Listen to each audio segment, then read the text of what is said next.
Strangers in a dark room laughing at jokes they didn't quite hear. Frosted window panes and cheap champagne, a face appears. And anything could happen in these cathedrals we roam, where shadow people dance and trade their glance and walk home alone.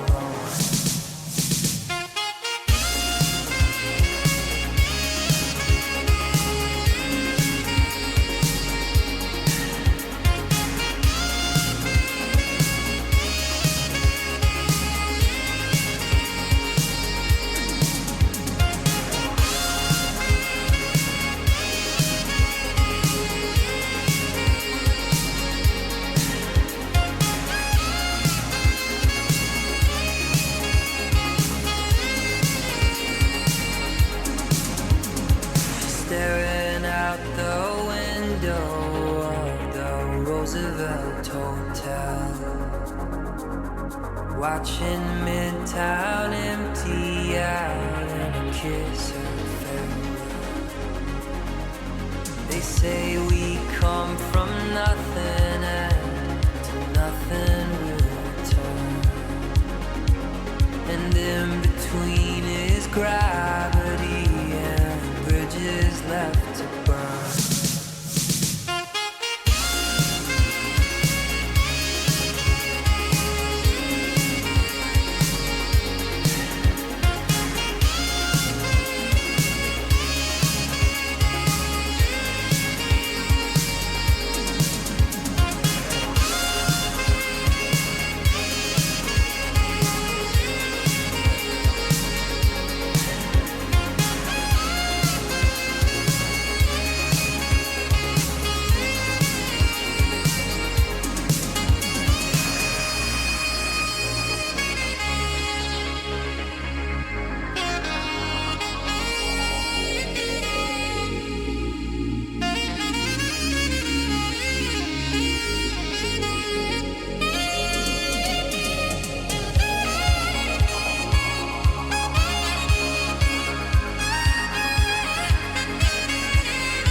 Well, good evening, everybody. How are we tonight?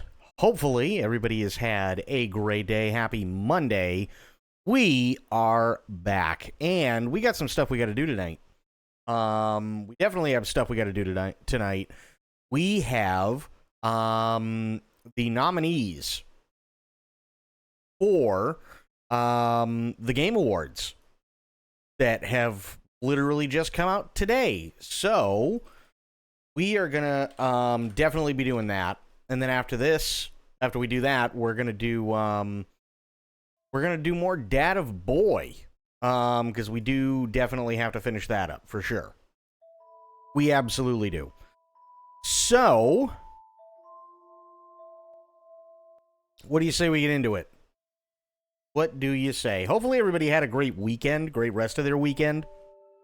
Honestly, I did have I did have fun for the last stream.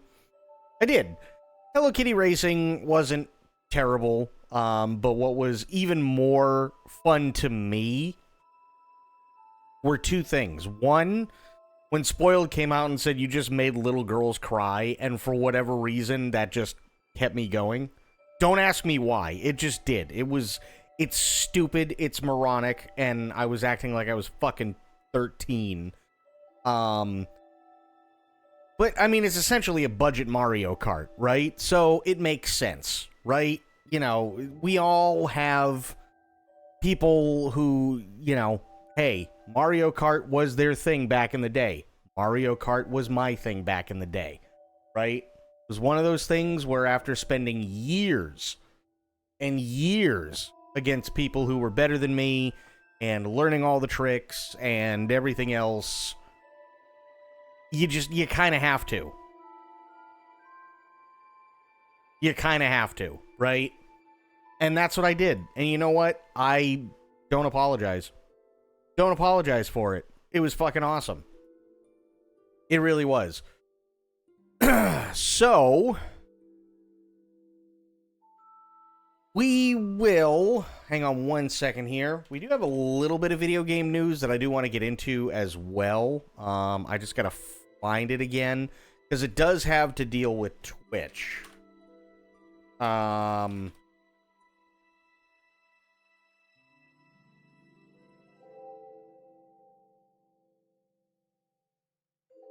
me see if I can find it.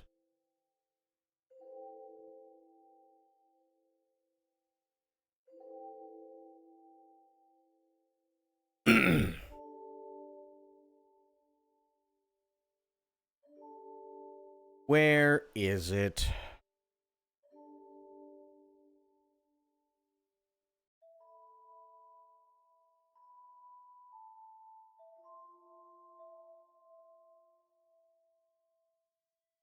I is looking for it, and now I can't find the damn thing. Of course. Hang on one second. Trying to find it.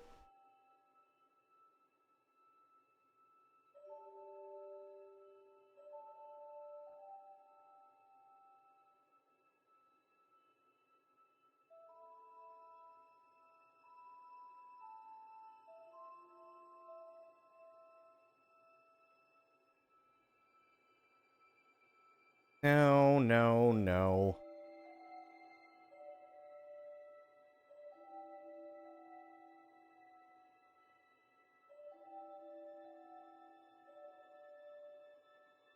God damn it. Hang on.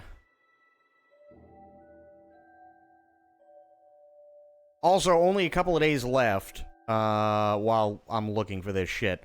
There's only a couple of days left, until Stalker 2 comes out. I'm actually insanely excited, for Stalker 2. I really, really, really am.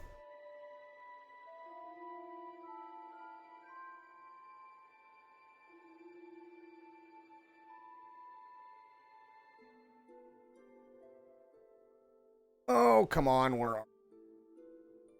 Of course, now that I hit refresh, I can't find the damn thing. That sucks. See if I can find it over this way.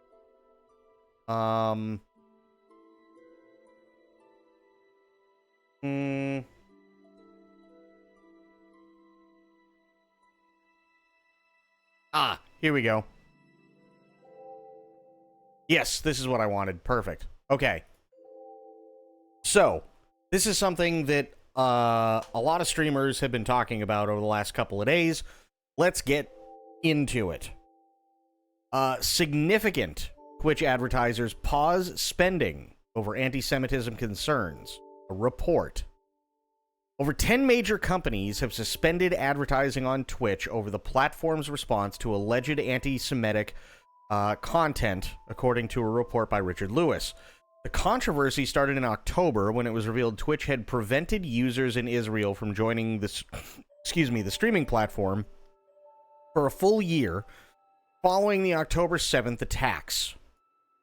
The streaming site and its CEO, Dan Clancy, also faced calls by Democrat Representative Richie Torres to, quote, stop popularizing those who popularize anti-Semitism.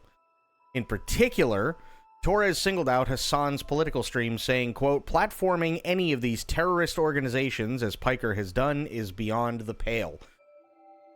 In case you don't know, and I can't necessarily say I blame you for not knowing either. It's not, not typically something that I like to watch, but I kind of have to do it in order to make sure that there's kind of full transparency.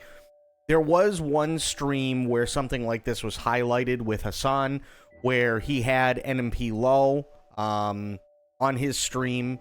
NMP was hanging out in LA with Hassan, and Hassan was doing what Hassan does. Now, I don't blame him whatsoever for trying to bring awareness of the suffering of the people in Gaza. But unfortunately, there was a video that he was watching where there were definitely people with guns, and they were definitely listening to rhetoric and stuff like that that promoted a lot of terrorist acts, which doesn't help. And to be completely honest, even NMP called his ass out on it. So, that does happen. That is a thing that did happen. Although Clancy responded to the concerns in a blog post where he emphasized that Twitch wouldn't tolerate anti-Semitism or Islamophobia, companies have reportedly paused their ads on the site. As reported by Richard Lewis, quote, a number of significant companies have paused their advertising spending with the streaming platform and cited allegations of anti-Semitism as the reason why. Lewis reports that 11 corporations and agencies that represent multiple companies have paused spending. Of note, Chevron was said to be furious at a TwitchCon panel segment where the streamers rated content creators from Arab to Loves Sabra, while a Chevron logo was displayed in the background. For those of you who don't know, there were more than a few streamers who I believe have ties to the Middle East, things like that. When they say from Arab to Loves Sabra, it was a tier list, right? Most tier lists go S through F. This one, Arab would have been S. Loves Sabra is kind of a it's like a dig and an insult, because I guess Sabra is like an Israeli hummus. So Love Sabra absolutely has to mean that, they're what they call Israeli or, whatever. Might have shown up at the wrong time. Nope, you haven't. We're just waiting for everybody to show up. Critics of the segment noted that while Sabra can refer to a type of hummus, it also means someone who's born in Israel. True. After the clip from the panel went viral, Chevron was very angry, a Twitch employee said. Having their logo in the background of a clip being used as an example of anti-Semitism prompted some very awkward conversations. Well, no shit. In an attempt to be more advertiser-friendly, Twitch added a new stream label for political and sensitive social issues, allowing companies to opt out of having their ads on that content. However, while some companies viewed this change as sufficient, others wanted more done and have continued to suspend ads. Quote, some see it as covering up the problem rather than addressing it, the source claimed, and so they're not coming back to the platform until something more direct happens. It appears streamers are beginning to feel some pain in their wallets due to the advertiser boycott. Streamers Kason and Big X have revealed that they have been demonetized on the platform for having Iran and Venezuela in their channel tags. Others, such as XQC and Pirate Software, are convinced that Twitch isn't undergoing an adpocalypse as many have feared. Meanwhile, Twitch is continuing to make policy updates. On November 15th, at the request of the ADL, the site banned the word, this one, it starts with a Z, when used to attack or demean another individual or group of people on the basis of their background or religious belief is against our rules. Which, fair. In terms of an adpocalypse, from what I understand, the only people that are being significantly affected, though, are those specifically who stream politics. Those are the only people who are actually being affected. They go on to the political stuff, and then you have companies that don't have to pay shit. So it is what it is, right?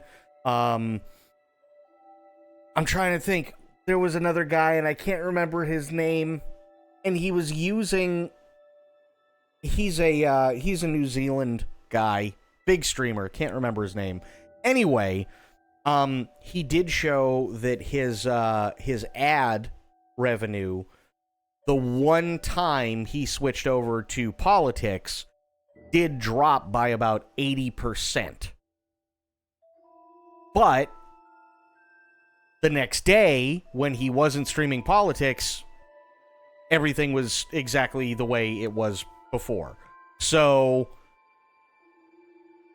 I mean, what do you think? Do you think there's an adpocalypse going on? Not that it really concerns me, Mr. Fucking Nobody. Hot take, fuck politics. Well, that's what some companies are doing. That's what some companies are doing. But here's the issue. This is why it's an issue, right? The issue is that there are streamers, myself included, that get paid specifically because of ads that are run on my channel and just on Twitch in general. Right? There are. So the problem is, what happens when these companies decide that what Twitch is doing is not enough?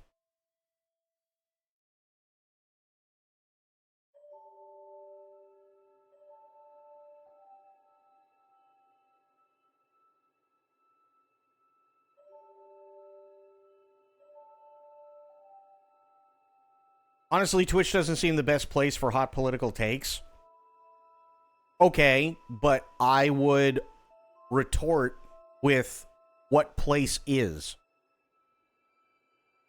Because you see, the issue is that that's quite literally the same thing that is said everywhere. Literally everywhere. So, I'm not saying the system is perfect, but what I am saying is, how do you talk about these hot political takes? How do you talk about these hot button political issues if you can't online? Not to mention, are you going to do it on YouTube? Because, to be completely honest, live streaming doesn't do you a whole lot of good on YouTube.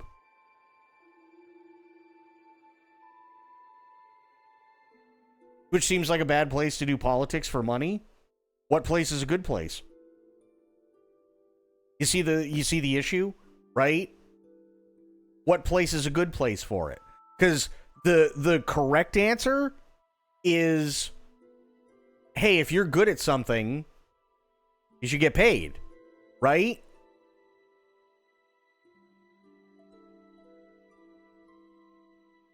And let's be honest, right? Let's be honest. If people don't talk about certain things, and I'm not saying one way or the other, but if people don't talk about certain things, then how is it that anything is ever going to get fixed?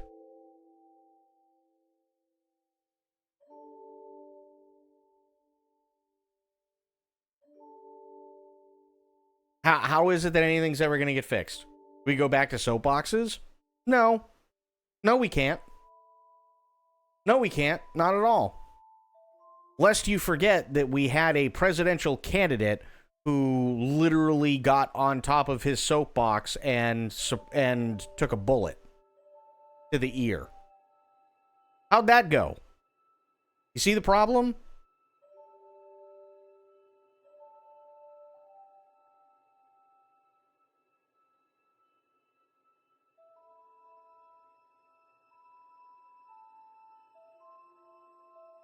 Fuck those companies. I won't buy those products. Fuck Pizza Hut, McDonald's, Burger King. Elon had it right. If you don't like what goes on the platform, don't put money into marketing and I won't have to watch 3 minutes of ads. Stand in Times Square and talk about stuff? I wouldn't. I wouldn't even go to New York, period. Are you kidding? Crime is up by a lot. It's the worst it's been since like the early 90s. They literally have people who walk into grocery stores and walk into other stores now and just openly rob. They don't hold anybody up. They just openly steal whatever they want, but make sure that it's under $300 because in New York, under $300 is only a misdemeanor. So if they get caught, they literally just get a slap on the wrist and then let go because they don't have enough police to actually take care of the problem. That's it. And then all the stuff that they stole just gets returned to the store. And they do it every single day. Why the fuck would I want to go to New York? You see the problem? If X fucking streamer really wanted to go out and do social change, do they really need to react Andy on Twitch? Yeah, of course they do.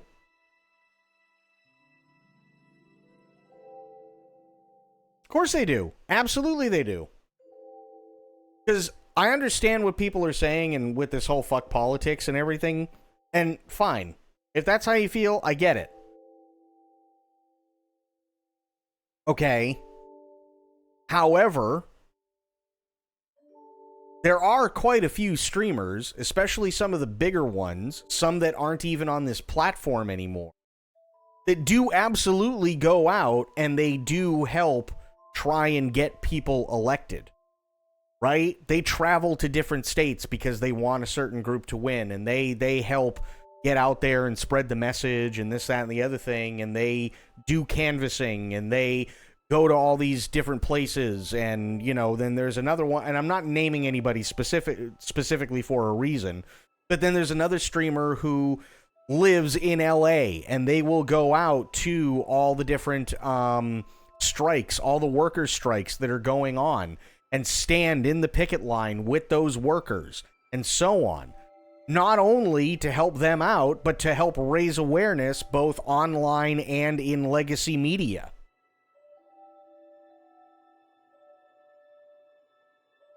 So I know it looks like there's a lot of people who are absolutely just doing fucking React Andy shit, and I understand, but there's also a lot of good that's being done. They ain't getting paid for it through fucking any political party. They're not getting paid for shit. But they are putting their money where their mouths are, right? Whatever money they make off of it, they'll use to go to Georgia to vote, you know, to try and canvass and get people to vote a certain way. They'll go to picket lines for strikes and this, that, and the other thing and try and help stand up for workers. And they'll do all these things, and it's all money out of pocket. It's all money out of pocket, money that they made on this platform. So I can't really sit there and say, oh, well, fuck all this. That doesn't make any sense. There is stuff that needs to change, but there is a lot of good things that do come of it, too.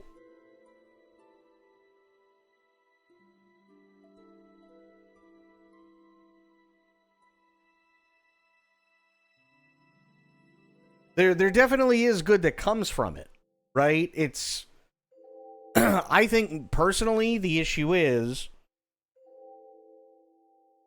that if we do end up having an adpocalypse, you're going to lose a lot of people. You're going to lose a lot of people. And trust me, it ain't going to be the big ones. It's not. It's not going to be the big ones. Here, I'm going to do a thing. How many people stream on Twitch? In October of 2024, this is an AI overview, but okay, here we go. Twitch stats. Over 7.3 million monthly streamers. Do you realize that that is down by half compared to pre-COVID? There used to be 15 million people streaming every single month.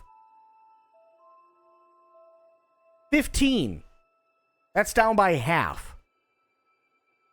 And if you're not in the top 100 and the adpocalypse happens, guess who's going away? It ain't the big ones. They'll be fine. You see the issue?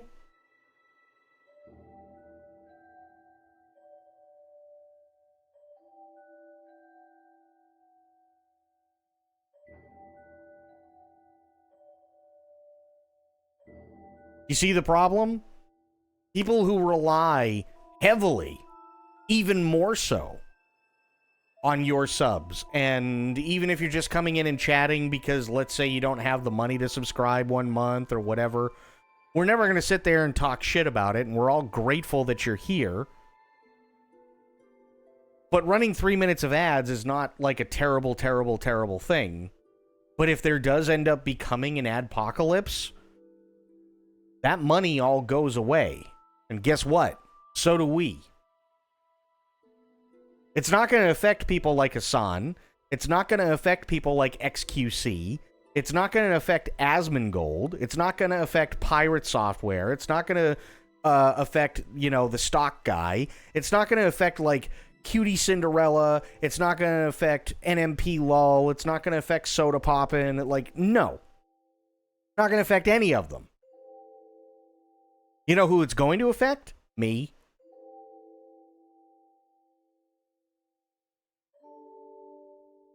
That's who it's going to affect. It's going to affect me.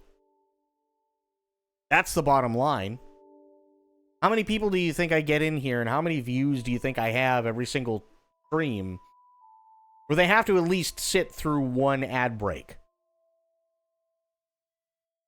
Those ads go away, that's kind of it.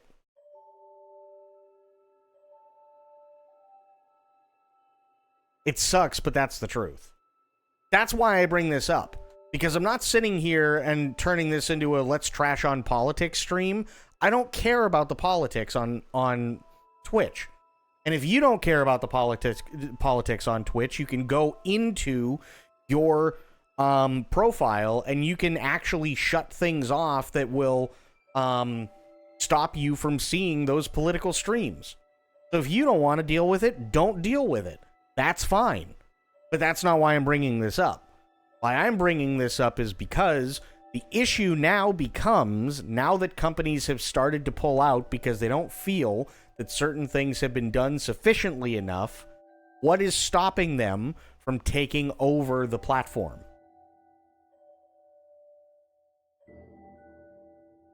What is stopping them from taking over the platform?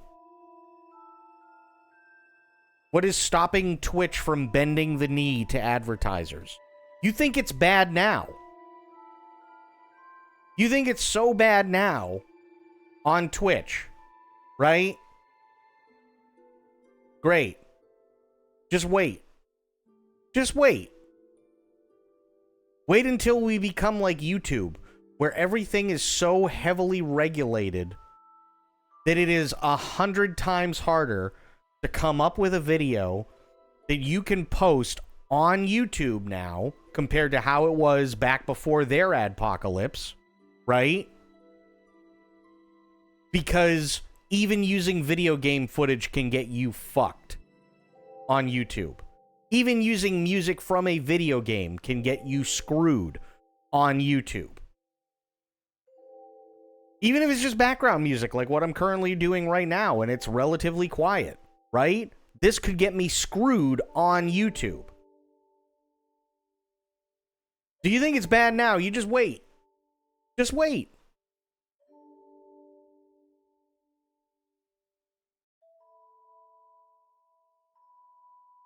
That's why I bring this up. Because it is a concern. It's a massive concern. You think, like, is there a problem, right, when Chevron is clearly shown on a panel, and everybody's sitting there and they're labeling, you know, they're rating content creators from Arab to loves Sabra? Oh, yeah, because I'm sure Chevron doesn't have any OPEC connections. You see the problem? See the issue? Now, all of a sudden, Chevron, one of the biggest fucking sponsors that you can get in the world, is pissed.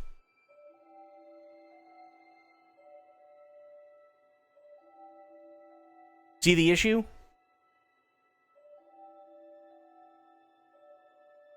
You can clearly see it right here. There's Chevron. Right in here.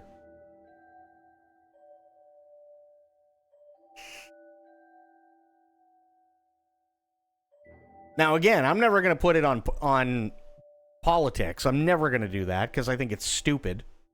However, one thing that I will say is that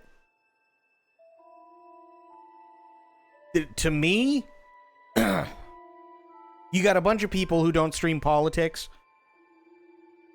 that say no, there is no adpocalypse going on. I say give it time. Maybe that's just me though. I say give it time. That's why I'm worried. That's why I brought this up. But we're switching gears. We already know what's going to happen. And we're already not entirely happy about it. Are you ready for this? Game Awards, nominees, and voting. Game of the Year. Recognizing a game that delivers the absolute best experience across all creative and technical fields. I'm gonna be honest. Haven't played any of these. And honestly, I played one of these so far. I only plan on playing 2 more out of this entire list. These are the nominees. That's it. It will be politics and other things. They've already given them an inch. Yep.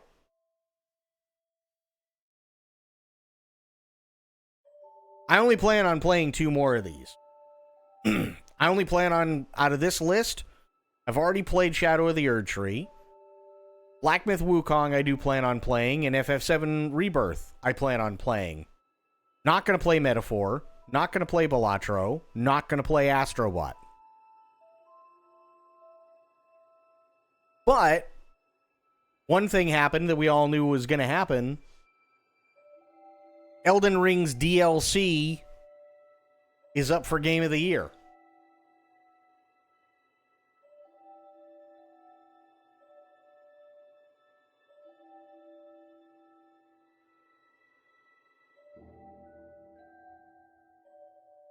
So now I'm in a difficult spot. I'm in a really, really, really difficult spot, right? Just for Game of the Year, I'm in a really difficult spot. I don't like that the Elden Ring DLC is up for Game of the Year. We said I talked about that when I brought up the FAQ, right? I'm not a fan of them being in the same thing as Black Myth Wukong or Final Fantasy VII Rebirth for Game of the Year.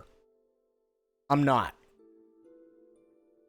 But it's the only one out of the 3 that I plan on playing so far that I have played. So now what do I do?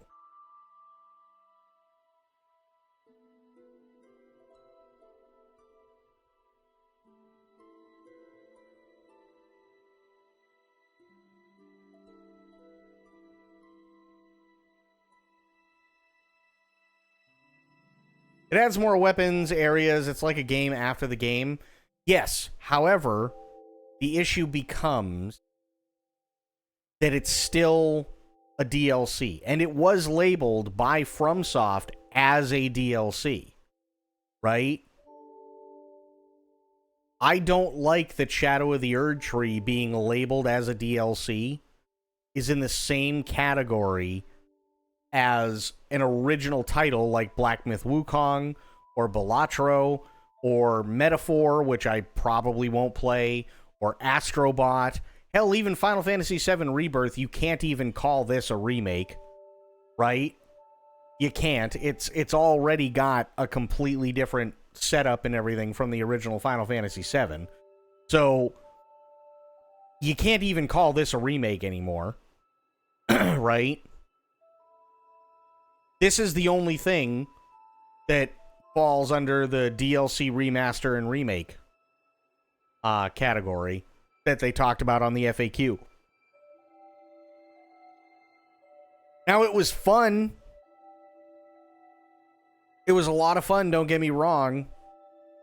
But because it's the only one that I've played out of the 3 that I planned on playing, I have to vote for it, even though I don't particularly like it. Because I haven't been able to give this a fair shot yet, and I definitely haven't been able to give this a fair shot yet either. So I have to vote for this one. Next category. Best Game Direction. Again, same problem. I have to vote for this one. It's the same thing. For Outstanding Storytelling and Narrative Development in a Game. Okay. I've played Like a Dragon Infinite Wealth, I've played Hellblade 2, and I've also played Silent Hill 2. That's a tough one. Best Narrative.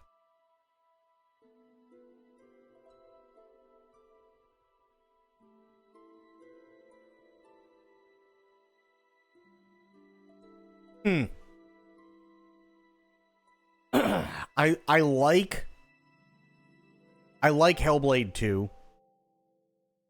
I thought Hellblade 2 was really, really well done.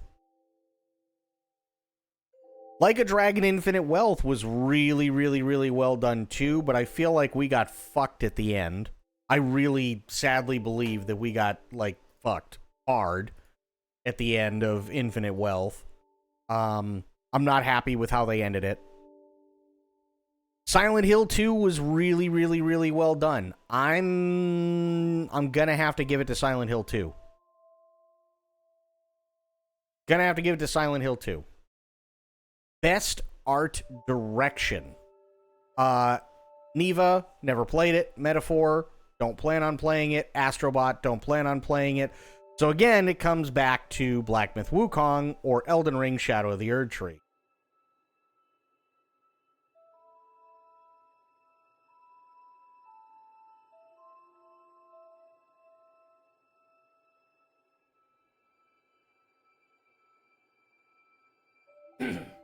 And the worst part is, especially for this, Best Art Direction.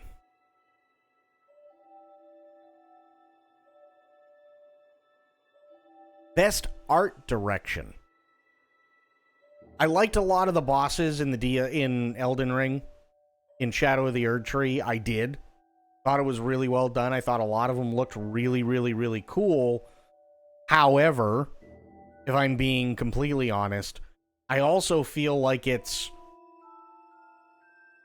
nothing necessarily out of the norm for Elden Ring to begin with. We've seen it before.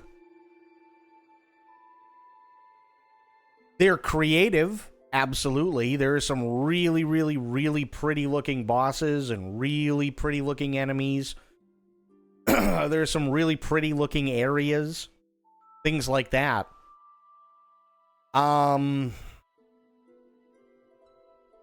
is it out of the is it something completely new and different than what they've already been known to do? That's kind of the issue, isn't it?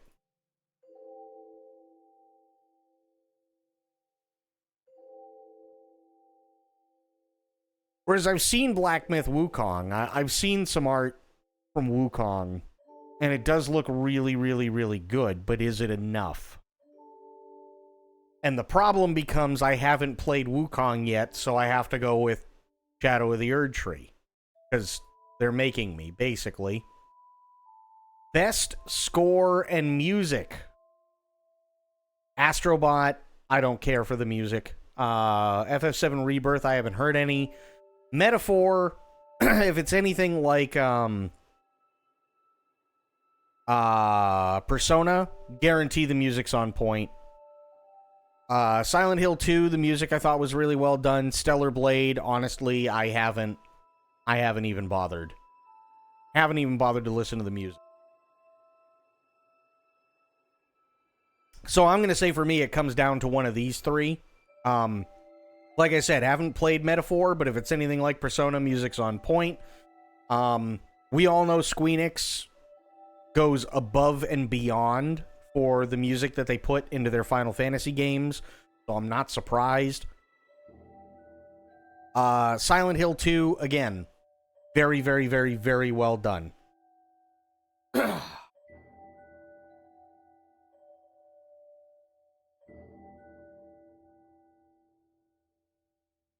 I think I'm going to have to go with Silent Hill 2 because it's the only one that I played so far. Recognizing the best in-game audio and sound design.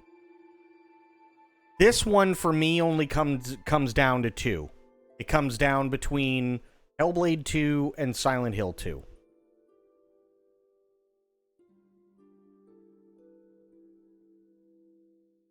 I know a lot of people like Black Ops 6, and I know that it was done very well. Astrobot, am I surprised? No, but it's not my cup of tea. Final Fantasy VII Rebirth, again, I haven't played it, but I'm sure they did really well.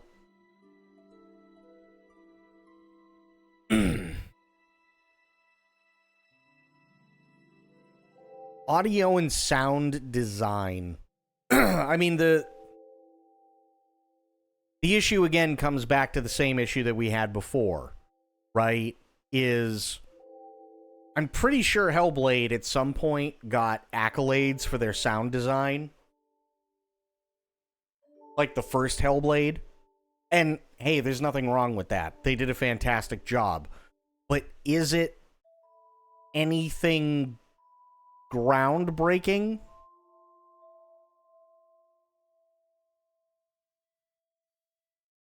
Silent Hill 2 wasn't special, just a bunch of atmospheric noise.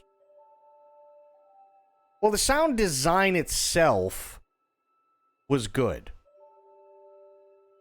But I think the problem is that neither Silent Hill 2 or Hellblade 2 really did anything different from what everybody was expecting, if that makes any sense. It was, yes, but this is Hellblade 2. This is the sequel, which I played, but it only took like 2 or 3 streams to actually play through it. It wasn't... Hellblade 2 was a lot shorter of a game. It still had a lot of the same cool stuff, but it wasn't anything... There was nothing like groundbreaking or new that really made it stand out.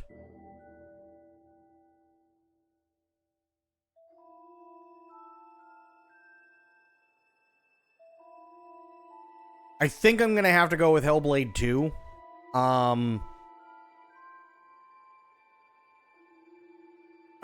It's tough. The sound design was good in this, but we kind of expected it. The sound design was good in this, but again, we kind of expected it. There's really, in my opinion, sound design is on par for both of these, so I'm going to do Hellblade 2. That's all we can do. Best performance, awarded to an individual for voiceover acting, motion, and or performance capture. We've got Brianna White from Final Fantasy VII Rebirth. We've got Anna Tell from Life is Strange. We've got Humberly Gonzalez from Star Wars Outlaws. We got Luke Roberts from Silent Hill 2. And we got Melina Jurgens from Senua's Saga Hellblade 2. I thought Luke Roberts did a really good job. In Silent Hill 2, I thought he did, but I'm going to have to give it to Melina because I think she went just above and beyond in Hellblade 2.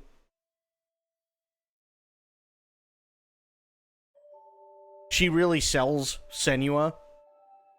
Innovation and inaccessibility, recognizing software and or hardware that is pushing the medium forward by adding features, tech, and content to help games be played and enjoyed by an even wider audience.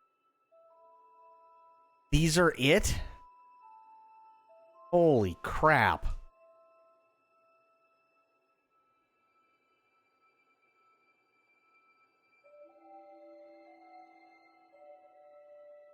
Honestly, I think I'm going to have to go with Prince of Persia. I think I'm going to have to go with Prince of... Spider-Man was on it last year, not this year. Diablo 4 sucks. Star Wars Outlaws performed insanely bad. Dragon Age Veilguard is meh at best. And Black Ops 6, although I'm sure that they do have accessibility options and stuff like that, I feel like there was probably more love in terms of accessibility and things like that put into Prince of Persia because they kind of have to, especially if they're going up against stuff that we already knew was going to sell really well. And unfortunately, Prince of Persia always gets the shit end of the stick. They probably will again, but I'm still voting for them. Games for Impact, for a thought-provoking game with a pro-social meaning or message. Closer, The Distance, Indica, Neva, Life is Strange Double Exposure, Senua's Saga Hellblade 2, Tales of Kenzera Zhao. I'm going with Hellblade. Because at least it brings awareness to people who suffer like she does. Best Ongoing. Awarded to a game for outstanding development of ongoing content that evolves the player experience over time. We got Destiny 2, we got Diablo 4, we got Fortnite, Helldivers 2, and Final Fantasy 14. Oh. Much as I would love it to be Final Fantasy 14 this time around, I'm gonna be honest, Dawn Trail was just okay. Helldivers 2 was... Yeah. The Helldivers 2, like, they've been constantly active the entire time. They've been constantly, like, putting in new updates and fixing things and reworking damage tables and adding new enemies and adding new biomes and adding new weapons and adding new kinds of planets and constantly putting new stuff out there for people to do. Like, I gotta pick Helldivers 2 out of this category. I have to. Dude stole a child's book idea and she killed herself and you can't even tell the guy how far he fucked up. What type of message is that? I don't even know what you're talking about, Bloop. Best community support. Almost Daily. That's very true.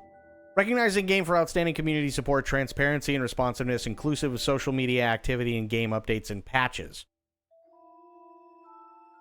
It's got to be Helldivers 2 again. I'm sorry, it does. I love Baldur's Gate 3. I love Final Fantasy 14, but Helldivers 2 came out of literally nowhere, and they've just been hitting every single thing hard. They really, really have. Helldivers 2, for sure. Best indie game. Literally have played none of these. None. I've played 0 of them.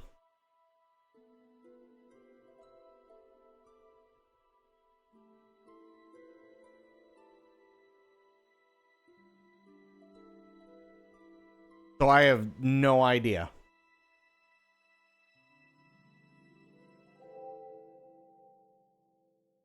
Hang on. Sorry, my phone went off. Should play Neva? We'll see.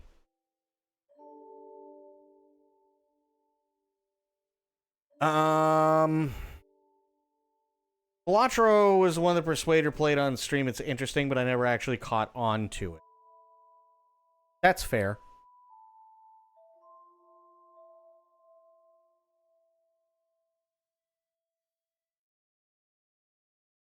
Yeah, I'm thinking I give it to Balatro.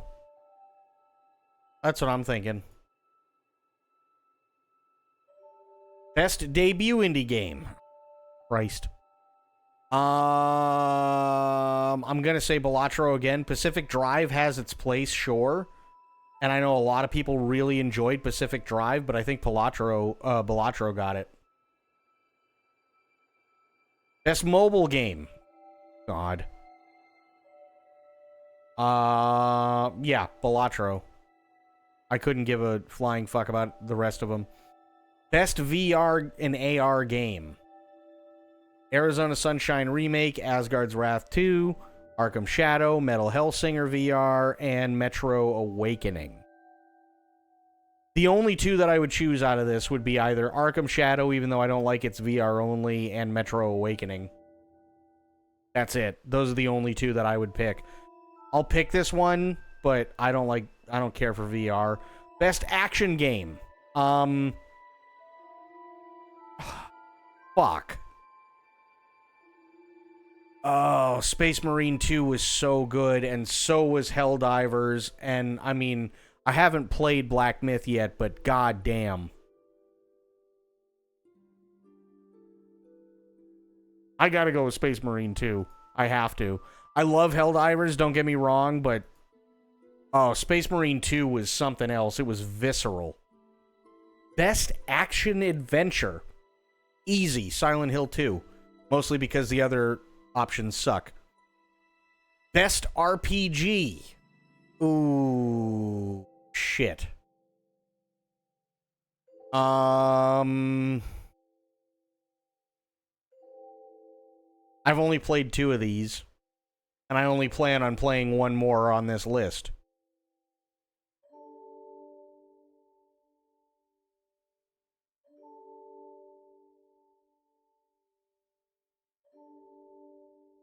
This stream made that game so much... What? Space Marine 2? Space Marine 2 is a blast. I love it. Absolutely love Space Marine 2. We're gonna have to go back to that. I'm really, really, really waiting for, like, the big updates. Elden Ring was pretty good, but so was Infinite Wealth. The only thing I don't like about Infinite Wealth is the end. I think we got fucked with the ending. It was nice to learn about it. I knew nothing going in. It's such... The thing I love about Space Marine 2 is that, and most people don't understand it, is that it's a satire on the ridiculousness of, like, people just being assholes. Much like if you watch the first Starship Troopers movie. It's supposed to be all done in satire, right? Like, they're not good guys. That's the point. They're not supposed to be good guys. They're fascists. They're literally space Nazis. But nothing else is good either.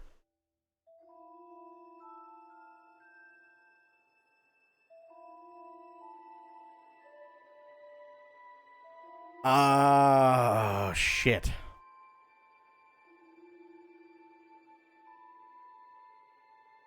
So, it's between Like a Dragon, Infinite Wealth, and Elden Ring, Shadow of the Erd Tree for me. I love them.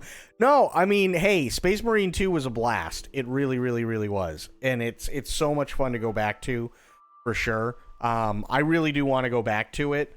Like I said, I'm just waiting for the big updates and stuff like that for it.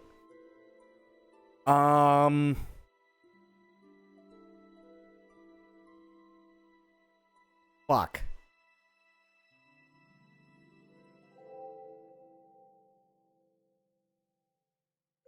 Okay, I'm gonna go with Infinite Wealth, and here's why. Because the best game designed with rich player character customization and progression, including massively multiplayer experiences. Character customization and progression It would have to be Infinite Wealth. Only because we've already seen it before in just base game Elden Ring. It's nothing like, is there awesome character customization and progression in Shadow of the Erdtree? Absolutely there is. But is it anything different from base game? Not really. So I'll have to go with Like a Dragon Infinite Wealth on that one. Best fighting game. Multiverses, Marvel vs. Capcom Fighting Collection, Dragon Ball Sparking Zero, Tekken 8, and Grand Blue Fantasy vs. Rising. Gonna be honest, haven't played any of them. I know people really, really, really love Dragon Ball Sparking Zero, but when I think of a fighting game, I don't think of these four. I don't. Not that they're bad, I just don't think of them. I think of Mortal Kombat, Street Fighter, Tekken, stuff like that. So I'm giving it to Tekken 8. Best Family. For the best appropriate for family play, irrespective of genre or platform, I'm probably just going to have to give it to Astrobot. I'm probably just going to have to give it to Astrobot. Again, Astrobot is not my cup of tea, but I can see how that would be an awesome, awesome, awesome family game. Literally none of this stuff really... It doesn't break the mold, whereas Astrobot, I think, does. Best Sim and Strategy. Okay. Age of Mythology Retold, Frostpunk 2, Kunitsugami, Path of the Goddess, Manor Lords, or Unicorn Overlord. I'm going to give it to Frostpunk 2. I'm giving it to Frostpunk 2. I know the gameplay, and I think it's a fantastic story, and yeah, I think that's... I really think that's the way to go. Best Sim and Strategy, definitely Frostpunk 2. Best Sports and Racing. Fuck. F1, EA Sports FC 25, NBA 2K25, Top Spin 2K25, and WWE 2K24. Oh boy. It's gonna be a cringe vote either way. I don't see myself getting wrapped up in a tennis game. I don't see myself getting wrapped up in a basketball game. I definitely don't see myself getting wrapped up in a soccer game. I love F1, but I'm not gonna play an entire game on it. So it's gonna be WWE because at least I can do really dumb and goofy shit in it. Best multiplayer... Oh, fuck. It's between Helldivers and Warhammer? Oh, god damn it. Oh, shit.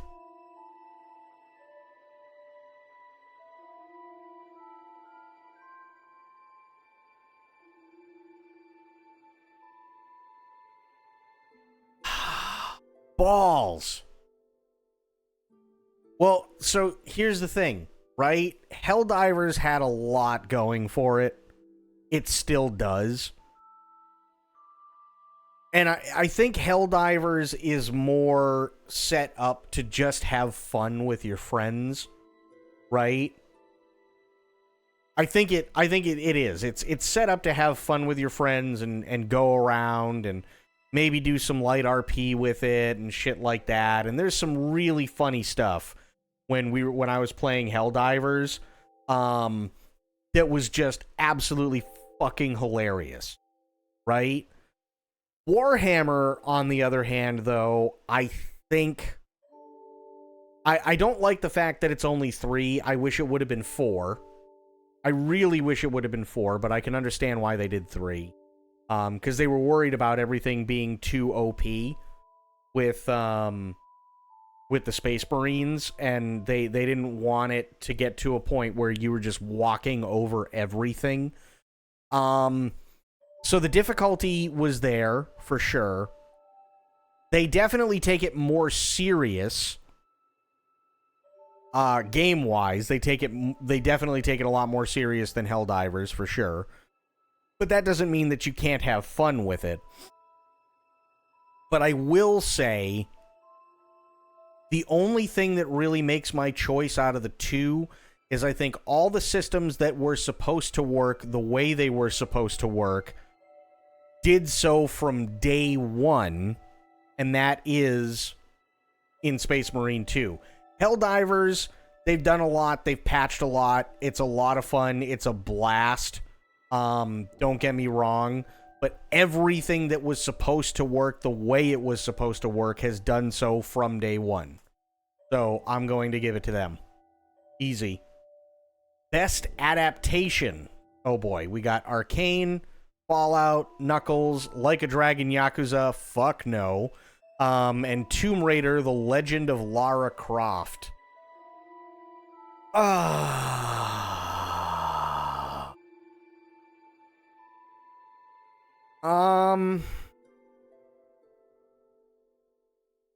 Okay, to be fair, I have not seen Tomb Raider. I haven't seen Arcane Season 2. I have seen Fallout, and I was critical of it for a lot of things. They did a great job in a lot of areas, but in the areas that I think they could have done better with, they really, really, really need to work on it. I can see Knuckles being really, really good. I can totally see it being really, really good, and I don't blame anybody who picks it. And if I'm being honest, Like a Dragon Yakuza it's pretty dog water, in my opinion. It doesn't make any sense. The only one who actually remotely looks like the character is the guy that plays Majima. And I don't even really know where the fuck he fits in.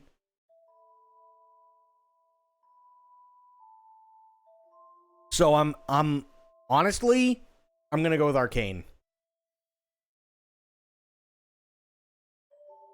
Most anticipated game. Recognizing an announced game that has demonstrably illustrated potential to push the gaming medium forward. We've got Death Stranding 2 on the Beach, Ghost of Yotei, Grand Theft Auto 6, Metroid Prime 4 Beyond, Monster Hunter Wilds.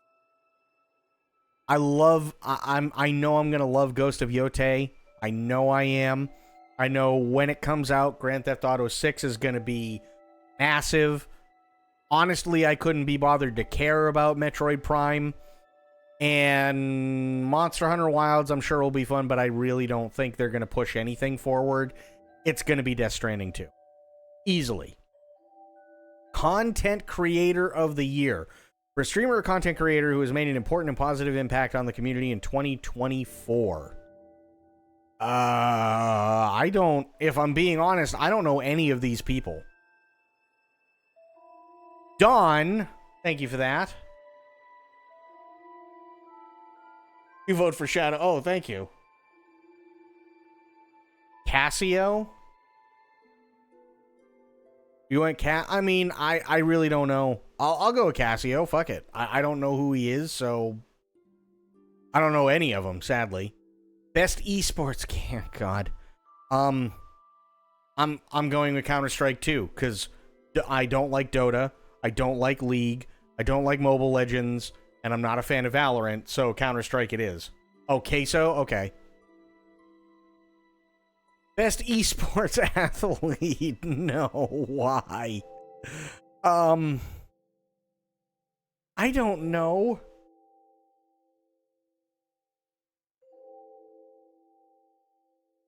Uh, 33, why not? Fuck it. Best esports team. Oh, God. What do we got? We got Billy Billy, Gen G, Navi, T1, and Team Liquid.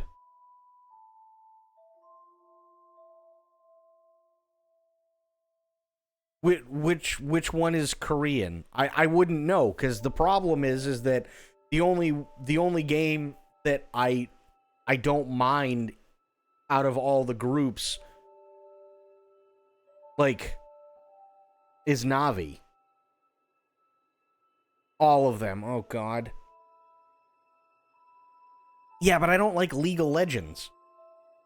And I don't like Dota 2.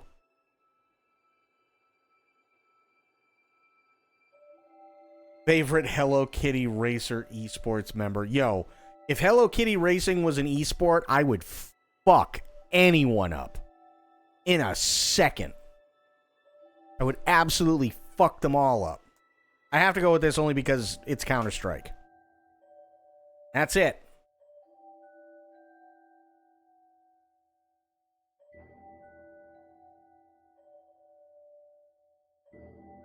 Player's choice, 3 rounds, 3 chances to vote. What? I don't even know what that means, player's choice. Let's go to view all categories. So for Game of the Year, I picked Elden Ring DLC. Best Game Direction, Elden Ring DLC. Best Narrative, Silent Hill 2. Best Art Direction, Elden Ring DLC. Score and Music, I did Silent Hill 2. Audio Design, Hellblade 2. Performance, Melina from Hellblade 2. Innovation and Accessibility, Prince of Persia. Games for Impact, Hellblade 2. Best Ongoing, Helldivers. Community Support, Helldivers. Independent Game, Balatro. Debut Indie Game, Balatro. Mobile Game, Balatro. VR, Batman. Action Game, Warhammer. Action Adventure, Silent Hill 2, because I'm going to be honest, the rest were awful. The rest of the choices were RPG, Like a Dragon, Infinite Wealth. Best Fighting, Tekken. Best Family, Astrobot. Sim and Strategy, Frostpunk 2. Sports and Racing, WWE. Multiplayer, 40K. Best Adaptation, Arcane. Anticipated Game, Death Stranding 2. Content Creator of the Year was Queso. Best Esports Game, Counter-Strike 2. Esports Athlete, 33. And Best Esports Team, Navi.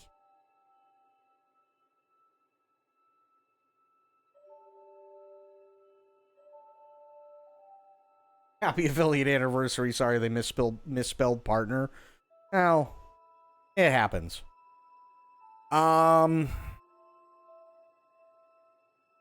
You know what I think is going to happen this year? I think what's going to happen this year is I think there's going to be a lot of, yeah, well, saw that coming. I think that's what it's going to be. I think it's going to be a lot of saw that coming.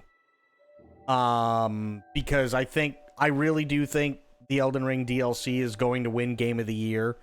I think it's going to win Best Game Direction. I think it's probably going to win Best Narrative. Best Art Direction. Like, I don't think any of these are in dispute, really.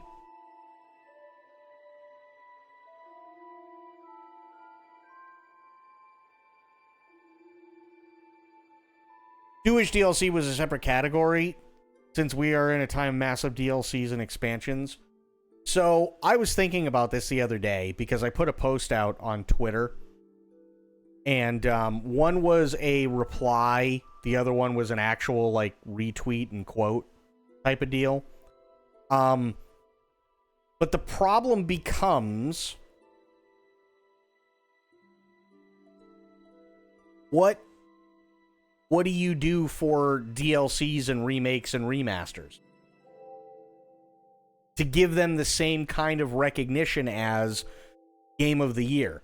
Now, again, Game of the Year is not necessarily based on sales, but obviously it's based on people who lobby for it. It's based on enjoyment of the game. It's based on originality. It's based on art direction. It's based on a lot of things, right? But if it's not Shadow of the Erdtree, who is it going to be? Like, let's go to this category, right? Astrobot, Balatro, Black Myth Wukong, Final Fantasy VII Rebirth, Metaphor ReFantazio. Great, except Metaphor is a 200-hour game. Final Fantasy VII Rebirth, there are a lot of people who haven't even played it yet. Black Myth Wukong, I'm glad to see on the list, but guess what? I haven't played it. Balatro, I'm sure, is a massive indie game, and it's cool that it's on here. However, does it stack up against Black Myth Wukong and Elden Ring? Astrobot, does it stack up against Black Myth Wukong and Elden Ring? See the problem?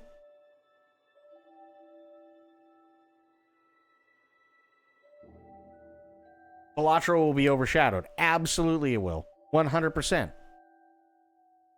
So it's like, it's... I don't like the fact that it's here for Game of the Year, but where else are you going to put it?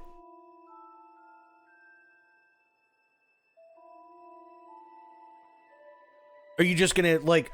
The problem becomes, are you just going to take Elden Ring DLC out entirely from Game of the Year and put it up to FF7 Rebirth, which a lot of people still haven't played, Metaphor, which a lot of people still haven't been able to play through, Black Myth Wukong, Balatro, and Astrobot, and then take another game somewhere out of the ether and put it where Elden Ring should be?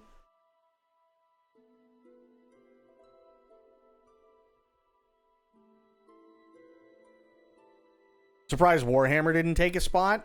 Warhammer's on the list, it's just not on the list for Game of the Year. Warhammer is Best Action Game, Best Ongoing, I believe, was it as well. And then Helldivers was on there as well. I think Helldivers should have been up there. I think Helldivers would have been a lot of fun. Also, thank you, Pixel Pixie, and how you doing?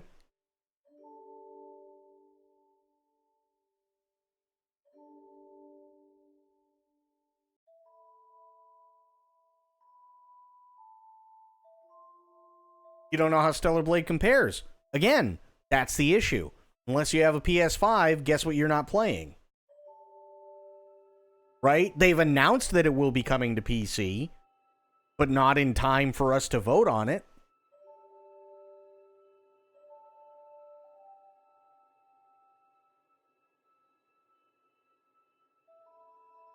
So if it's not going to show up in time, then how can I say, oh yeah, no, this definitely should be it?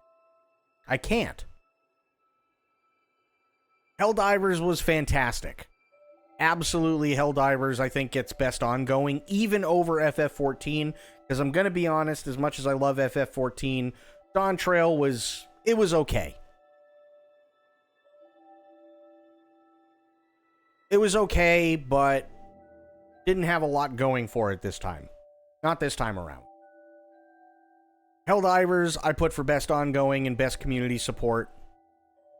Best Action Game, definitely Warhammer 40K. Best Action Adventure, this is another one that I think it was just like, oof. Right? Look at this. Best Action Adventure, Star Wars Outlaws, no fucking way I'm voting for that. Legend of Zelda, no way I'm voting for that. Prince of Persia, never played it, don't plan on it. Astrobot, not playing it, don't plan on it, don't care to. Do I think Silent Hill 2 is really an action adventure? No. But considering what the other options are, my hands are kind of tied.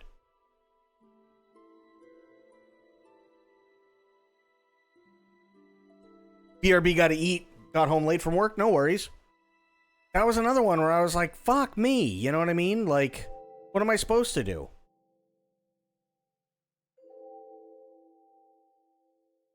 Best Multiplayer, Warhammer. So Best Action and Best Multiplayer, absolutely. Best Ongoing and Best Community Support, definitely Helldivers. Zelda might win that if votes Zelda massive fan base. Well, you got to remember, the fan base only counts for 10% of the vote.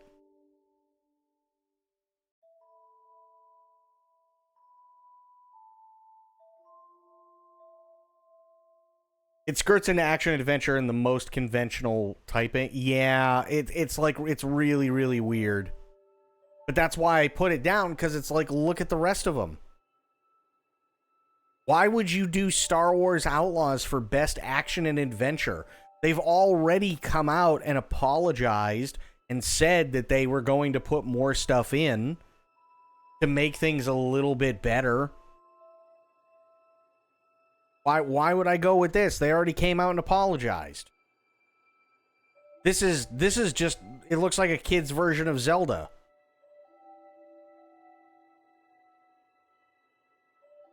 You know what I mean? Well, Astrobot, also true, thank you very much, buddy. Astrobot, I put best family game. Because I could see parents and kids sitting down and playing the fuck out of Astrobot.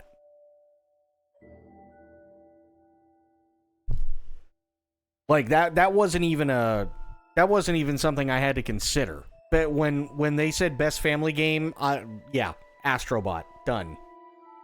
For sure.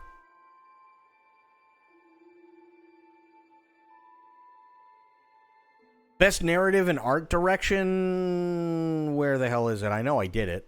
And now I can't find it. Best narrative, I did Silent Hill 2. Best art direction... Here's another one, right? Best art direction. Silent Hill 2 is not even in here.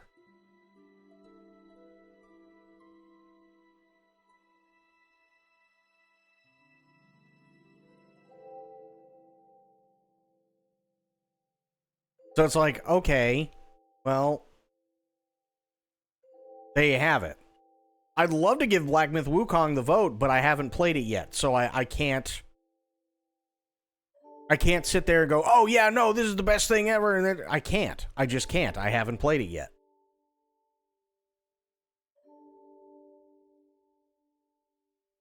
People are mad about a DLC being nominated for Game of the Year. I mean, I don't blame them. I don't blame them. But I'll show you.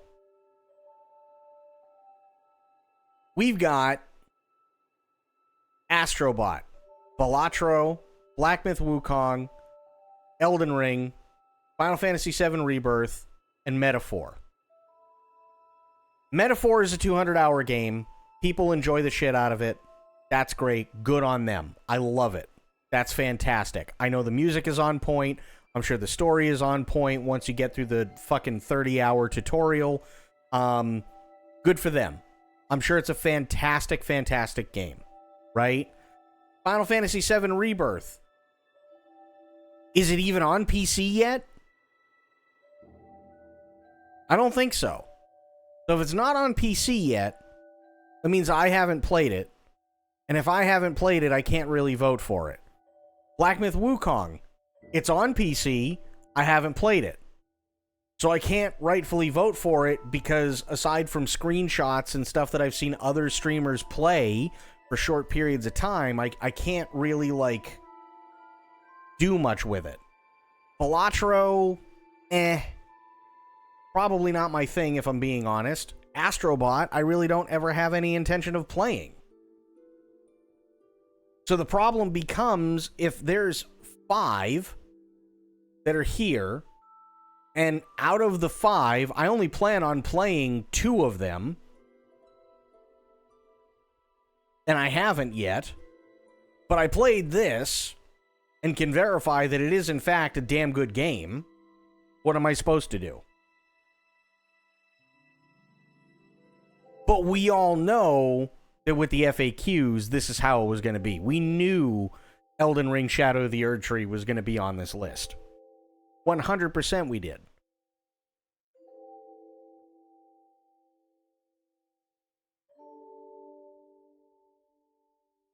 So it's like, what do we do?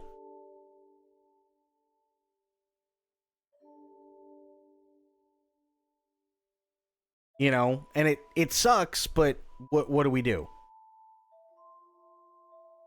And honestly, here's the thing.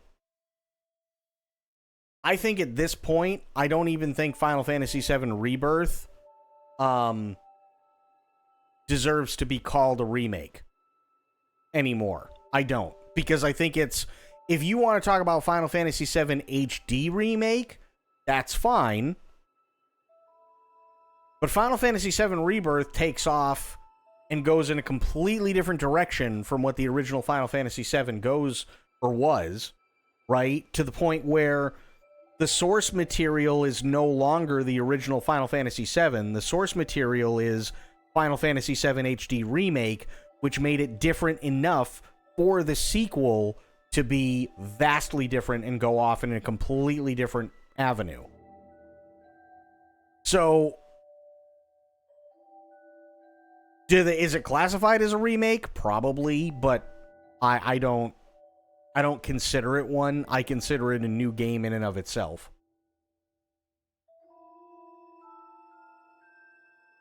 Because by the end of HD Remake, there was so much that happened that was different that there's no way that they could sit there and go, oh, well, I mean, it's based on this. Well, yeah, but it's not. It's based on the previous entry, which was based on the original. Right? It's a sequel to a remake.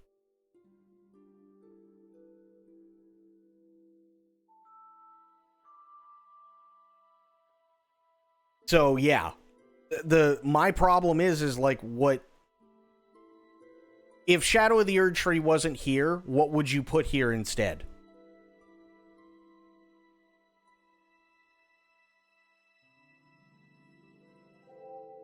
And if I'm being honest, I can't really think of anything. Like, Silent Hill 2 Remake was really, really good. Would I make it Game of the Year? No. Helldivers?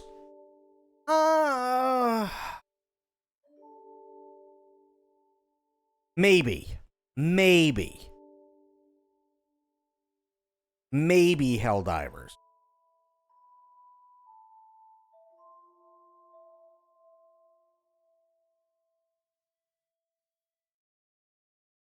Could have easily been the only thing it had was the whole PSN BS, but that was just dumb. Well, it's not just only that, right? There's a lot of things that play into it. So there were a lot of people who didn't like the direction that they were taking the weapons.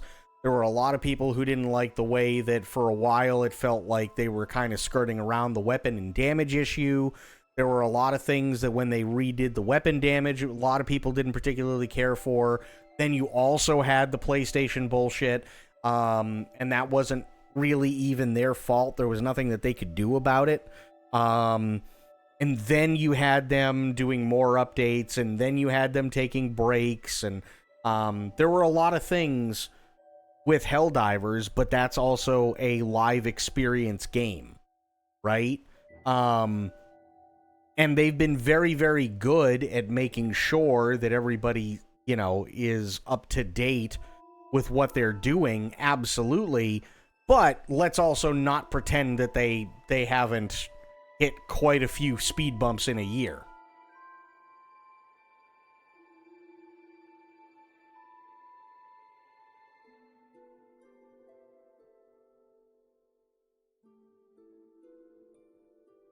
Was extremely well received and sold a ton, and all those nerfs and buffs complainers cared. Look at Erdtree, people wanted nerfs and no nerfs left and right, and that's just how it goes.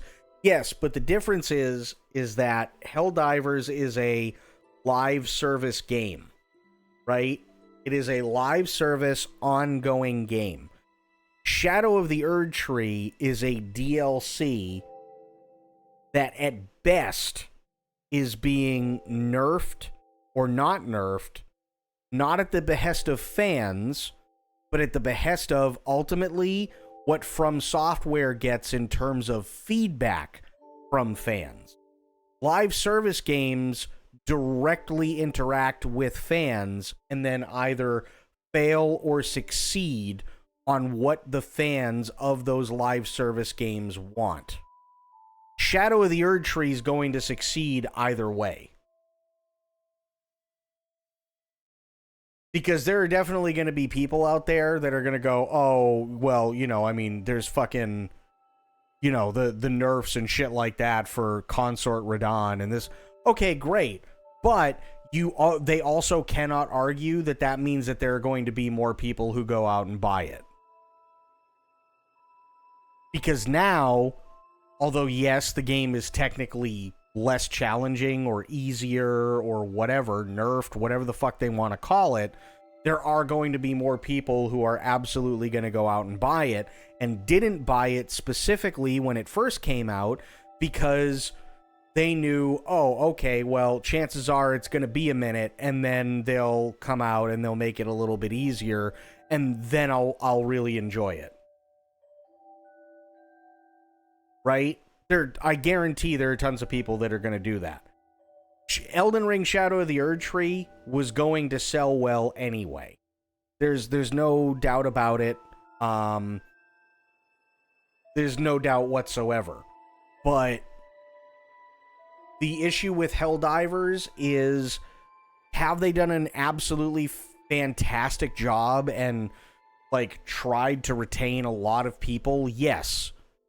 But that PlayStation bullshit really, really, really, really, really hurt.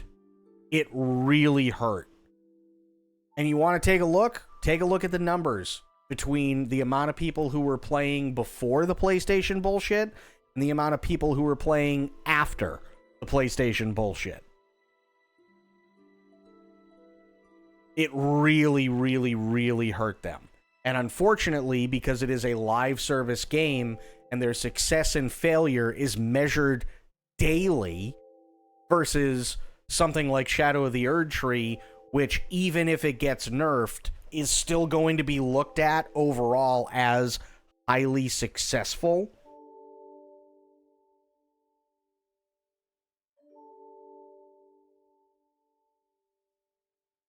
They could have put Stellar Blade there instead of DLC. Again, when you only have, if you're lucky, maybe half the audience that really has been able to play it, then you run into another issue. Same thing with God of War a couple of years back, by the way. Same issue that God of War ran into. How are you supposed to vote on something that you haven't played? God of War came out 10 days before the Game Awards, aired.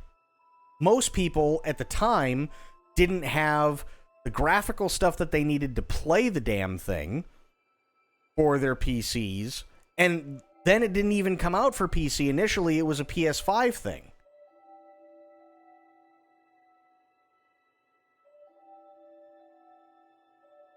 And it swept the awards outside of Game of the Year. Yes, it did. And because it was voted on by a committee of people whose job it is to say, this is the best in this very specific technical field. Had nothing to do with gameplay.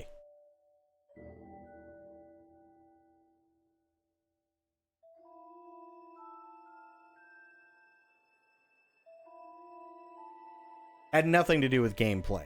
And again, we can go into the FAQ because we read the FAQ, and you can see just how absolutely impossible the way that they do it, the whole thing is. Watch. We'll go to FAQ, right? The award process.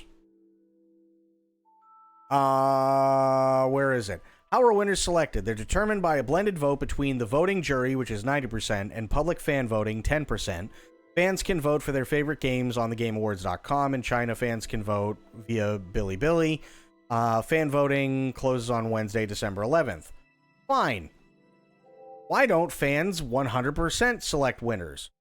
Because it presents several challenges. First, given that some games are exclusive to one platform, a public vote puts single-platform games at an inherent disadvantage over multi-platform titles.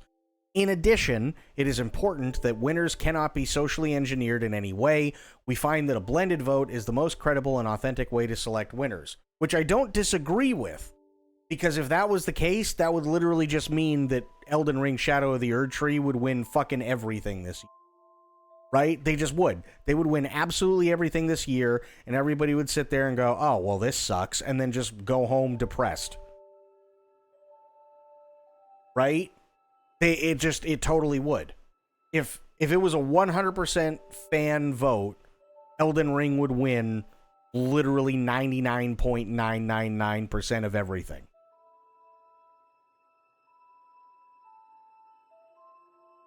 That's just how it is.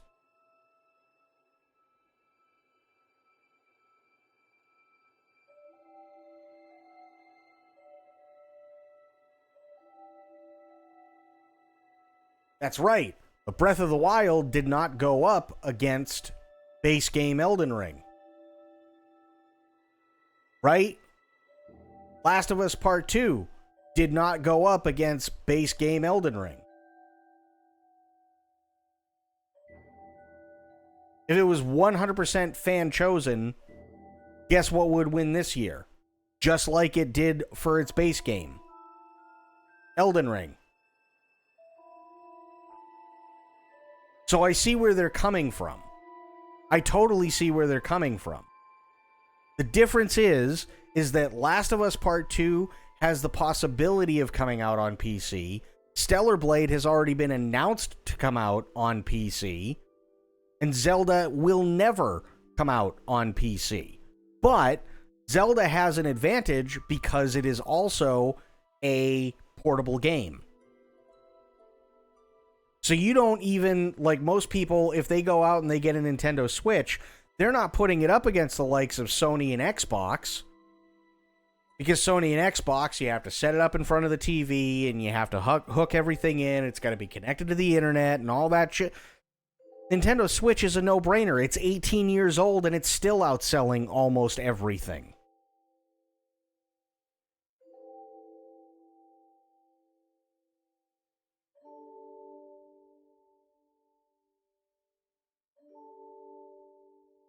But they're absolutely right that anything that's on only a single platform is going to start out with a massive disadvantage.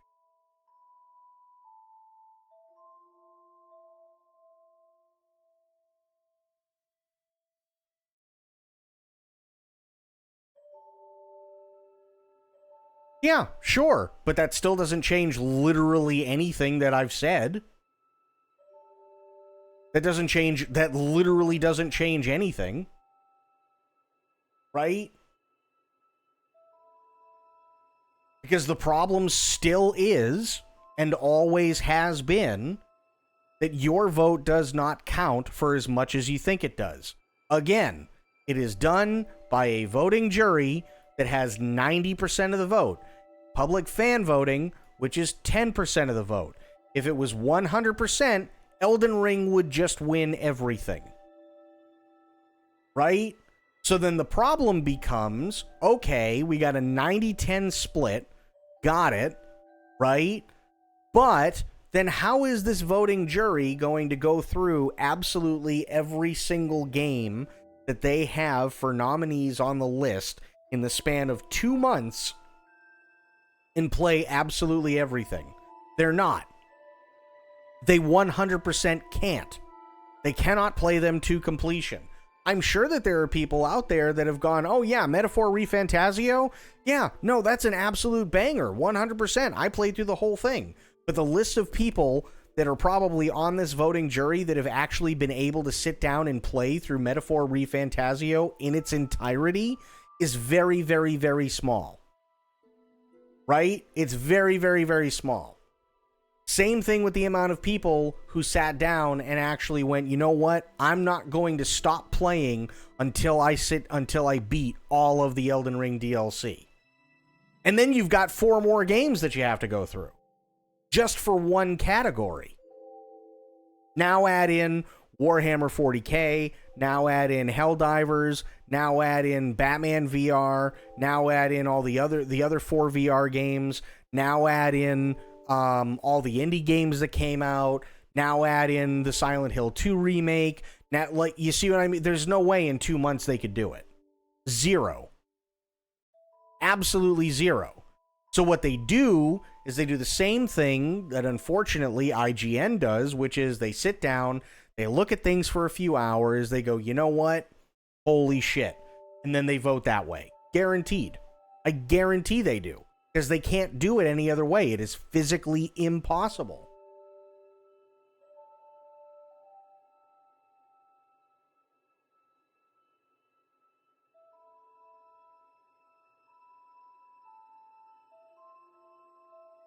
What's dumb is Silent Hill 2 isn't nominated for Game of the Year when they nominated Spider-Man 2 and Alan Wake 2.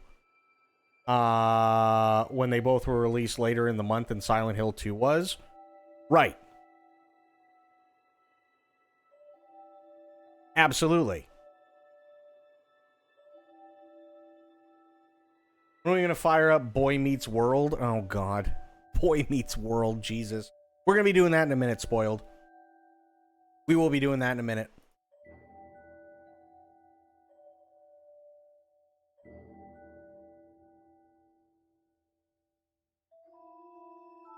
But here's the other thing too, True, right? Even I sat there and I looked at the nominees, right?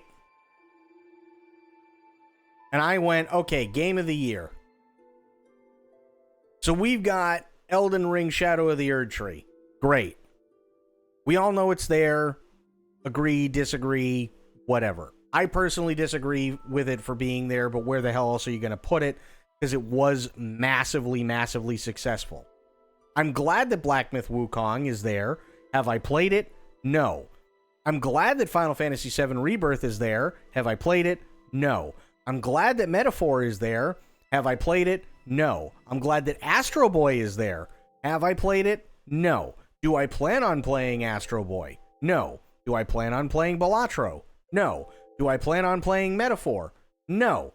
However, one thing I can say is, if you take out Elden Ring Shadow of the Erdtree and you put Silent Hill 2 Remake in its spot, and you have it going up against Black Myth Wukong and Final Fantasy VII Rebirth, is it going to win? No. See the issue?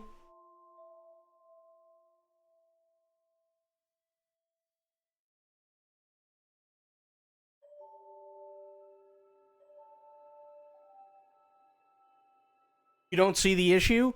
You don't see the issue between putting a game that, as much as I love Silent Hill 2 Remake and is critically acclaimed, is only going to reach X amount of people, versus something like Elden Ring Shadow of the Erdtree, which you already know is going to have a fan base that is massively way over what Silent Hill 2 Remake will ever be.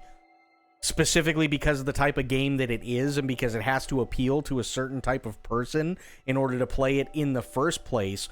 Whereas Elden Ring Shadow of the Erdtree is quite literally a game that is attached to a base game that is probably the most accessible Soulsborne and Souls-like game in the history of that genre of games, and also is the most successful, if not, I should say one of the most successful, if not the most successful Soulsborne and Souls-like games of all time, versus Silent Hill 2 Remake, which, although done very, very well, has a lot of fucking shitlords around it that specifically won't buy it because, no, the original one was better, even though I have nothing to base it off of.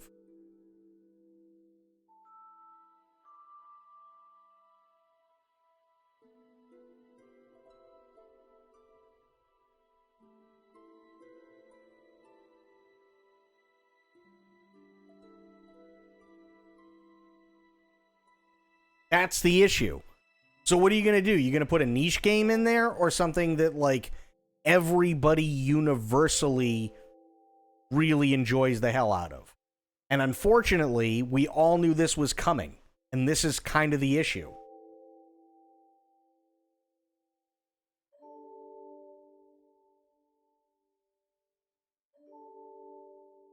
Because it's a game and not a DLC.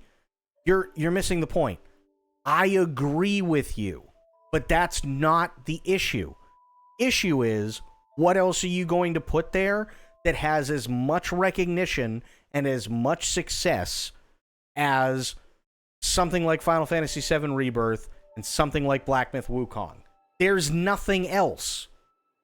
Even Spoiled said it. Balatro, fun of a game as it is to watch, at best is an inclusion into this list because it did so well. Not because everybody knew it was automatically going to do so well, but because they had nothing else. They don't have to. They only have to be the ones that are heard. That's it. That's all it ever is. You are not sitting here dealing with logic. You are sitting here talking about something that deals with the court of public opinion. And if the most vocal people are those who are going, fuck Silent Hill 2 remake because I like the original one better and this one's bullshit and I am never going to play it, then guess what?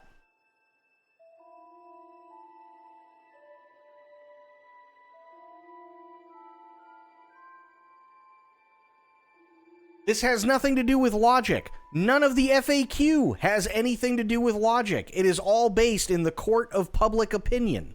Period. That's all it is. That's all it's ever been. The court of public opinion. It doesn't matter what the percentage is. If the only people that are really talking about it are the ones shitting on it, then there you go. Even before it came out, there were people shitting on Silent Hill 2 Remake. Saying it was too woke. Saying that because they changed some of the character models that things were going to be complete shit. And they had no faith in the game whatsoever. Saying that everything was going to suck because the combat was awful.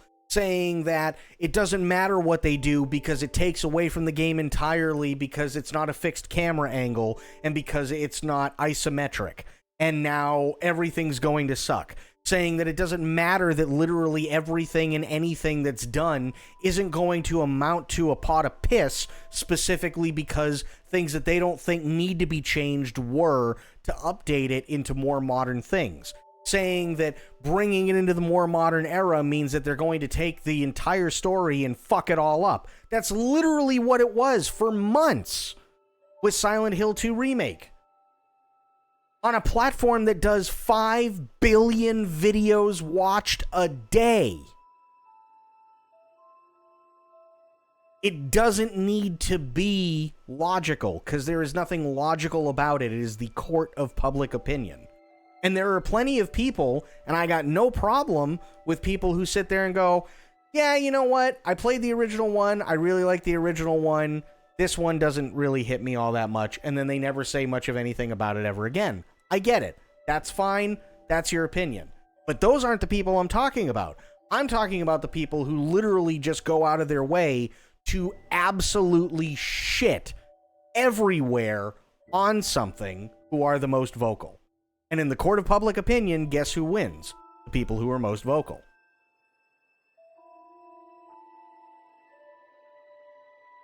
That's just how it is, right?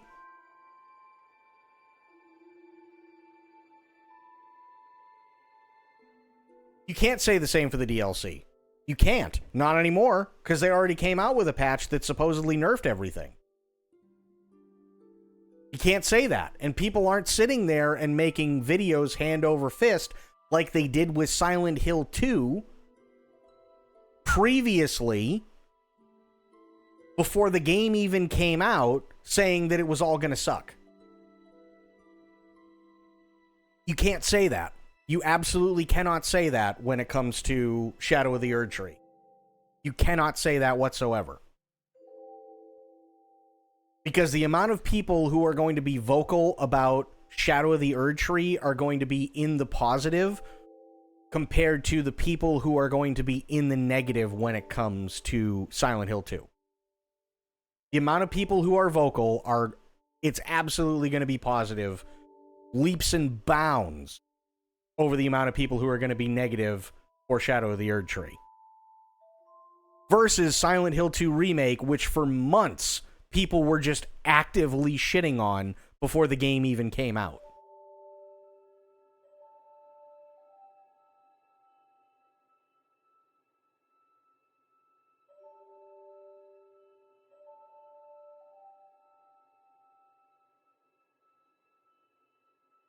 So it doesn't, like, I see what you're saying, but you are talking about the court of public opinion.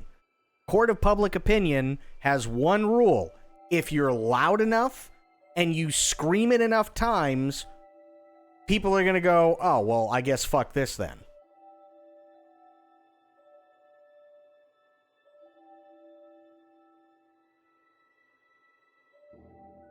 And then we went over the trailer's comments, and it was filled with nothing but, oh, I was proven wrong comments, and that was pre-release. And look at how many people made videos over the fact, or over the quote-unquote fact, that everybody saying that was bots.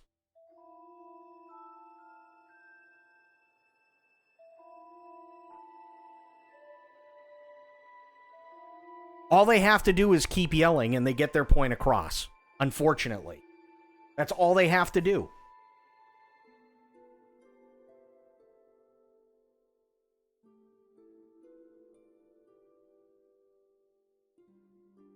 That's it. That's all they have to do.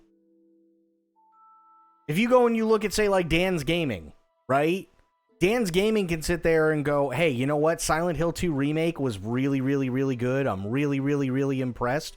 And I guarantee that he ended up getting a hell of a lot less impressions versus people who literally made a livelihood, and quite recently, off of doing nothing but shit on Silent Hill 2 before the game came out.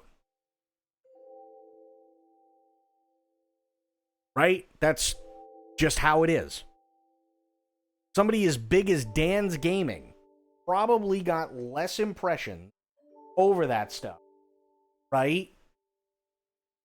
Than people who just actively shit on it, which is really sad.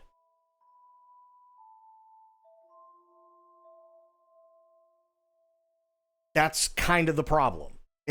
We are in the court of public opinion.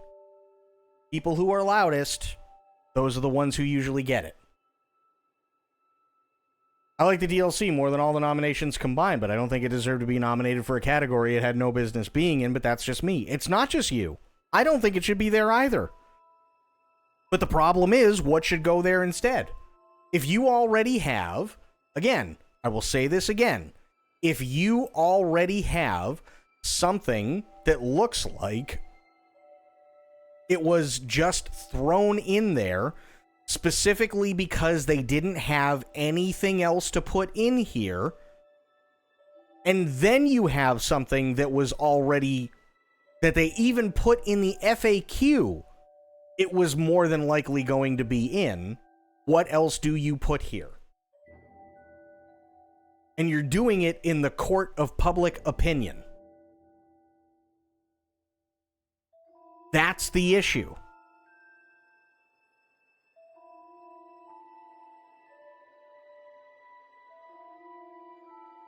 You're doing it in the court of public opinion. So if you're doing it in the court of public opinion, that means if you didn't put this in, people were going to fucking riot. Right? But they didn't have anything else to put in here after they went, okay, well, we need this, we need this, we need this. There's no way we can't have this, and Astrobot's been doing so fucking well, there's absolutely no way we can't have that. Now what? And then they put in Balatro because it did really, really well, and generally people really, really like it, sure, but I guarantee nobody saw Balatro coming for Game of the Year. Guarantee nobody saw it coming, and they probably sat there and went, I mean, I guess fuck it. Why not? And just shoved it in last minute. So if that's the thought process that they're going through, what would go here? If they're already having trouble filling this 6th spot, what would go here in the first place?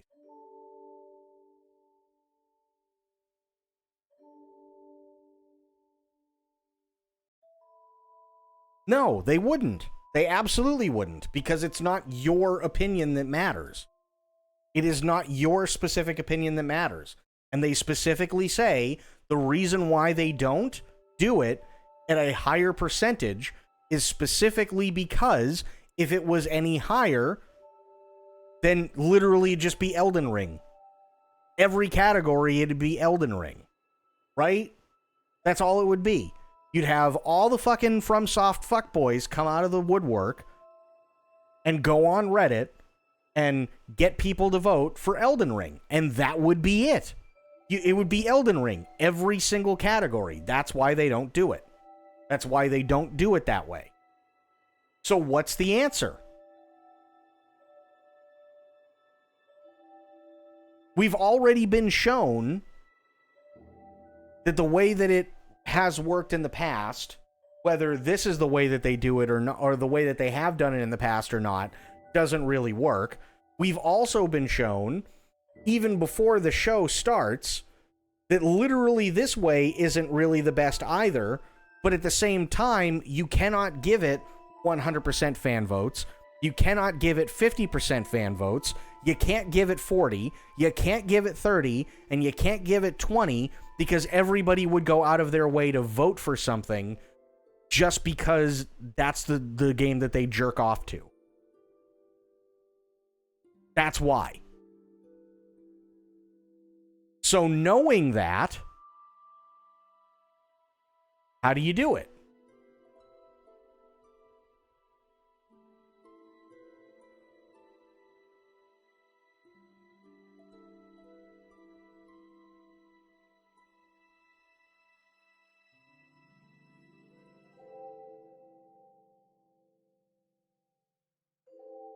This is the issue with award shows.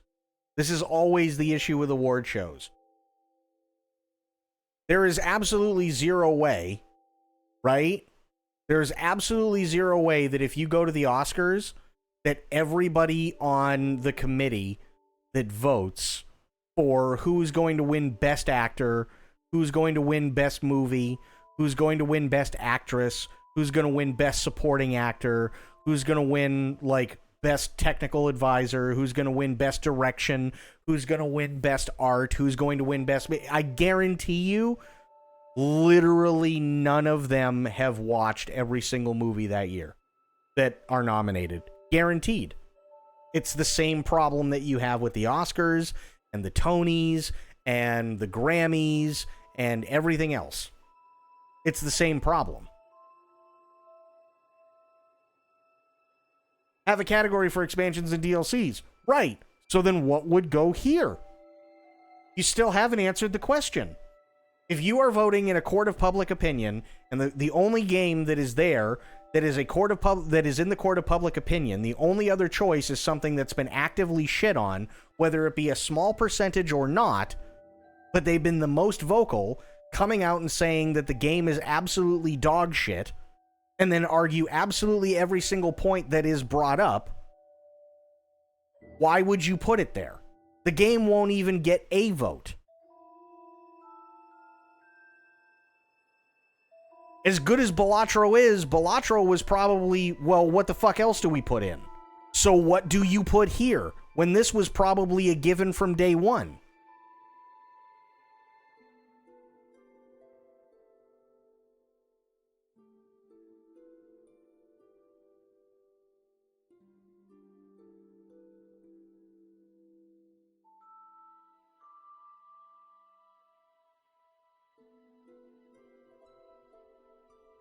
It's not a perfect system. It'll never be a perfect system, and I don't claim it's ever going to be.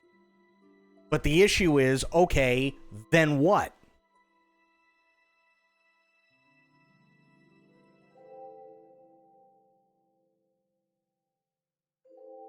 You don't have to change your answer. But it wouldn't get anything. I guarantee it wouldn't get anything. Look at this. View all categories. Best Action Adventure. Astrobot, Prince of Persia, Star Wars Outlaws, Legend of Zelda Echoes of Wisdom, Silent Hill 2. Silent Hill 2 technically is action-adventure.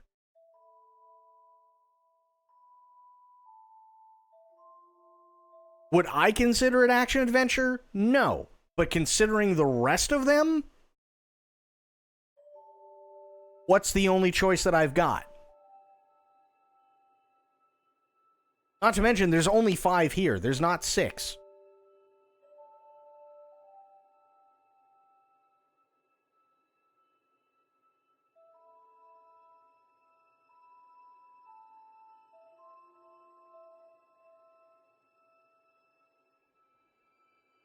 That's just how it goes. There haven't been that many games this year that really fucking absolutely dominated anything, other than Elden Ring and Black Myth Wukong. Astrobot definitely has dominated a shit ton, for sure.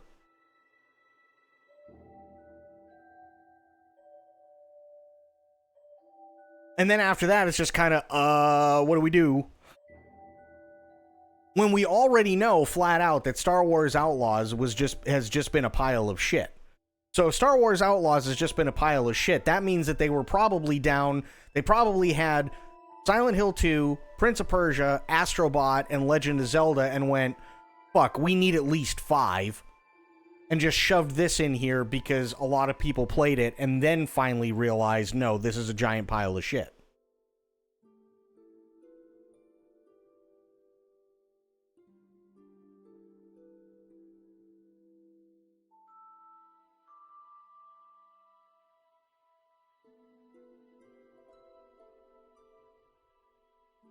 That's the issue that we have, unfortunately.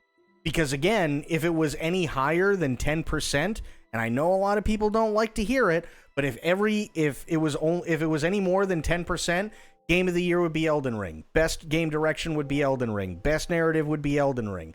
Best art direction would be Elden Ring. Best score and music would be Elden Ring. Best audio design would be Elden Ring. Best performance would be whoever the fuck voices what's his name in Elden Ring. Innovation and accessibility, it'd probably be Elden Ring. Games for impact, Elden Ring. Best ongoing, probably would still end up being Helldivers because it's still ongoing. Community support, Helldivers. Independent game, doesn't matter because most people don't care about indie games. Best debut indie game, these two, probably Balatro. Mobile game, didn't realize it was a mobile game like most people didn't, so they were like, yeah, fuck it. We already voted for it twice, why not? Best VR and AR, Batman, sure. Best action game, toss-up between Helldivers and Warhammer. Best action adventure, Elden Ring. Best RPG, Elden Ring. Best fighting, probably going to be Tekken because it's the only one on there most people think of. Best family, Astro Bot. Best sim and strategy, probably, if they could figure out a way to call it a sim and strategy, Elden Ring. Best sports and racing, most people don't care. Best multiplayer, probably Elden Ring. Best adaptation, they're talking about TV shows, so more than likely Arcane. Most anticipated game, probably something to do with Elden Ring. Content creator of the year, who cares? Esports game, who cares? Esports athlete, who cares? Esports team, who cares?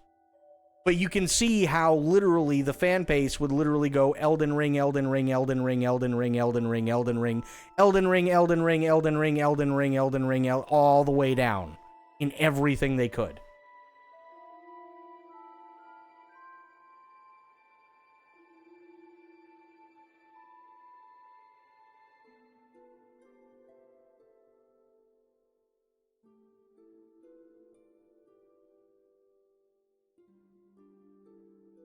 I'm not doing it to predict, though, because I know it would be Elden Ring all. That's my point, Blue. That's exactly my point.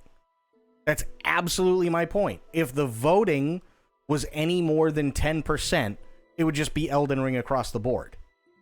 That's why they only do 10%. So people can sit there and scoff and go, oh, well, 10% is nothing. You're right. 10% is nothing. Because all those little fuckboys would come out of the fucking woodwork and go, oh, Elden Ring across the board.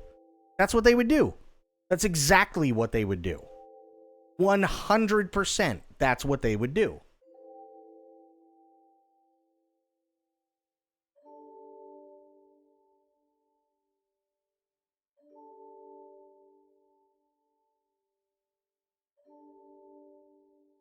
Again, true. You're missing the point. It's court of public opinion. If you have an extremely vocal presence, it does not matter what the percentage is, but if you have a presence that is insanely vocal, above and beyond everything that is being said that is good about it, which is not, by the way, what happened with RE4. There was one dude who was turned into a meme because you couldn't see her panties, and then literally everyone went, well, that's got to literally be the fucking people that are complaining about it, because they're all complaining that RE4 went woke. And then everybody just ignores them because of a meme that one fucking idiot put together because he can't stop jerking off to 20-year-old Ashley in a game that's 20 years old. versus everybody who sat there and went, no, the original is better. No, they changed character models. No, the action stuff doesn't look any good. No, they fixed they messed with the camera angle. No, it takes away all the atmosphere. No, things don't look good. No, they changed the voice actors. No, everything is going woke. No, they added in extra stuff. No, they changed the music here. No, they changed this. No, Bloober Team has a bad track record, and so on. Which one's going to be the more vocal?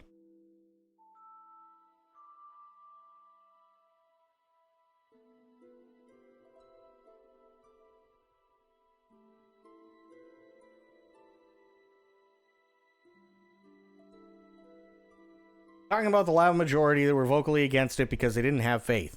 There's a difference between a bunch of people that don't have faith and say nothing compared to a very small vocal minority that literally calls a game everything but white. And I can tell you flat out, because unfortunately I am terminally online, that the backlash that RE4 got isn't even remotely close. They're not even remotely in the same league for the amount of hate that was given to them versus the amount of hate that was given vocally to Silent Hill 2 Remake before it came out.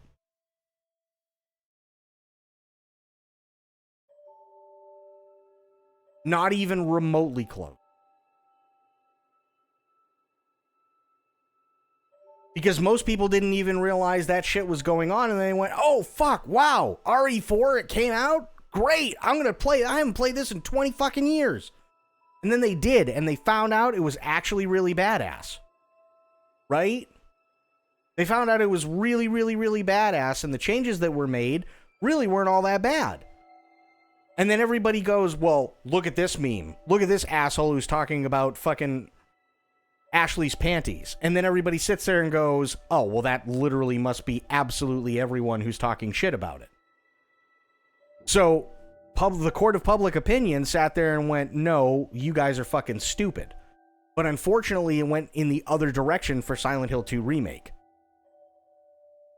And not only did it go in the other direction, that vocal minority went even harder on Silent Hill 2 Remake than they did for RE4. Because you had all these people that were coming out and saying congratulations in the comments, and then those people doubled down on stupid and went, no, they're all just bots. They have to be bots. You don't know what you're talking about. I know for a fact, because I check my shit every single day, that those are all bot accounts and everything like that, and because they have a microphone in front of them and they're talking into a camera, everybody automatically assumes they are the authority. And I know that sounds stupid, but that's how it works. Because generally, people are dumb. If you listen to something on the radio, whether it be factual or not, so long as they present it in a certain way, you are automatically going to take it as, oh, okay, they know what they're talking about. Generally speaking, if a news anchor says something on a news broadcast and they say it well enough in a way that it is deemed or that it is being presented as factual, it doesn't matter whether it is factual or not, everybody automatically assumes it is. If I say something as fact, it doesn't matter whether it is or not, it is. That's the trick. You have a microphone in front of you, you're talking into a camera, or you're talking with enough gusto, it just is. It is right. Look at all the people who sit there and talk about, oh, well, this streamer said this streamer said that, and they got 130,000 people in their stream, and then they go, holy shit, the adpocalypse is happening. Meanwhile, you have other famous streamers who are sitting there going, no, dude, the adpocalypse isn't happening. I know this because it's only happening for people who are in politics. But they've got less viewers than the person who's got 130,000 viewers sitting there going, guys, the adpocalypse is happening and you're fucking welcome.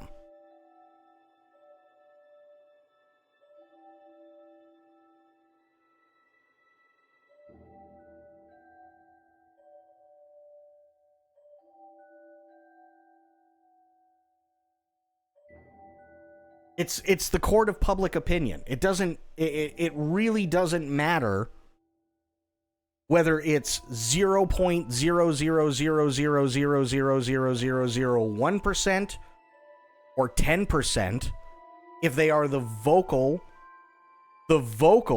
majority, and by that I mean literally the majority of people who are being vocal about a thing, that's what the general consensus is going to be in the court of public opinion. Unfortunately. It sucks, but that's the world that we live in. Because as Bloop said, right? Bloop isn't voting to predict. Because if he was voting to predict, then literally Elden Ring would be literally everything in these top 7 categories. And probably the next set of categories as well. And then after that, it kind of like flops. I mean, maybe best RPG, stuff like that. Best sim and strategy, sure, right? But Elden Ring would just literally walk away with everything if it was actually done logically, and that's why they can't do it that way. And it sucks, but it's true.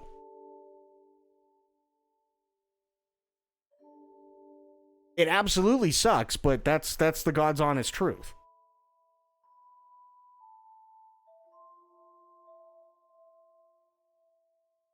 The amount of expectations that SH2 overcame and proved wrong should just go to show why it should be nominated even more. This show is just a joke. They're all a joke. That's the thing. Do you think anybody really gives a shit that Independence Day was nominated for an Oscar? Do you think anybody gives a shit that Aliens was nominated for an Oscar? Do you think that anybody gives a shit that Star Wars Episode 1 was nominated for an Oscar back when it first came out? Do you think that anybody gives a shit that Slumdog Millionaire won? I'm pretty sure it won quite a few awards when it was the year that it was nominated. No, because the whole thing is a joke, right? The whole thing is a joke. There's zero way that the Academy watched every single movie and all came to the same conclusion. It is physically impossible.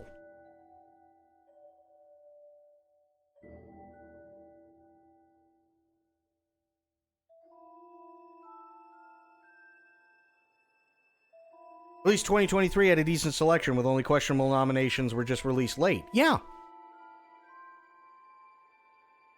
But again, if you have to have 6 up here and you go, well, fuck it, throw Balatro in at the last minute because we need 6. Okay, fine. Now take out Elden Ring. What goes in there? That's kind of the issue. In the court of public opinion, what goes in there?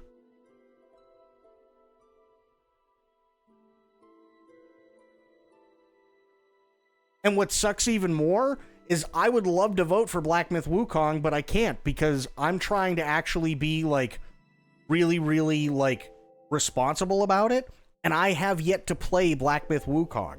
How can I vote on something that I haven't played? How can I vote for something that I have yet to play? Right? If I don't care about Astrobot, but I know for a fact that it is absolutely going to be a fantastic family game because of the gameplay that I've seen, then yeah. But am I going to vote for it for Game of the Year? Fuck no. Final Fantasy VII Rebirth has not come out for PC yet, so have I had a chance to play it? Absolutely not. Does that mean I'm going to vote for it? No. That means the opposite. Metaphor. I'm sure Metaphor is a banger of a game. I'm sure the music is on point. I'm sure a lot of people love the art style. I'm sure a lot of people love the story. But I don't want to sit there through 40 hours worth of tutorial. So am I going to vote for it? No.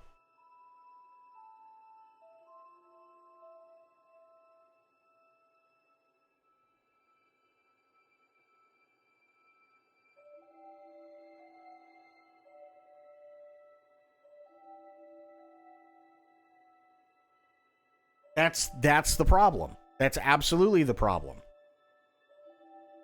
It has nothing to do with logic, even though I'm trying to bring logic to this whole voting structure by voting the way that I feel that I should vote.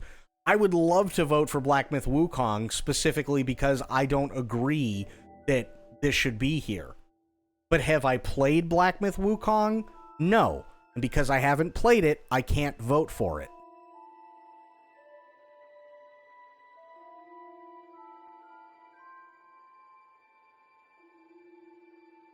So then it just becomes, okay, well, then what can I vote for? Well, I can't vote for this. I also can't vote for this. I can't vote for this. There's no way in hell I'm voting for this. So that kind of narrows my options. This year, unfortunately, is kind of a, yeah, saw that coming year. Right? We've talked about the Game Awards plenty of times. Even this year, we talked about the Game Awards plenty of times.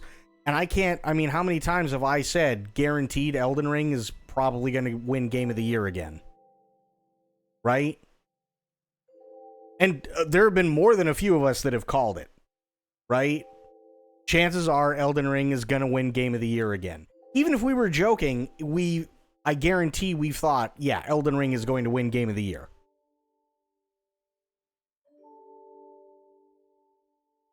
And that's really all there is to it. And it sucks, but we all knew it was coming. We all knew it was coming. I don't agree with it whatsoever. I really don't. I don't like the fact that it's here. But I also can't vote on things that I have yet to play, because I have not played them.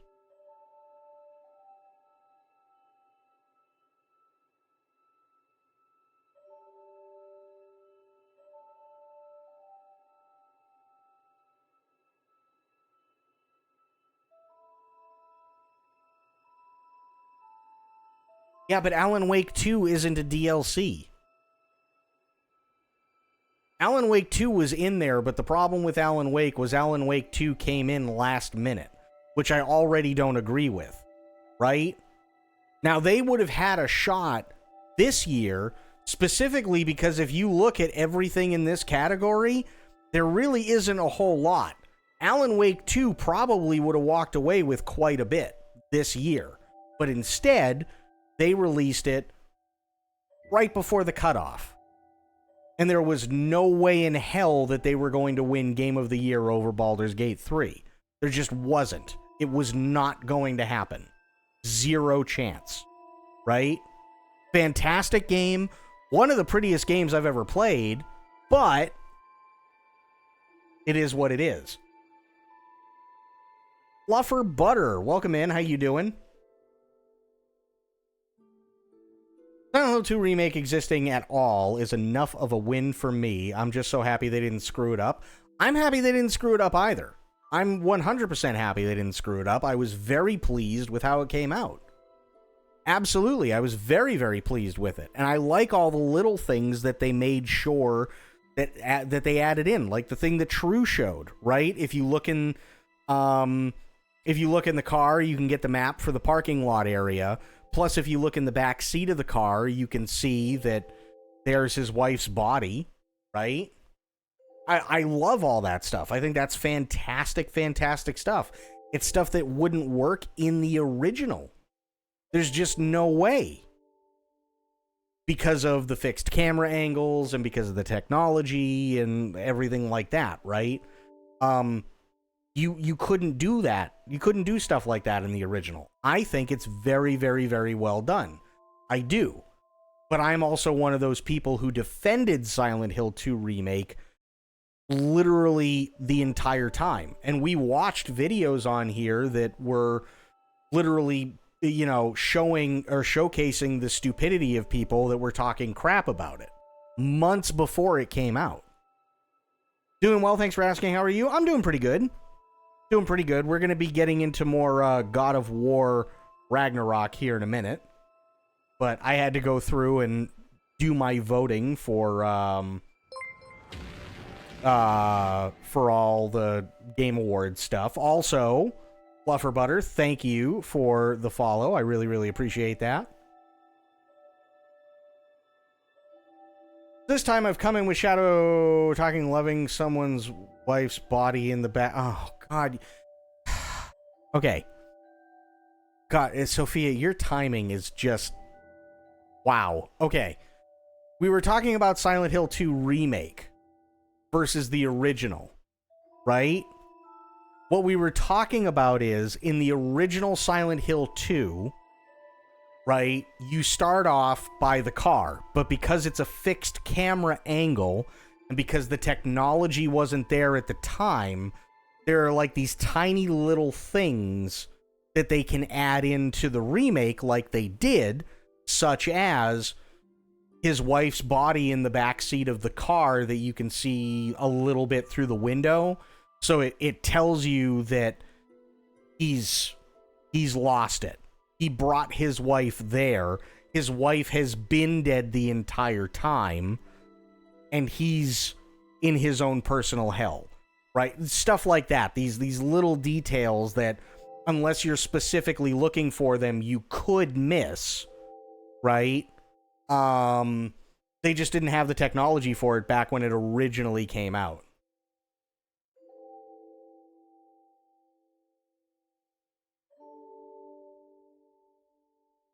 Supposed to let him confess slowly while we cook him slow. Oh god.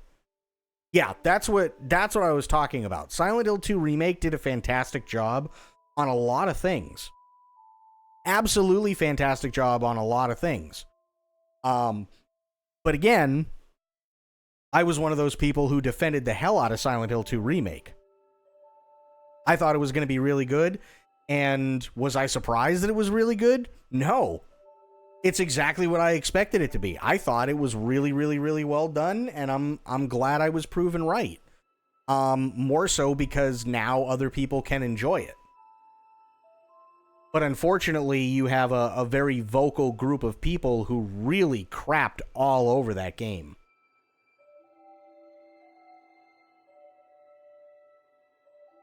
And it sucks, but it's the truth. Okay, I'm putting it on BRB. We're switching over. We've done all the Game Awards crap. Again, I think it's going to be a year of, wow, saw that coming, but that's just me. Me personally, though, here's why I'm excited for the Game Awards. 2 reasons. Metal Gear Solid Delta and, well, sorry, 3 reasons. Metal Gear Solid Delta, OD, and Death Stranding 2. Because Kojima is best friends with Jeff Keighley, and you know for a fact that although Kojima is involved with 2 out of 3 of those, that he's definitely going to do something special for those 2 out of the 3 games. And unless Konami is waiting for their 4th video, which may or may not come out right before the Game Awards, to announce when the release date is, they're going to do something special for it. They're absolutely going to do something special for it. God, I hope OD is updated. That trailer hype. Oh, yeah. Again, the trailer is not necessarily anything special, but it's special enough. For those of you who don't know what I'm talking about, we'll watch it here one more time, just so you guys know what is being talked about. This is the trailer for OD. We don't know when it's coming. We just know that it looks really, really good. And then we'll switch over.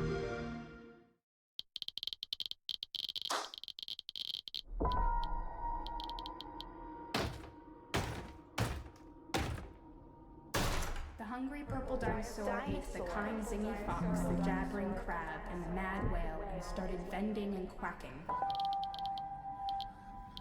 The hungry purple dinosaur ate the kind zingy fox, the jabbering crab, and the mad whale, and started vending and quacking. The hungry purple dinosaurs ate the kind zingy fox, the jabbering crab, and the mad whale, and started vending and quacking.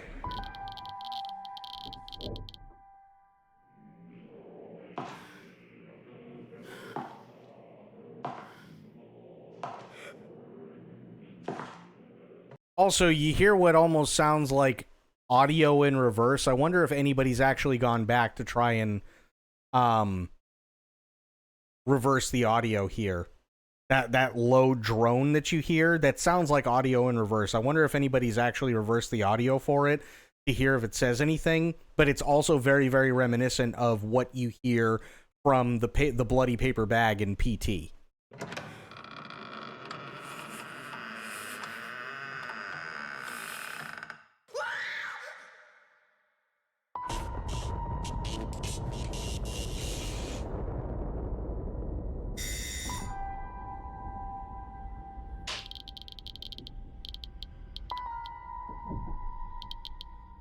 No, I don't think it's going to be... I mean, like, interactive movie is a meme. That's all it is. It's a meme. Right? It, like... I don't like that only because literally an interactive movie is what a video game has been for a long while. For a long, long while. That's quite literally what it is. When you're playing Horizon Zero Dawn... literally all the cutscenes could very well be part of a movie. But you're interacting with the character in between cutscenes. Metal Gear Solid 4, that meme came up. Oh, it's an interactive movie. Well, why is it a movie? Oh, because there's an hour-and-a-half cutscene at the end of it. Right?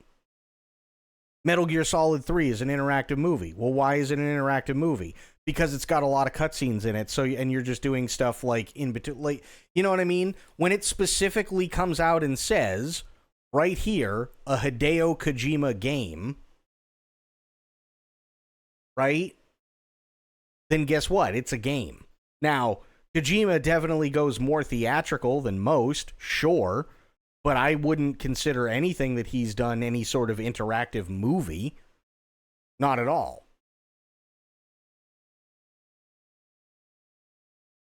You want an interactive movie?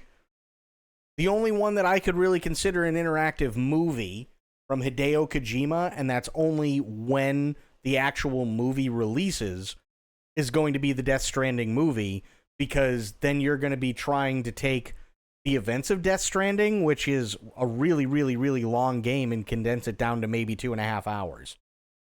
Right? DS2 is DS2, OD is horror, Fizzint is action. Actually, you know what? That's the other one. I don't even know if we're going to hear anything about Fizzint. Or is Fizzint the movie? No, we haven't heard anything really about Fizzint.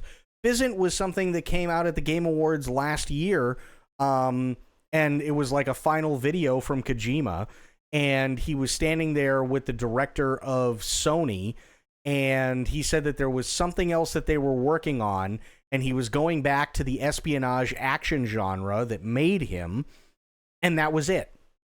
And all we know is that it has something to do with Sony Pictures. So you've got the power of Sony plus Sony Pictures. So we have no idea what Fizzint is. We have no clue.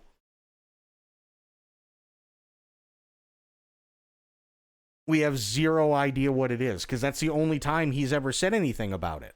So maybe we'll hear more about it. I don't know. But it's going to be interesting, especially considering that on Twitter, and we went through this, I think, like maybe 2 weeks ago, he's had some really prominent people there, including Keanu Reeves, which is insane.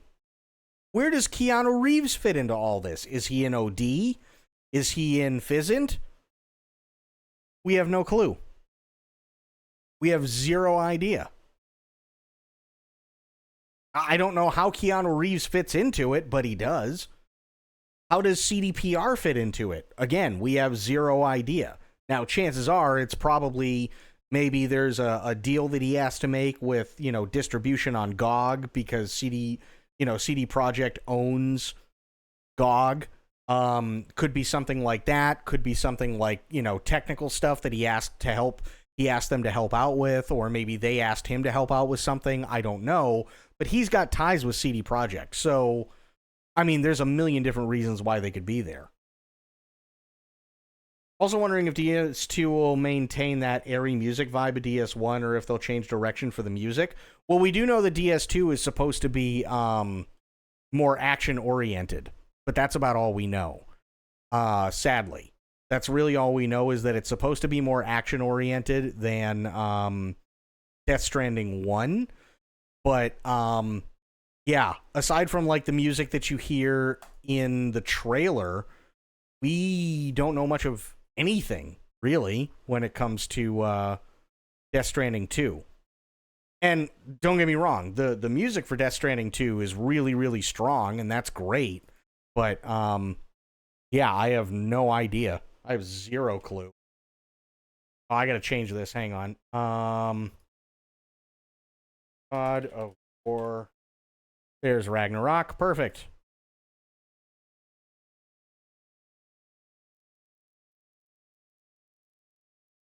Oh, helps if I change the scene. Nice.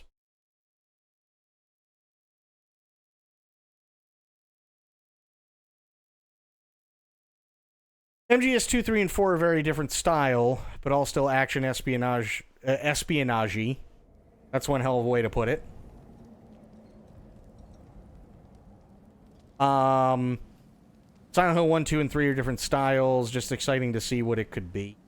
I mean, I'm excited to see what it could be too. I just have no idea.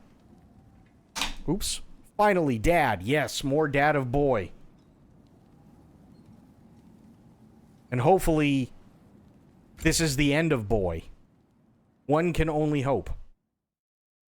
And I forget where we left off, if I'm being honest. Oh, yeah, we have to go to another realm.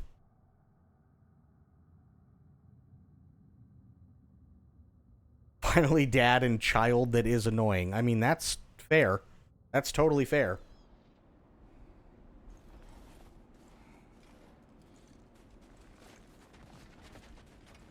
Oh, give it a second. It's still compiling the shaders. Did you miss Hello Kitty Racing? You did, Sophia. Hello Kitty Racing was done on Saturday. And not only did we do Hello Kitty Racing, we beat all of Hello Kitty Racing in just over 2 hours. I was actually really surprised as to how short of a game it was. And then we went through, and we only did this because it's free on Steam. We also checked out, started, and finished Nightmare Kart, which was originally Bloodborne Kart. And to be honest, Nightmare Kart was a hell of a lot better than I thought it was going to be.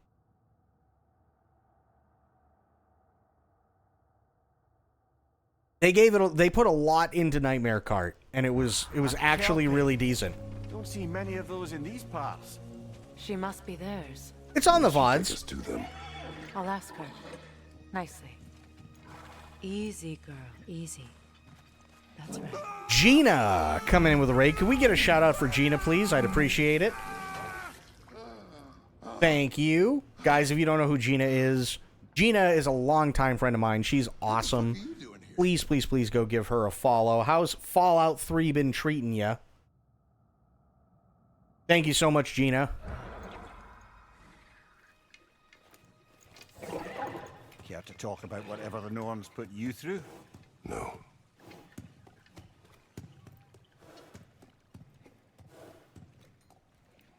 Get on. That's a good lass. Lovely creatures, but temperamental by reputation. In my land, they'd keep children away. Oh, thank from you, Gina. I walks by telling appreciate them a that. Kelpie would drown them. Of course, no Kelpie I know would do such a thing. Unless it was disrespected. It walks on water. Aye. No mystical water steeds to speak of in Greece, brother? There were the hippocamps. They served the sea god. No, today's the anniversary. On a Titan. That might not be her favorite subject. Oh, shit.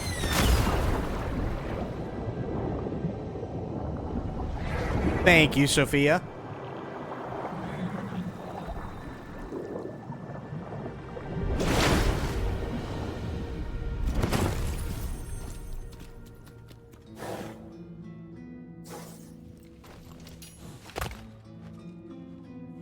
Well, now I know why it's called a Kelpie. Fate's own hideaway. Never doubted we'd make it.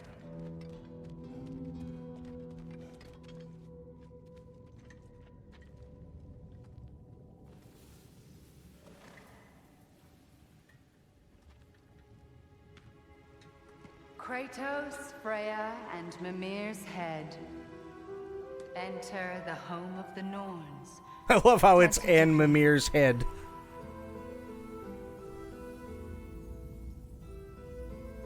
They have finally reached their destination. Kratos speaks first. I seek my son. You know the child is in Asgard. No, you seek what all who search for us seek. To know the ending to your story. The ghost of Sparta furrows his brow menacingly. He resists the urge to grunt. Oh, he fails. You come to us, piteous archetypes, seeking freedom from your scripts. As if knowing your lines would grant you the power to rewrite them. Speak plain. You will die, Kratos of Sparta.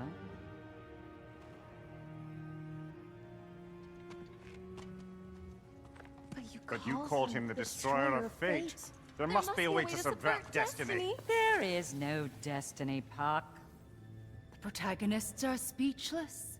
They do not understand. There is no grand design, no script. Only the choices you make. That your choices are so predictable merely make us seem prescient. When my son was born, shut up!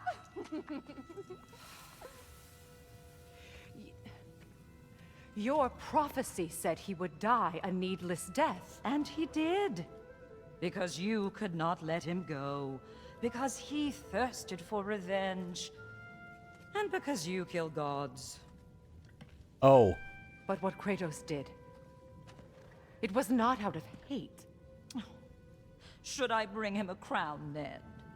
He still slays gods, but now he's sad about it? You are the sum of your choices, nothing more. And because your choices never change, you will learn that Heimdall intends to kill your son in Asgard, and you will do what you do best. And then Ragnarok. The skies burn, the curtains fall. Exunt omnes. Heimdall. Again, he misses the point. Focusing on the second act to the exclusion of the final. A common mistake in storycraft. We are leaving.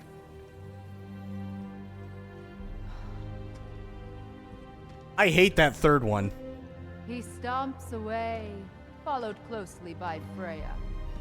I enjoyed your story, Kratos. That's great. Pity it has to end so Could you soon. stop narrating what I'm doing in real time?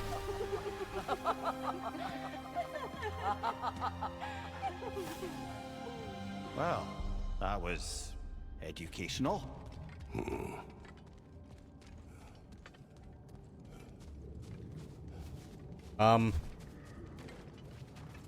Horse, go. Please. Can I? Okay, now I can get on, but it's from the other side. You turned it on. Okay, how'd it go?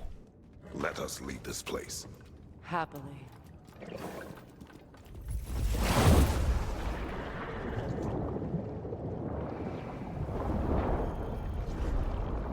Okay, looks like it's working. That's good. That's better. I can feel things getting more normal already. After 3 hours of cabling. Hey, you did it. That tree. Well, isn't that interesting? What is this? That's the noose, brother. The one Odin hanged himself with.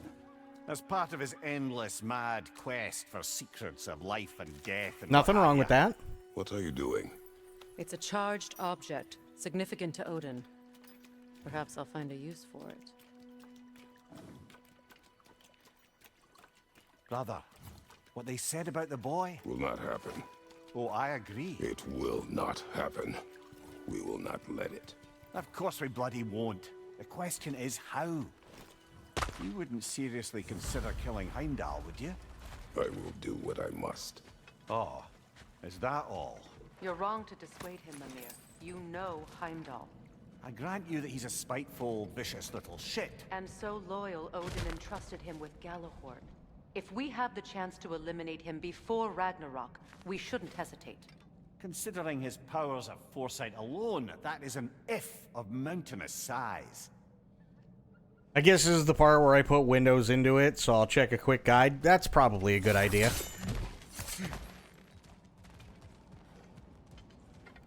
But, hey, you turned it on. Everything seems to be working, so things should go pretty well. Oh, this is a dead end. Okay. Then I will pick up the thing. So, Sophia, how you doing?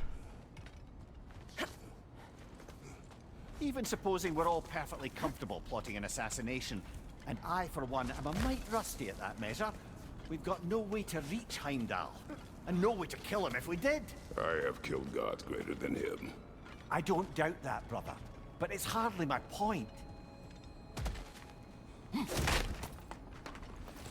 Just fine and dandy. Thank you for asking. And you? I'm doing pretty good. Did the voting for the Game Awards, and yeah, it's gonna be one of those, oh well, I'm not surprised years. But I'm honestly, we're gonna watch the Game Awards anyway, because I'm more interested in the stuff that's coming out and the new trailers and everything else. Mostly it's gonna end up being like, because like at the Game Awards, they always have games that release on, say, like that day, right? Some of them have been really, really, really good games too. Really cool games and like big games that have been released literally that day. Or like games that come available for pre-order, or release dates for games that we're waiting on, stuff like that. So that's what I'm most interested about this year. Maybe you'll be surprised, never know. I don't know. I mean, I'd love to be surprised, but I don't really think I will. Kratos, I see something.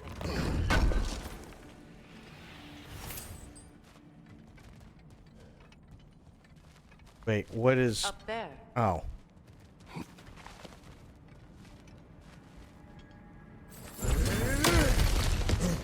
There we go.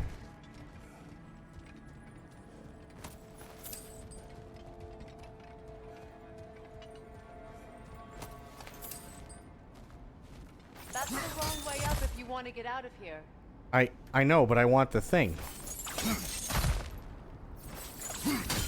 I'll come back down in a second. I want to grab the treasure. Oh, I already grabbed the treasure. Damn it!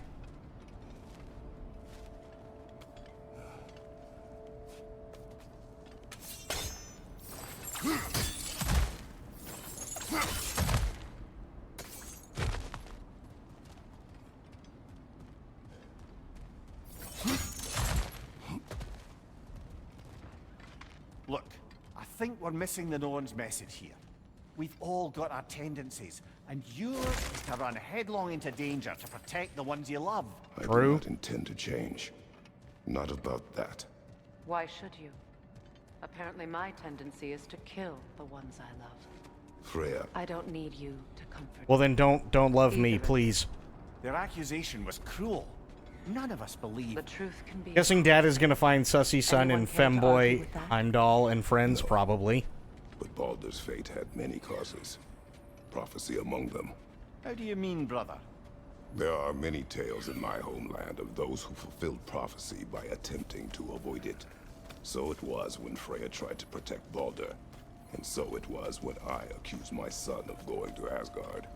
Then we agree. It'd be foolish to go after Heimdall. No. If Heimdall must die for Atreus to live, then Heimdall must die. How can you say that, knowing what you know? Because if Heimdall is a threat to my son, I must act. It is my... Your nature. Well played, Norns.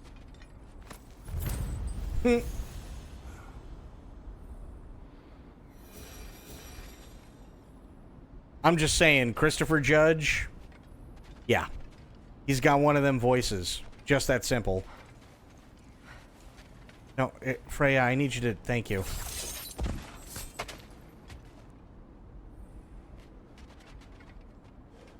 I really, if they're planning on making a TV series out of God of War, they need to have Christopher Judge.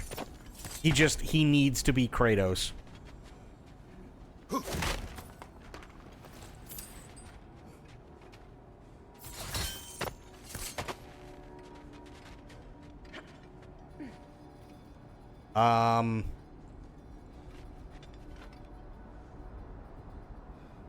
What? Oh, that's why.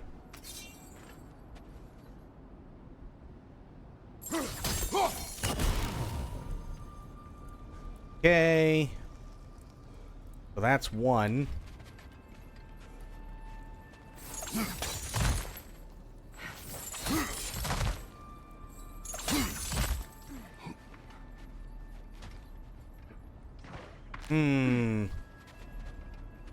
How do I get that one, though?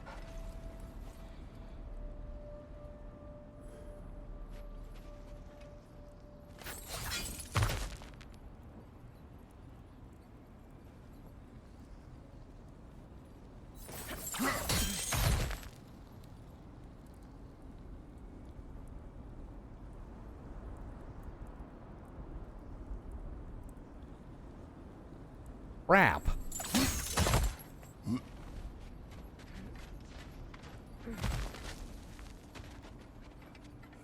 Oh, okay, I see.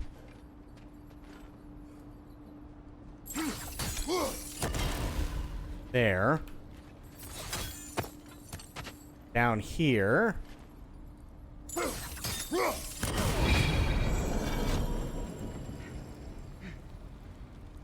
Okay. Question now is, what did that do?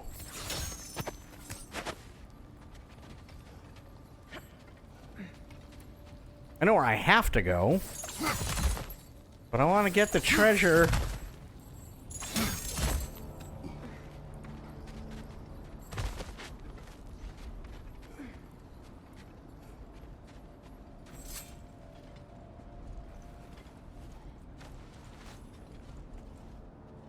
Okay, there's a fight coming up.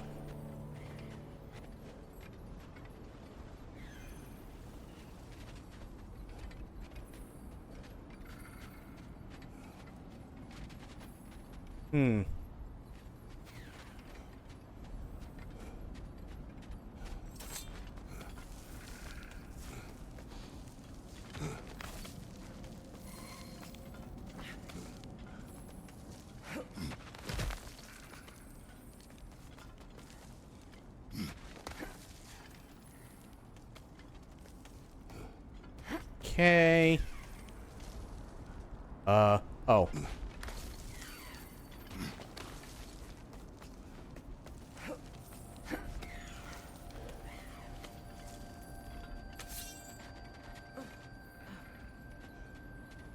Oh yeah, so I ate like I was fucking 12 years old today. I didn't really know what I wanted. Really had no idea what I wanted. So I sat down and I ate two things. One was SpaghettiOs, and the other one was beefaroni.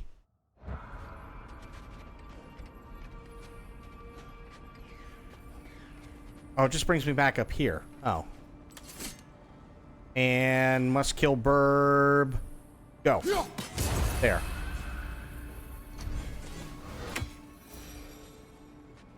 That was it. That's all I wanted. And I was like, you know what? I'm good now. I had my beefaroni. I had my SpaghettiOs. I'm happy. And that was it. The only thing that could have made it better... Oh, actually, no, wait. So, that's not all. So, the other thing that I had is I washed both of them down with chocolate milk.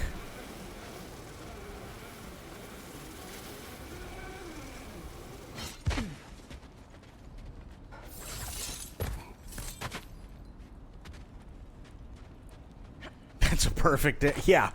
It's just like, okay, apparently I'm going to be 12 today. Because why not?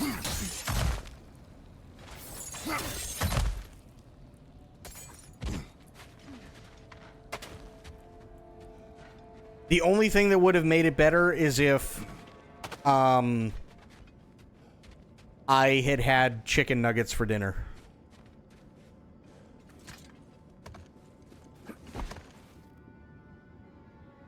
That would have been the only thing to make it better. Find a gateway. Return home. Consider our plans. Listen, brother. Before you make any hasty decisions, why don't you blow off a little steam? I'm sure there was some loose end we meant to circle back to. Give your mind a little time to process everything. I suspect there's unfinished business here at the lake, though I'm certainly happy to spend time somewhere other than Midgard. It's your choice, brother. At your service. Blades of Chaos, upgradable. Yes, please. Always a joy to work on these. Okay.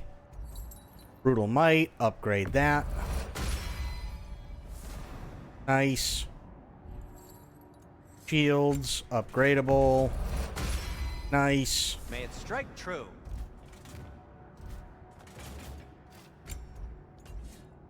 I don't have enough for that. Well, maybe I do. Hang on. I'll heat up the Armor. forge.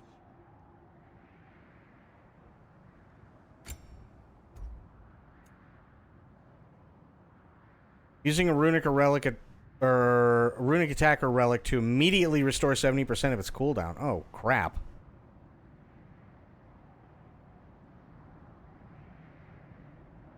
And everything goes up quite a bit, except for my vitality, which takes a dump. So that's not good. An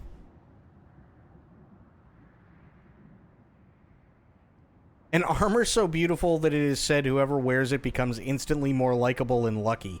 Oh, good. Increases the damage caused by extinguish flames and vaporize frost skills. But my vitality still takes an absolute crap. So I don't like that.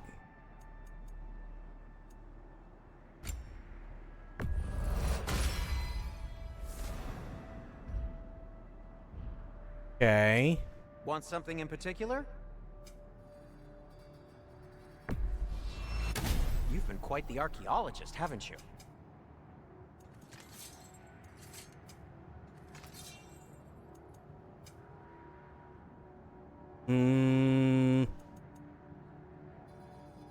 Nothing. Anything Okay. more to discuss? Let's see. Oh, wait. There we go. How would Atreus get to Asgard? I'm sorry, but you'd have to ask Odin.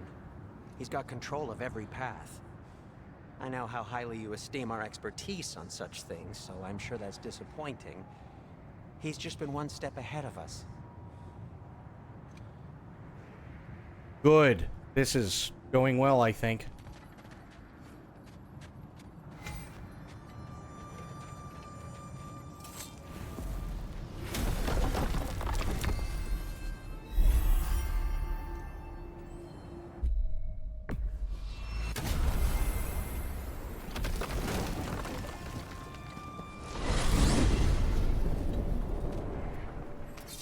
Now tell me of this power Heimdall wields. He sees the future. More like he reads the person, sees their intention. My intent will be to kill him. Knowing that will be no advantage. Brother, this is no one to underestimate. Any move you make, he'll have seen it coming. If you must face him, we need something else. An edge. Humor me? Very well. We will ask the dwarves. Ah, the inevitable asking of the dwarves. Nice.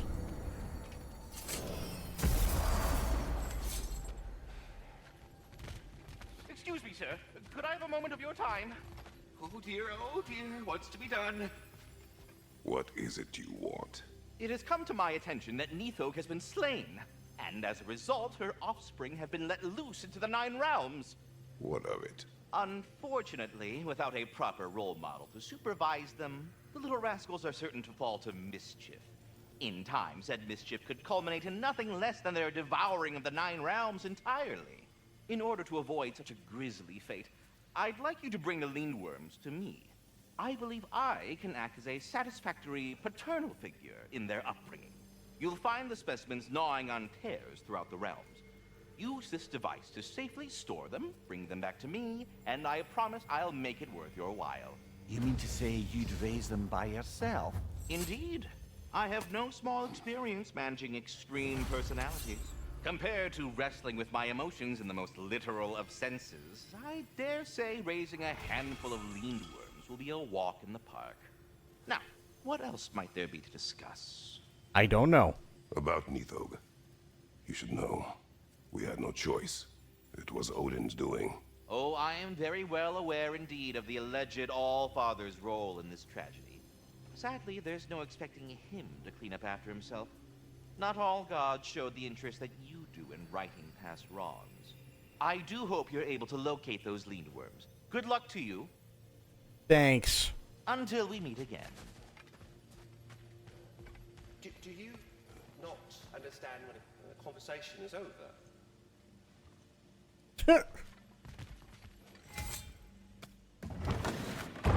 You're back. They're back. Simmer down. I see 'em. I have news. Oh. Did the Norns tell you how to get Atreus back? Do we have a plan? The Norns say Atreus will be killed by Heimdall. The plan is to kill Heimdall first. Oh, wow. Okay, Heimdall. Let's see. Never loses, sees everything coming, unpopular at parties. This won't be easy. Whatever his advantages, I will overwhelm him with my own. That's the idea. You gotta overpopulate his senses, see? And I got just the thing in mind to help you do it.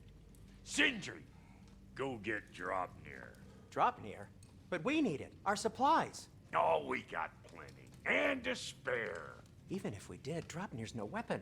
Why would a... Oh. You mean we combine it with... That's right. And then when he...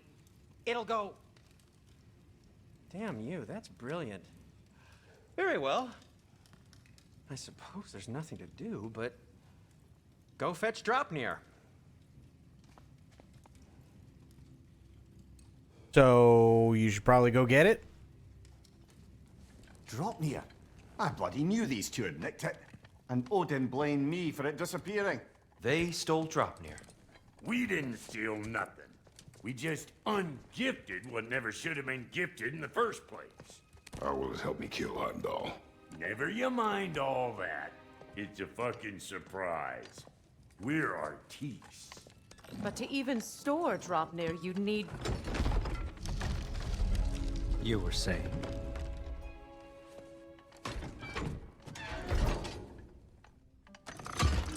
So now you intend to kill Heimdall. Violence cannot prevent violence, Kratos. I truly thought you understood that. No matter what you thought I understood, my son is in danger. I will not allow harm to come to him.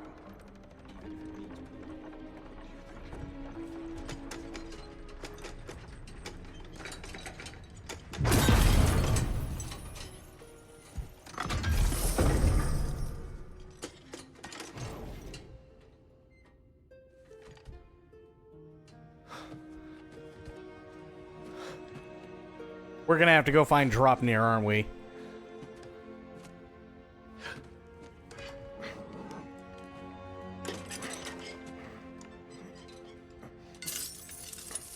What the shit? Thank you, medicine. How you doing, buddy? Oh, I'm gonna miss you, little one.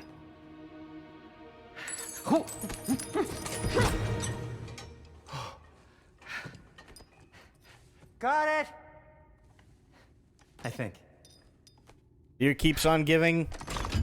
It does.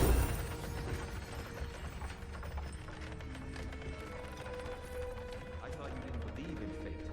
We are all worried about your son. We need... Enough! Heimdall's a threat, not only to Atreus, but to everyone. He's Odin's left hand, and he carries the horde that begins Ragnarok. If we have the chance to eliminate him, we And should... it's just as likely a trap because the bastard knows your intentions. Hey, you know what? Kratos. You're still sober through all of it. That's a testament to you, buddy. I'm not even kidding. You're still sober through everything that this year has thrown at you. That's a testament to you. So congrats on that. Seriously. Was MIA for most of it. How was my weekend? Weekend was pretty good. We did Hello Kitty racing, which was a thing. Honestly, it was fun. It was short, but it wasn't bad. And then we also did Nightmare Kart, or formerly Bloodborne Kart. I've never seen anyone so much as lay a finger on him. Not one. Well, I gathered what's fit for gathering. How long will it take? We'll have to go to Svartalfheim to get the rest of the materials. Not to mention we'll have to visit the lady. Oh. Whew, that's a relief. Huh?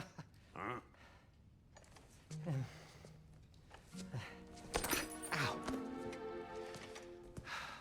Kratos? Whenever you're ready.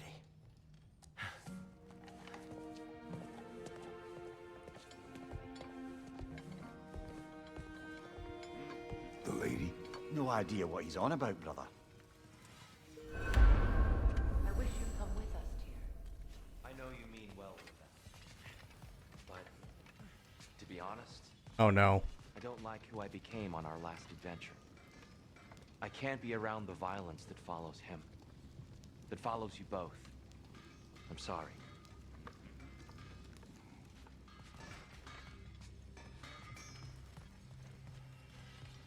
You ready to go? Yes. See you out there. Although it is disappointing that we've got 2 gods of war and one can't get it up.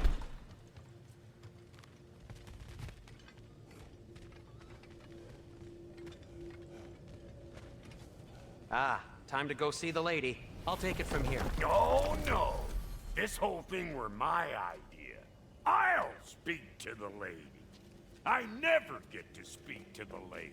There are reasons for that. Brock will go. What? No, no, no. I have You to. heard him. Quit your fretting. I ain't gonna mess nothing up. What the? No, you pimp shrimps. Think that'll keep us out?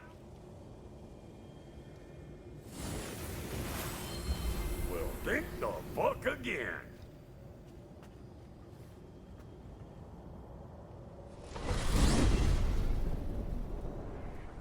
What was all that then? Oh, just Sindri trying to hog all the glory. Same old Not shit. that. The gate. What's wrong with a bloody gate? Most likely someone in Nidavellir been making a fuckery of the works. Probably on account of all that incursioning you got up to. But don't worry, you little dangling head. Old Brock came prepared. I got ways in and out from the old days. Gates said never even think to look for, on account of being stupid. Nice.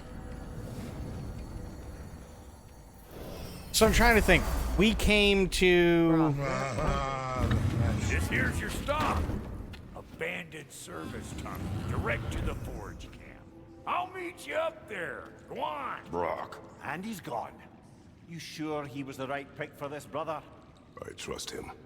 He speaks plain. And True. yet so colorfully. So, I think the last time when we talked about this, we were talking about... ooh, thank you for the hydrate. We talked about... what... mythology, I guess you could call it. We'd all like to see... for the next God of War. Thank you for the hydrate. Actually, here's what I'm going to do. I have to use the bathroom really, really quick. So I'll use that, and then I'll come back and I'll hydrate, and we can talk about the mythology stuff. So give me a minute. I'll be back, and then we will keep going. So yeah, give me a minute. I'll be back.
Okay, I is back. A little tinkle here and a little tinkle there.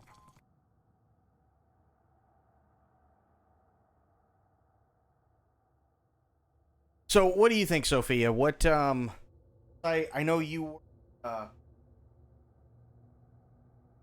know you weren't I think you might have fallen asleep by the time we were talking about it, but so God of War, by the time this game ends, will have gone through 2 mythologies.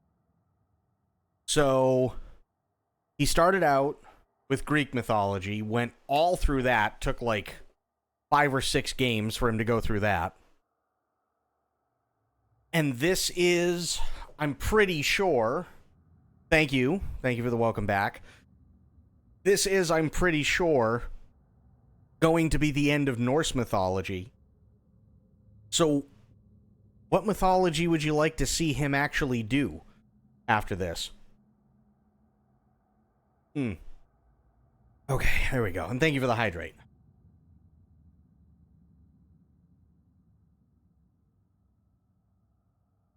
And actually, for anybody who wasn't here previously, what mythology would you like to see him do? Christianity, oh god. Well, he did Greek. He already did Greek mythology. That's where Kratos comes from. So, he is known as the Ghost of Sparta, and he is a Spartan. So he killed literally all the Greek gods, including Zeus, twice. And now he's here, and pretty sure he's gonna kill Odin, plus all the others. So that's gonna be that.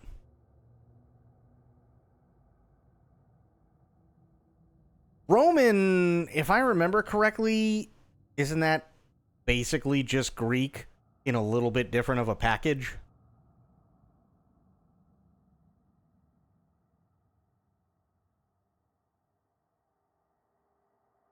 It's essentially Greek. Yeah.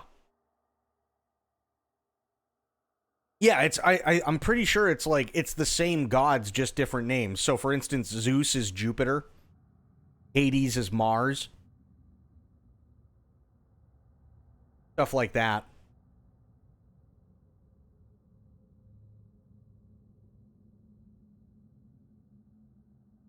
There were well, let me put it this way. There were a bunch of them that I thought were really cool ideas that others brought up, and I was like, wow, you know what? That would actually be kind of interesting. One was Hinduism. One was Egyptian. Egyptian, I think, would be really, really cool. Especially if you're... I mean, imagine playing as Kratos and having to fight Amun-Ra. Holy crap. Ancient Chinese mythology, Japanese mythology, and one that I think Sober brought up, which I think would be really, really cool, Aztec. And I think out of all of those, Egyptian and Aztec would be my picks.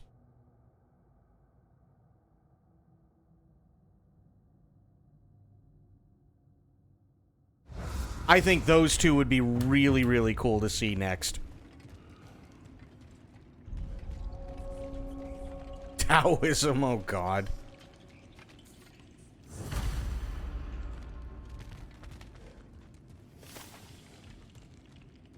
Also, I'm pretty sure we're not going to see a God of War in Christianity, because I think there might be some people, not here, not just here, but kind of all over the world, who really don't want to see Kratos fight Jesus.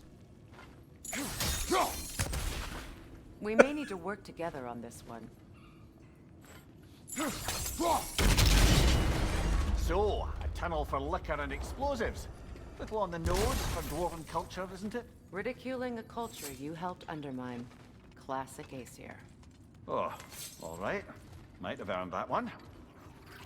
The only time I think the only time I would accept that is if it's Kratos versus Jesus, but Jesus is played by Keanu Reeves and has on sunglasses and is using a minigun. That would be awesome. And he's just using Brazilian jiu-jitsu through everything, and Kratos is just like fighting for his life. Kratos versus Moses. Oh yeah, that'd be another good one.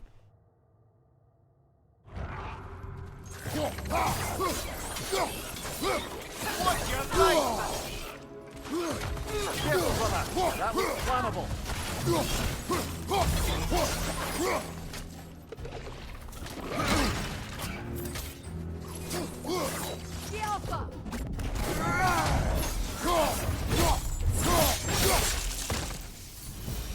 Well, I can see why it's an abandoned service tunnel.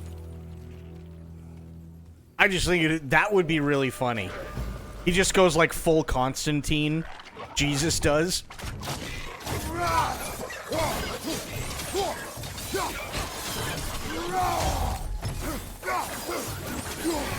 Another oil spill.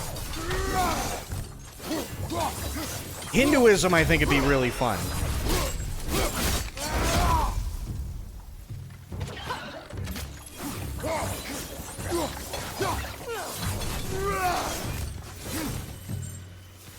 Hinduism, I think, would be another really fun one for sure.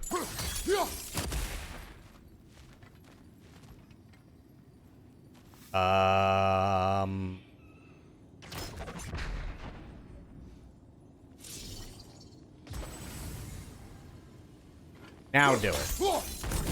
There we go. There. We keep cooperating, maybe someday it'll be Asgard in flames. That is not my goal. Doesn't mean it's not your destiny. What are you insinuating, Highness? Not a thing. Because Hinduism, you have a lot of really cool gods. You've got Shiva, you got Lord Ganesha, you've got Gilgamesh. There's a lot of really cool things in Hinduism for sure. Kratos has to fight through Noah's Ark. Kratos has to take apart the Ark while getting attacked by transmorphed animals, 2 of every kind. Noah and his family are the end bosses at the bow of the ship, surrounded by the flooded ocean. I don't... Yeah, somehow I'm not sure about that one.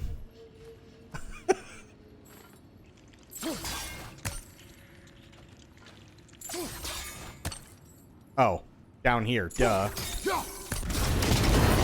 Ah, a fortuitous oil spill.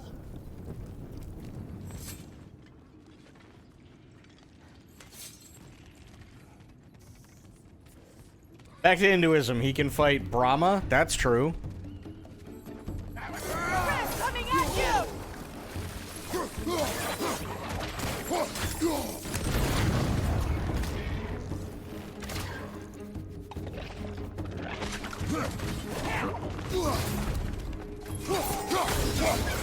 Behind you!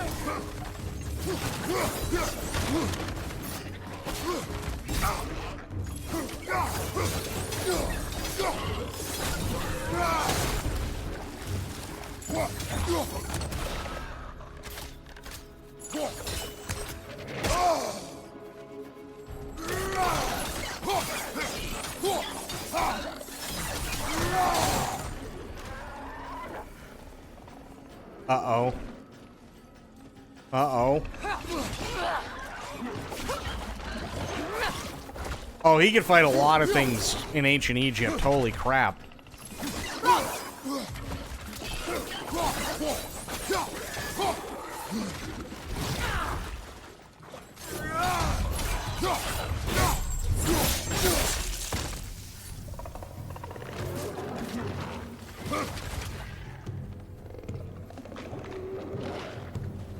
Come on, idiot. Or not. Up there! Grid poison's coming this way!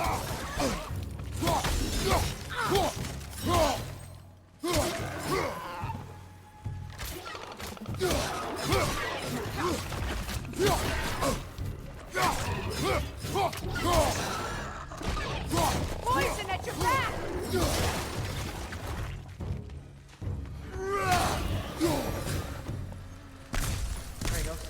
Kratos! I think it'd be really cool to see a lot of those fights. I really do.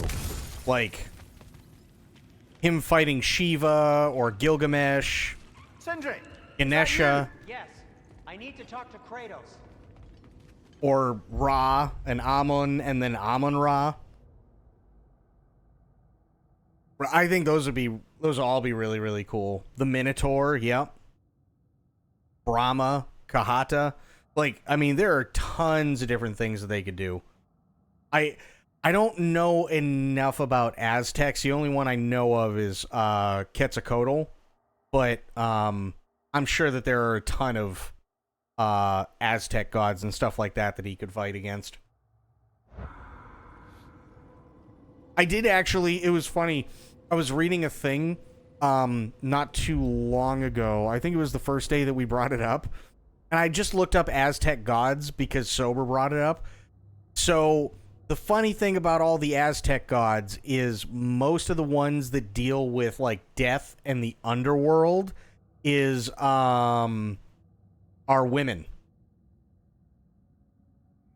So would it go back to like the old way of doing God of War, where in order to so in one God of War, I think it was God of War 2, it was actually really, really, really funny. It was he had to get to Aphrodite, but in order to get to Aphrodite, he had to fuck her sisters. I'm not even kidding. That's a thing that happened. So you go into this one area in God of War 2, and Aphrodite's sisters are there, and the only way that they'll give him information is if he makes them come. So the camera pans away from what's going on, and it turns into a QTE game, so it's like you have to hit triangle at a certain time, and you have to hit X at a certain time, and square, and you have to do it when they pop up.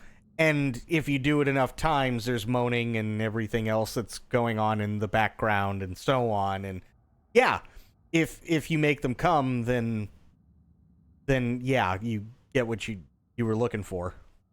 That's an actual thing that happened in the God of War games. It was really funny.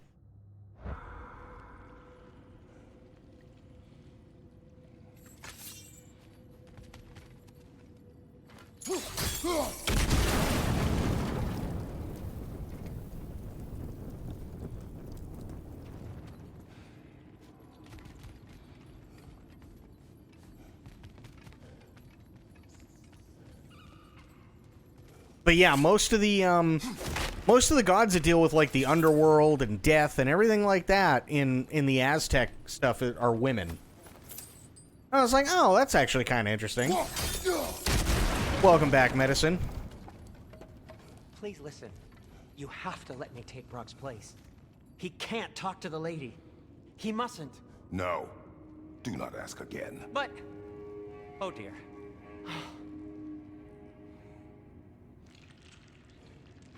Okay.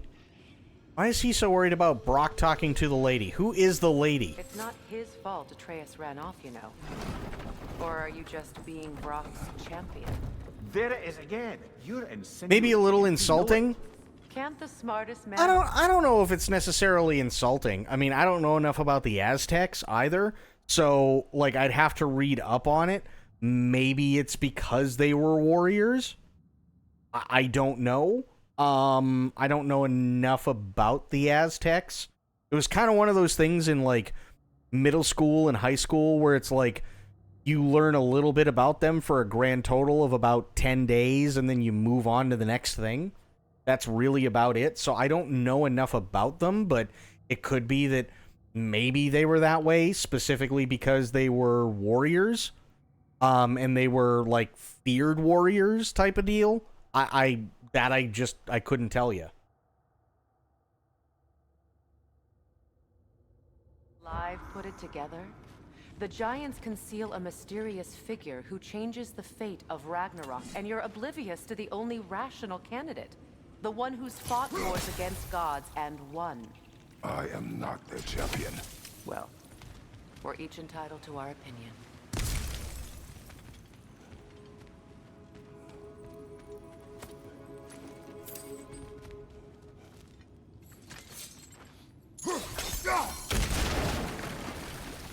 Oh.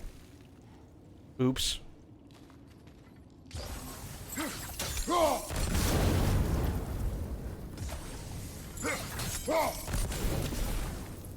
Oh, good. Now everything's on fire. This is going well.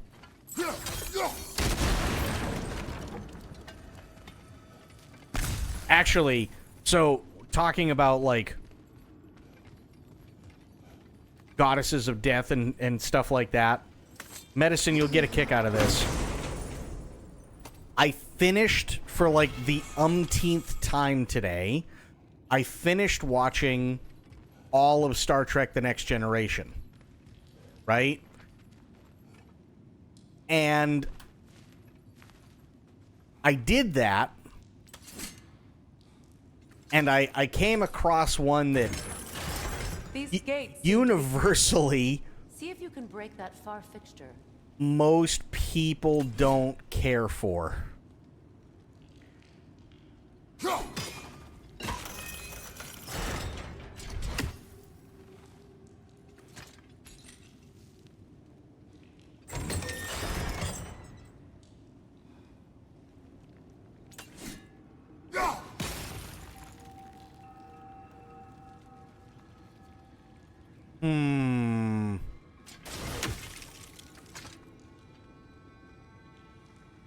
Oh, wait. No, that's not going to work. Shit. The sigil arrows should work with ice as well. Oh, yeah, that's right. Okay. Good. Now, let it go. There. It's open. Nice.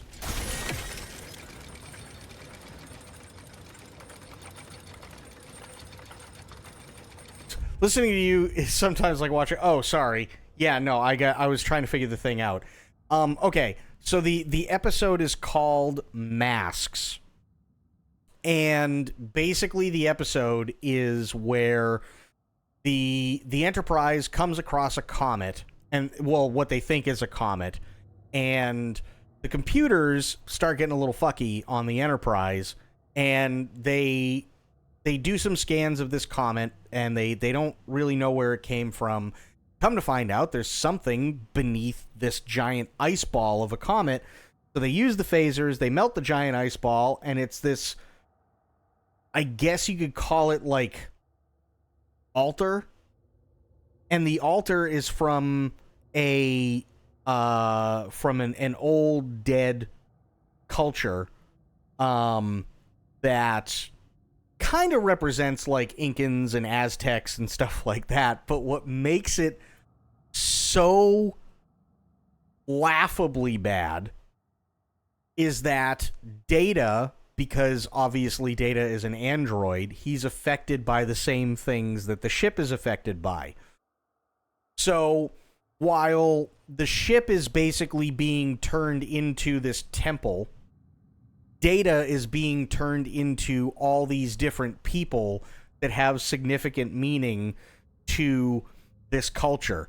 So, like, one is named Ehot, and Ehot is a trickster. But you know that he's Ehot specifically because he's got this, like, this drawing of, like, a sun on his head, and then he's got, like, this stone on his chest that represents Ehot. And then, like, he'll change into another one, because essentially it's like split personalities, but for an android. He'll change into another one, and it's like Corgano. And the only thing that changes is like the block on his chest that changes from one design to another, and so on. And he's going through all these different personalities, and he does a great job doing it. But most of the episode is Picard just going to Data and asking, well, let me talk to Ehot. Let me talk to Corgano. How do I find Masaka? How do I, like, and all of these things. And it just ends up becoming that Corgano is the only one who can talk to Masaka, who is not only their queen, but also the goddess of death. So he kind of talks to Corgano, but then he really doesn't talk to Corgano, and he talks more to Ehot, and he talks to Masaka's father.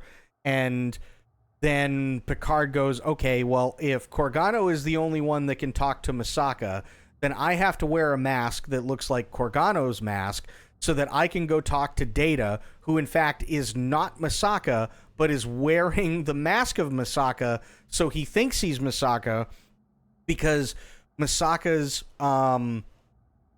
identity, I guess you could say, had been downloaded into him. So the end scene is literally Picard standing at the bottom of the altar with this stupid-ass looking mask on, trying to talk as Corgano, and Data sitting on this dais on top of the altar wearing another mask as Misaka, and then Picard as Corgano asks Data as Misaka to stop destroying everything, and then Misaka goes, okay, and then everything goes back to normal, the end. That's pretty much it. Like, and it was like, oh boy.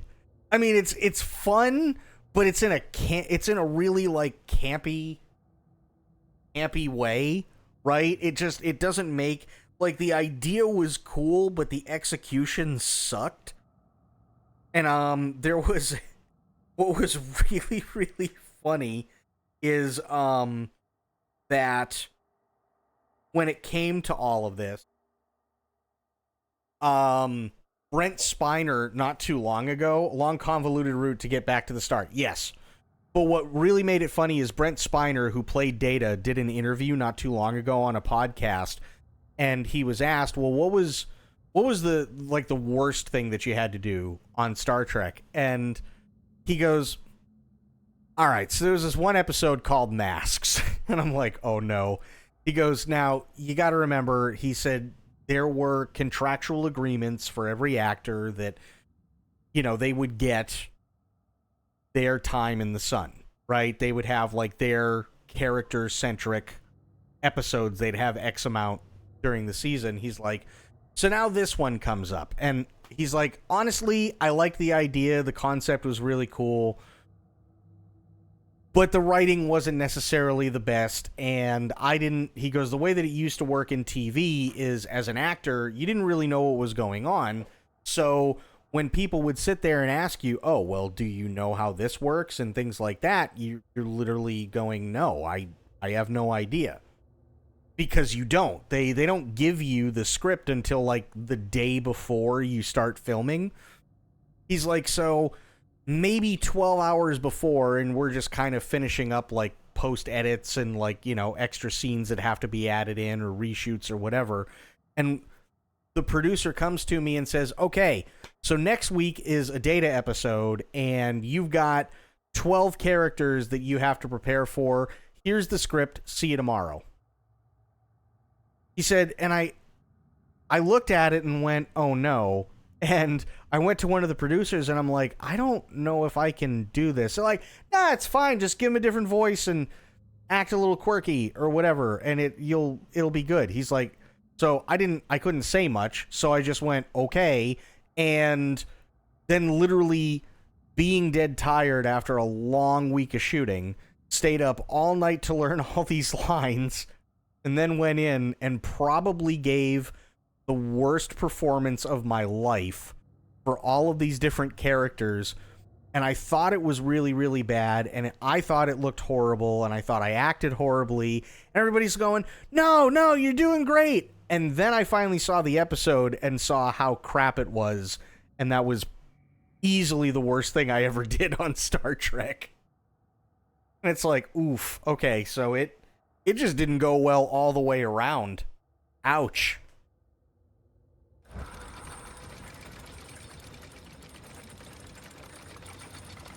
But the sad part is, like, Brent Spiner actually did a decent job for what he was given.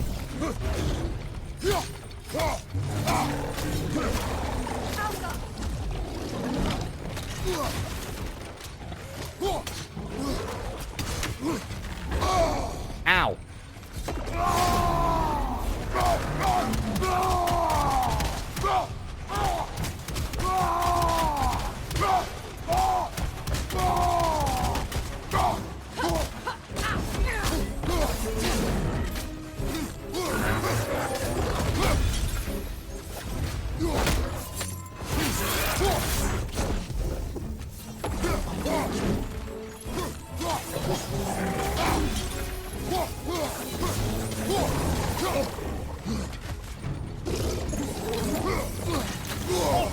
felt that one, brother.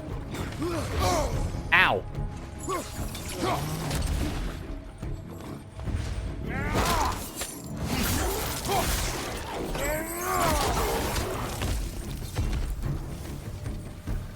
Well, that was a bloody heartier sort of grim. These won't be easy tunnels for the dwarves to take back. I think the only other episode from the Next Generation that was really, really bad was, it was a Season 1 episode, and it was called Code of Honor. And it was blatantly racist. I mean, you could tell it was an episode that was probably written in the 70s, like early 70s, that was supposed to be on, like, Star Trek Phase 2, which was supposed to be the second show that Kirk was in, like Kirk and his crew, but it was like a leftover and they just used it. It was, I mean, oh God, hang on. I gotta, obviously we can't watch it, but give me a second. TNG Code of Honor. It's oof. It's very oof. Yeah. Okay.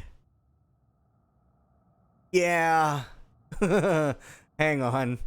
Like... Oops. Hang on 1 second. Damn it. Yeah. TNG Code of Honor. I hit the wrong thing. Here. New tab. So... This is... Yeah.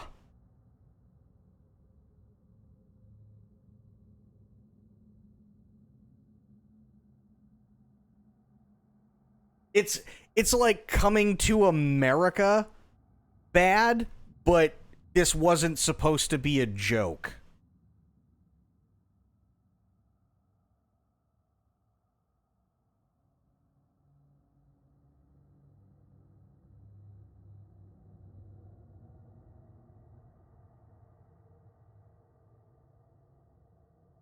And like they're using like spears, swords, and like, yeah, it's still really rough. It's still a really, really, really rough one. I'm gonna be honest. It does not get any better with time. Apparently, and this is really, really funny, when it comes to Star Trek,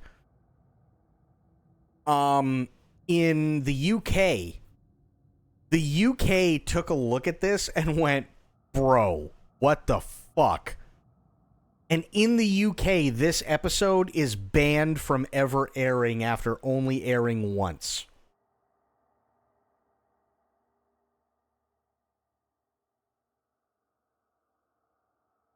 And it's like, you can, there's no mistaking it. You can clearly see what's going on here without any context, and you're like, oh no. Oh no. Yeah. And this episode is right after the episode where everybody gets space horny and fucks each other. Alpa, thank you so much. How you doing, buddy?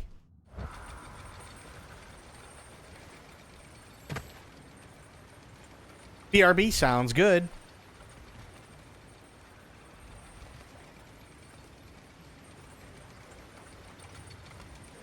Ah, we've seen these troughs before, haven't we, brother?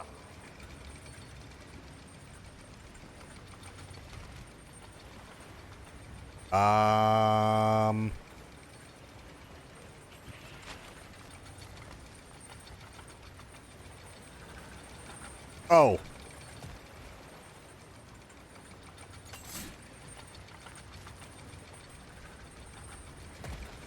I'll wager we can redirect the water to get that wheel turning. Yeah, no, I get that. I'm just trying to figure out which ones I have to freeze and everything. Okay. So, I gotta freeze this one, but I also have to turn it. But I don't think it turns? The water rushing above us, to be clear. Yeah, no, I get it.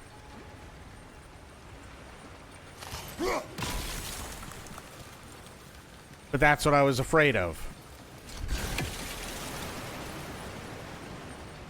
So I have to do it to this one. Yes. That worked. Shall we? This opinion of yours, was that the reason you proposed this alliance? You expect me to lead your armies at Ragnarok? That is Tyr's job, not mine. It's plain to see Tyr's no war god anymore. Nor am I. I have left that life behind. Not killing gods, you haven't. Or else what are we doing in this realm? Forging this weapon? Your choice. You know where it might lead. I am only protecting I know. And we both know the places protecting your child can take you.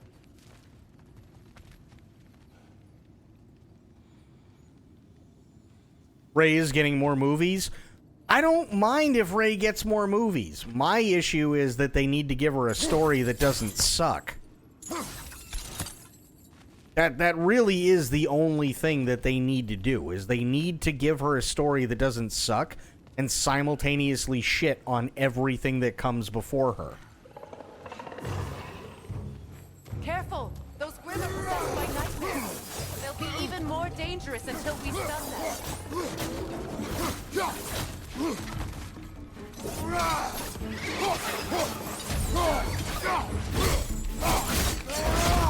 Hey, Myth. Thank you.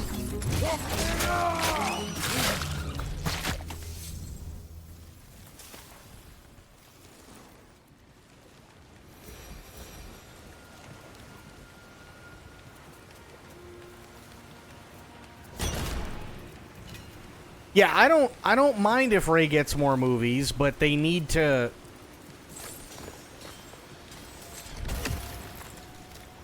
not shit on everything in the process. That's the big thing. Better than getting Ray Gun. Oh god. I kind of liked Rey from the Star Wars movies. Yeah, that's what I mean. Like, Rey from the Star Wars movies, Rey as a character, not bad. Rey as a character being shoehorned into shit on everything is bad.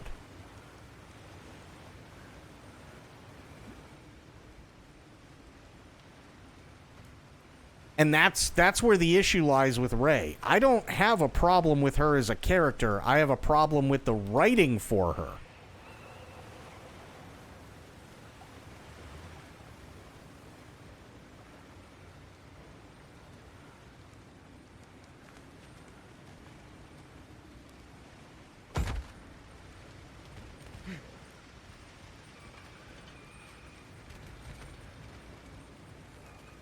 So,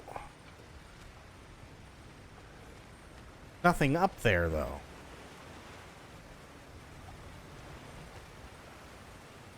Huh.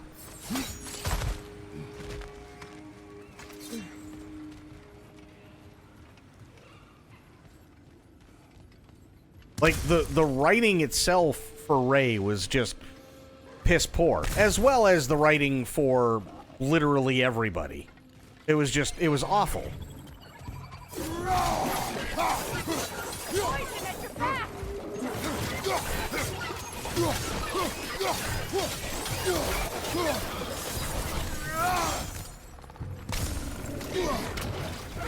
Grim headed your way, fast!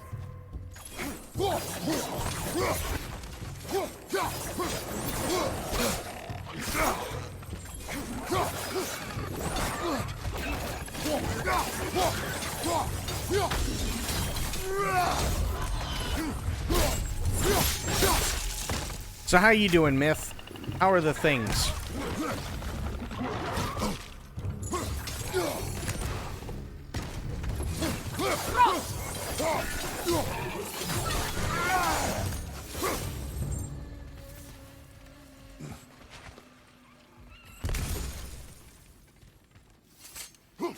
Atreus' mother was a giant, isn't that right? She was one of the Jotnar. Yes. I didn't mean she was tall as a house. I know not all giants are giants. Not that there's anything wrong with the disparity in size. Or number of limbs, say. Nothing in the world.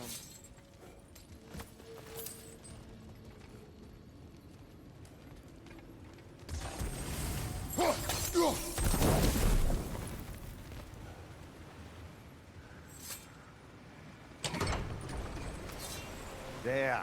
Now we can open the other gate. Nice. Why is it you ask? I was just thinking of how Odin antagonized the giants for generations. Nearly wiped them out of existence twice. Now you may have a role to play in stopping him once and for all. Don't you think it's possible that's what your wife would have wanted? Do not presume to know what she wanted. I'm not saying anything you haven't thought. Her secrets haunt every step of your path, wasn't it? Maybe if you talked about your doubts, they wouldn't explode when you talked to your son. I do not doubt. She knows what I left behind. She would never have asked that of me. Why would she need to ask? She saw your fate. 3 of Odin's kin dead because of the path she put you on. You don't think she knew exactly what it meant, sending you to Jotunheim? This is mere conjecture, and probably quite enough of it, Highness. We're all... You're right. It's not for me to say.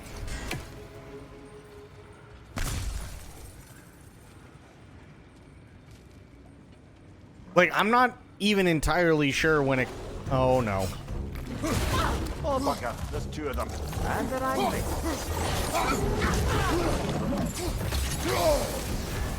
You're Ow. on fire, Kratos. It will pass.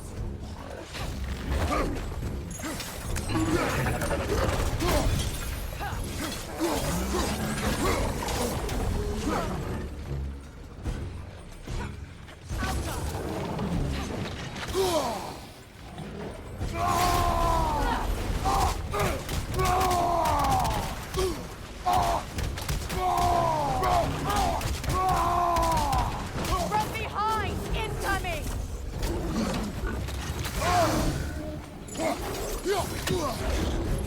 Behind you!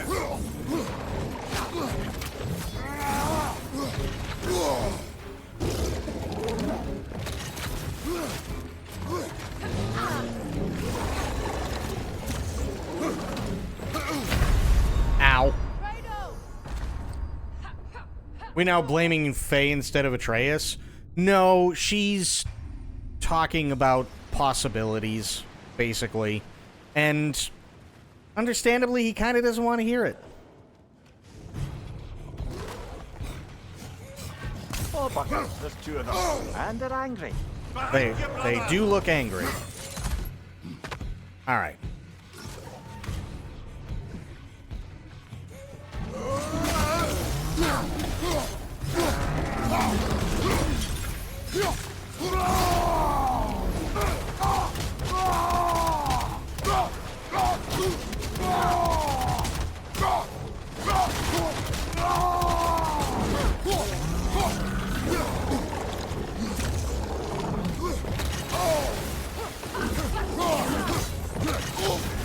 You're on fire, Kratos. It will pass. Incoming right side! Burn, bitch.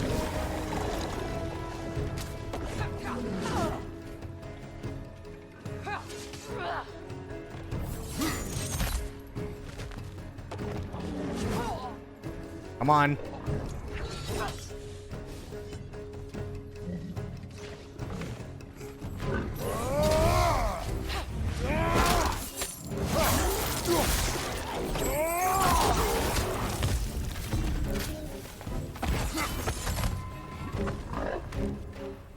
Oh, shit. Didn't realize he could jump.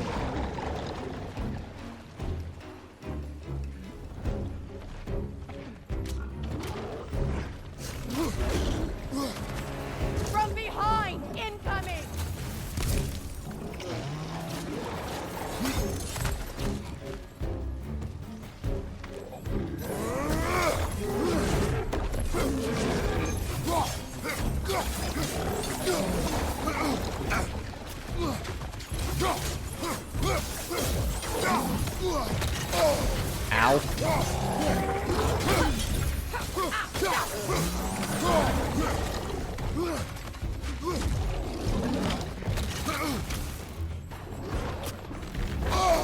Damn it. Right side, brother.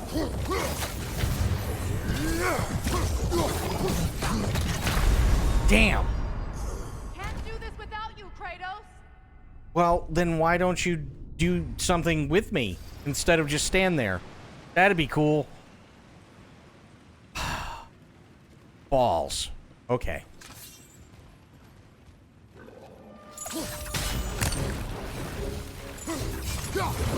Oh, bugger. There's two of them. Oh, And they're bugger. landing.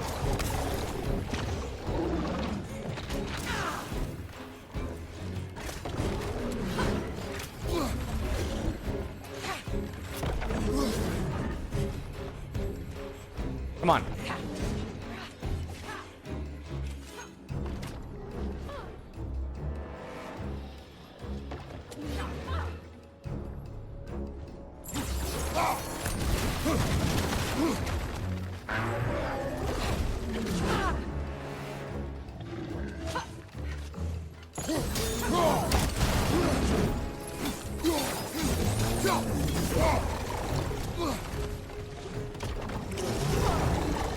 Jesus.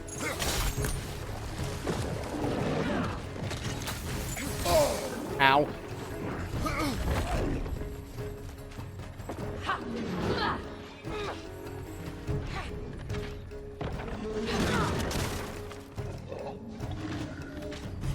Come on.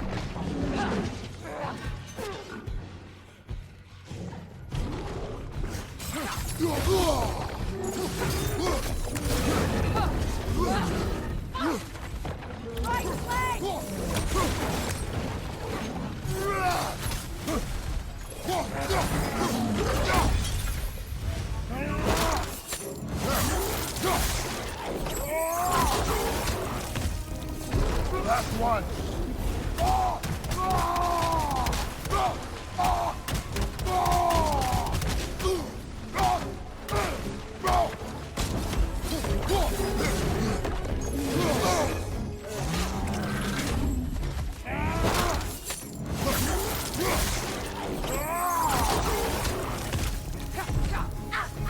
Much better.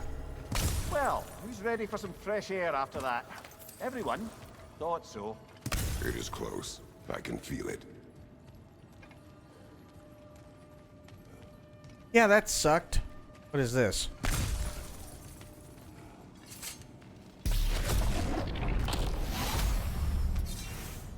Oh. Okay. That's not what... Okay, right.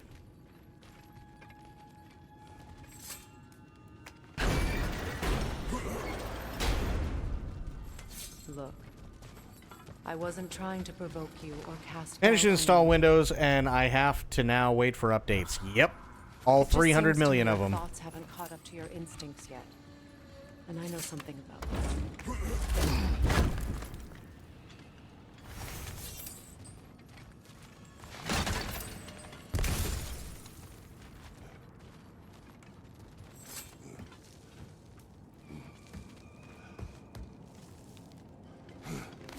Welcome to the Make it world out of being a here, I'll give PC you some user. space. Let you think carefully about whether you're ready for what it means to make this weapon and to use it. That was in 2022. Now it's 400. Well, no, because we're on Windows 11 now. Microsoft forces at least 20 updates a week. Oh, yeah. Absolutely, they do.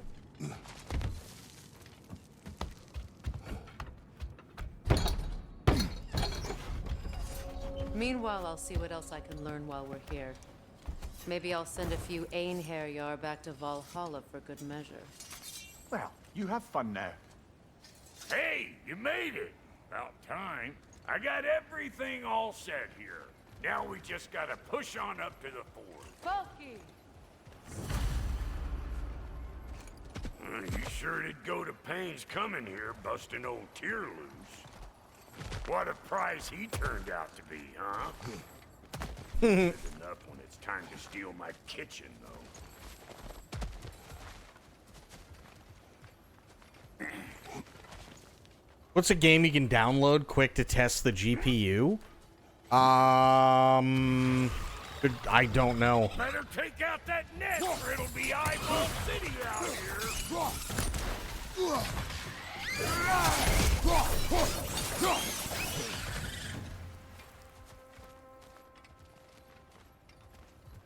I don't know, honestly.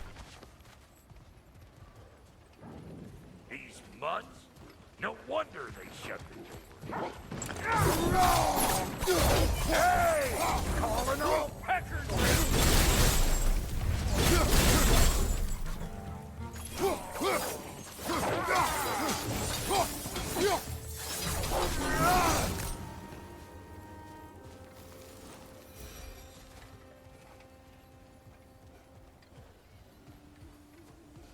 Okay, let me ask you this.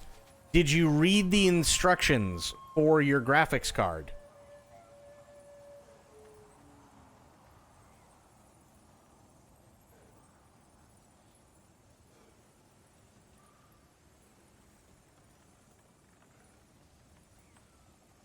Because remember, you're using a used graphics card, right?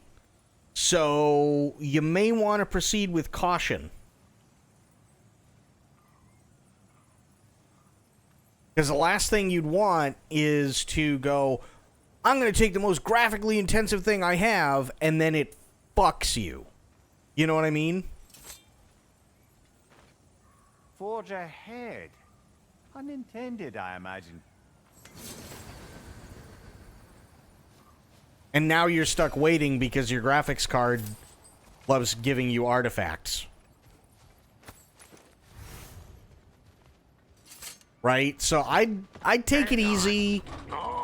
I'd let it get up to temp. I'd play a few games here and there and, you know, just let whatever the recommended settings are, just let it play on the recommended settings and kind of let it burn in a little bit and make sure the drivers and everything and like, yeah, don't push it to the limit immediately. You're using a used graphics card. If I'm being honest, from experience, trying to do the most graphically intensive thing you can possibly do on a used graphics card is the first and best way to fuck yourself. There. Well, come on in, stranger. I never do get used to that trick. Locals up ahead. Act civilized, and hopefully nobody springs an alarm. No, quit your nattering, you snake-sucking mommy milksops with your protective gear. Ain't you never seen a legend in the flesh before? Well, that ain't no good. You see what's wrong here, don't you? Those creepy flying eyeballs made a nest up on the cables. Oh, I see it. Figure a way up there and clear them all.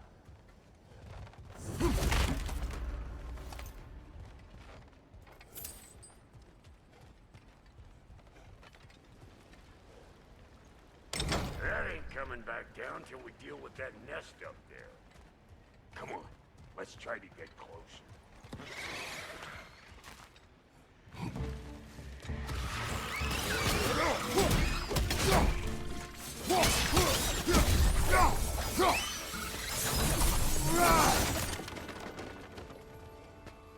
Sober! What's going on, buddy? Okay, looks like that wheel. There's always a good opportunity to start a new Skyrim character. Whoever tells you it isn't is Shadow. I have nothing wrong with Skyrim as a base game. I have everything wrong with Bethesda and Todd Howard specifically fucking people out of more money, telling you that the newest version is better, and it's the same goddamn thing that it's been for 15 years. And everybody falling for it because they'd rather suck him off than actually look at anything objectively. There opens the gate. Not that we can reach it or anything. Play Skyrim till your heart's content. Nobody has a problem with that. Start by burning off this crud. Literally nobody has a problem with Skyrim for that.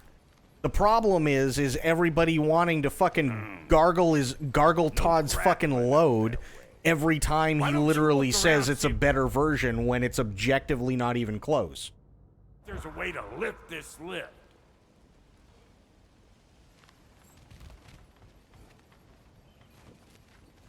Master Amazing Awesome Best version on my fridge. Yeah, and it's like, do you need to? You already have something that works. But I need it for my fucking Xbox One. No, you don't. You don't need it for your Xbox One. Your Xbox 360 works perfectly fine. Your PC version works just as good as the version that came out 6 months ago for the PC version. The only difference is that it has deluxe redo director's cut in front of it because literally people got duped into buying the same thing for the 8th time. And everybody wants to suck them off for it. And it's like, no. That's not how shit should work. But it does, because people fall for it all the time.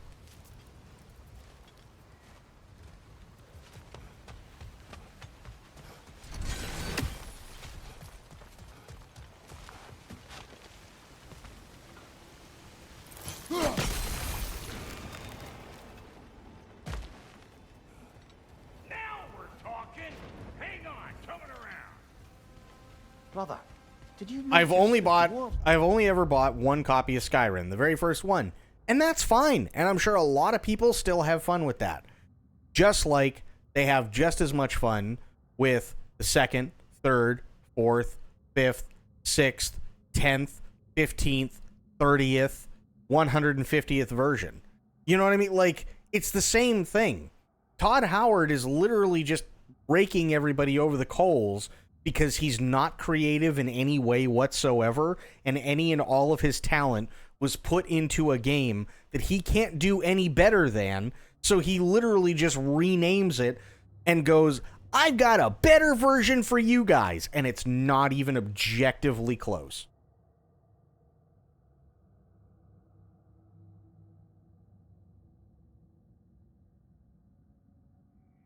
Right? Like, that's what annoys me about Skyrim.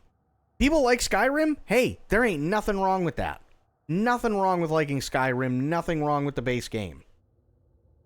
Did they release it for the PS5? Probably.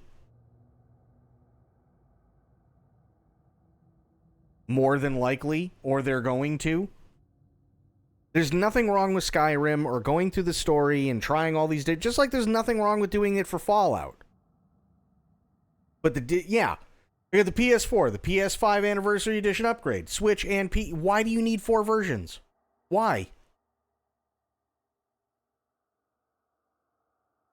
You see what I mean? Like, it's the same exact game. Than they were to see you. They did seem surprised. All right. Now I can turn this crane and cap that geyser there. You just give me the signal when you're ready. Now. On it!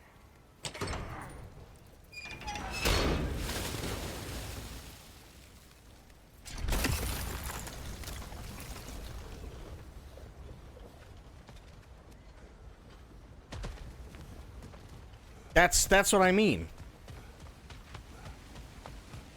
There's no point. Well, that got the gate open, but you kind of need to be up here to use it, you dig?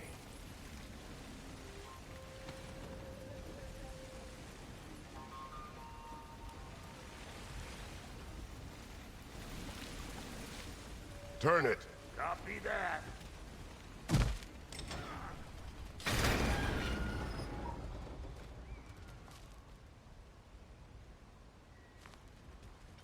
The only game that exists on more platforms is OG Doom. Mm-hmm.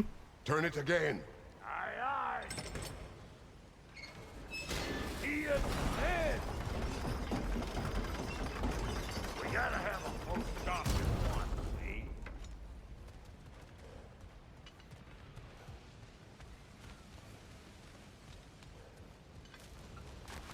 Hey, I got the crank covered. You do the other stuff. So... Around, find an angle. Ain't this what you do?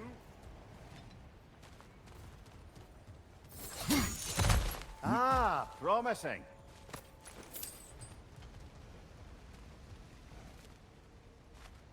No.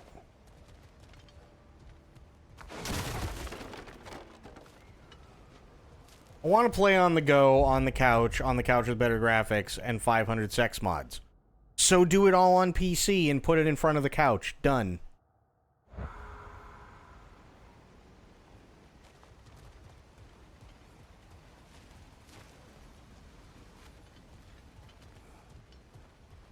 It's not that hard. Once more. Aye, aye.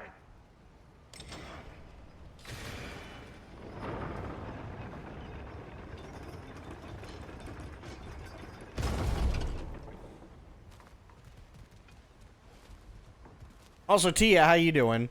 That's not how Todd told you to do it? Yeah, because you guys would rather gargle his fucking baby batter than think for yourselves.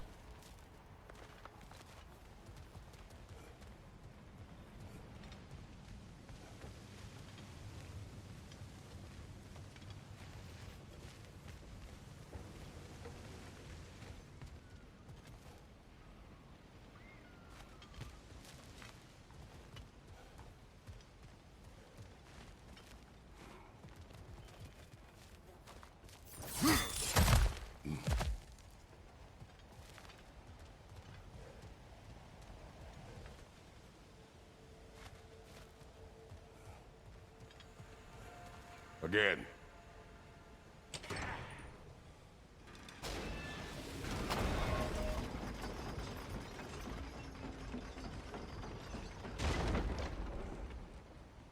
Like, it's just, think about it this way. Think of how many games you could have bought instead of buying, like, 5 or 8 different versions of the same game. Remember that Metroid game, right?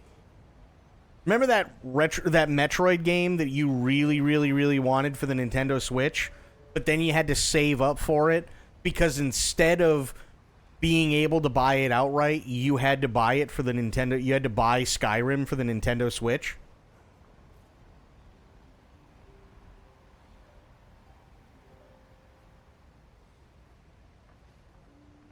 Remember how long you've wanted a brand new PC and you had to work more and able to save up enough money because you could have easily put another 50 or 60 bucks toward the computer, but you didn't because you had to buy another version of Skyrim?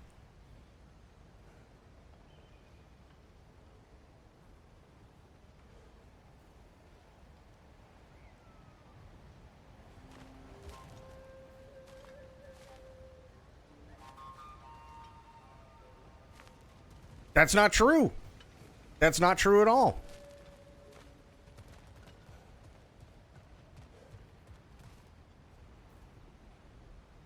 Because I guarantee there have been plenty of times you're like, man, I should get a new game. I should totally get a new game, but I only got 60 bucks. What should I get?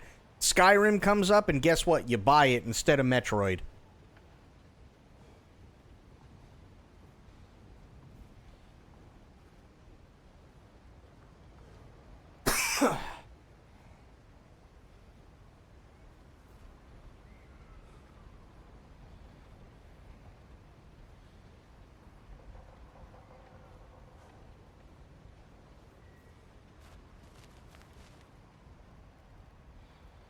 Secretly a billionaire? Will fucking share the wealth. Jesus.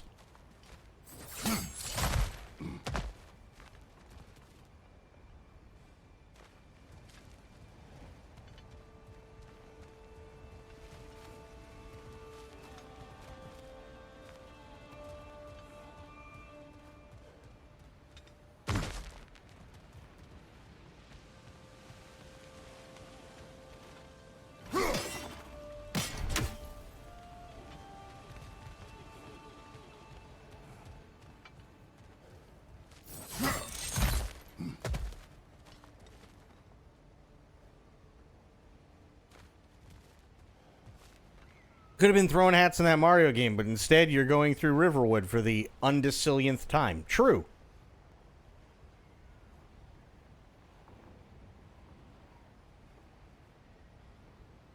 Well, you don't want to pirate them, especially considering now it's not just Nintendo that's taking down all those ROMs.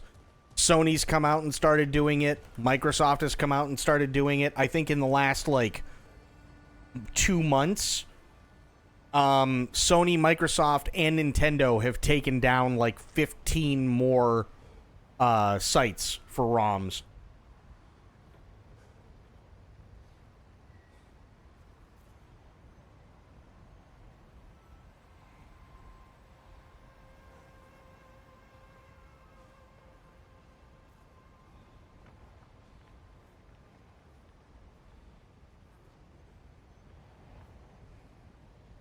So yeah, even doing that now is it's getting a wee bit dangerous.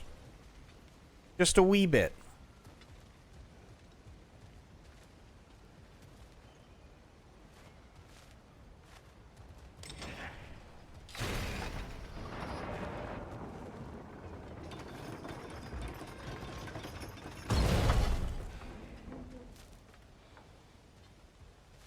So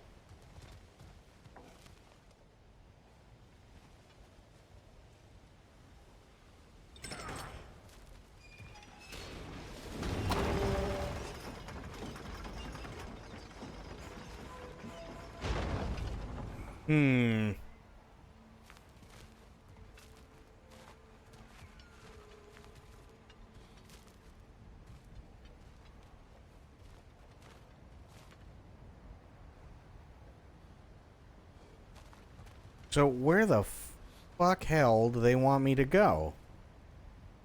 So how you doing, Tia? How are the things?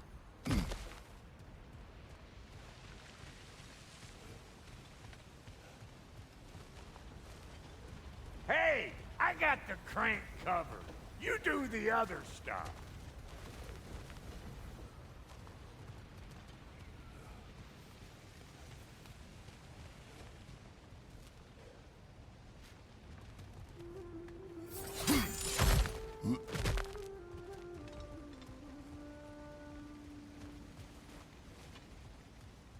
Okay, but what exactly do they want me to do here?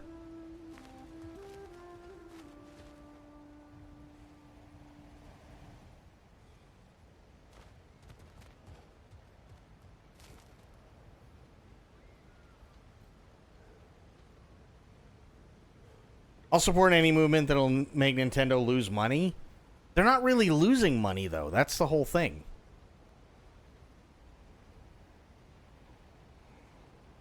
Your TV's got input lag? It happens.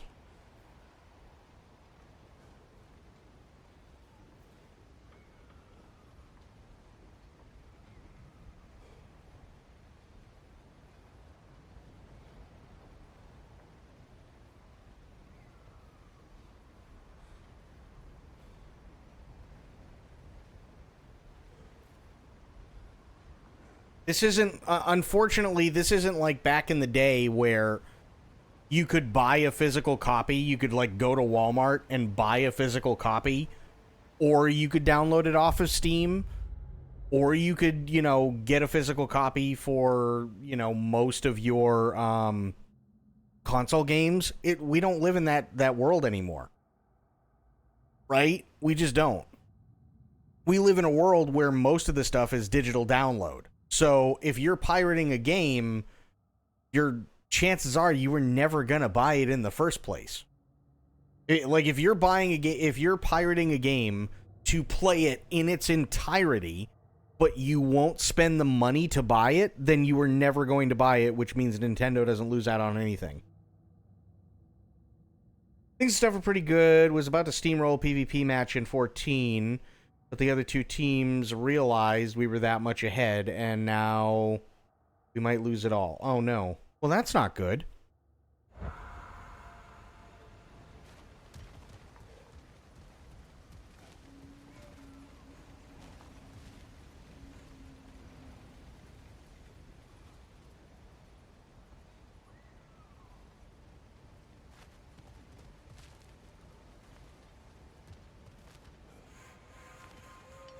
Like, what do people always say, right? They always say, when it comes to voting with your wallet, if you don't like something, don't pay for it. That hurts them, yes. But downloading their stuff doesn't do anything because you weren't going to buy it anyway. They're doing it to make a point, and they're doing it to make an example out of you. That's the only reason they're doing it.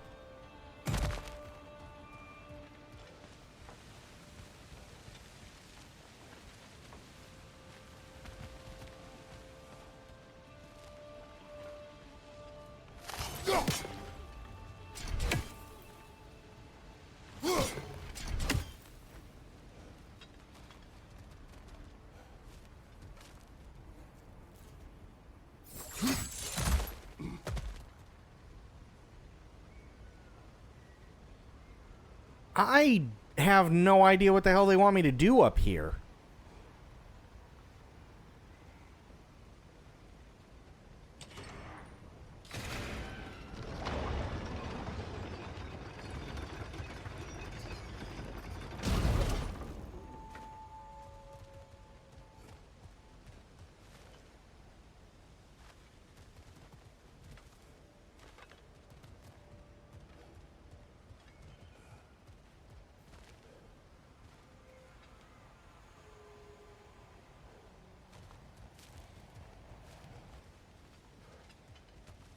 They want you to dad about. Oh, God.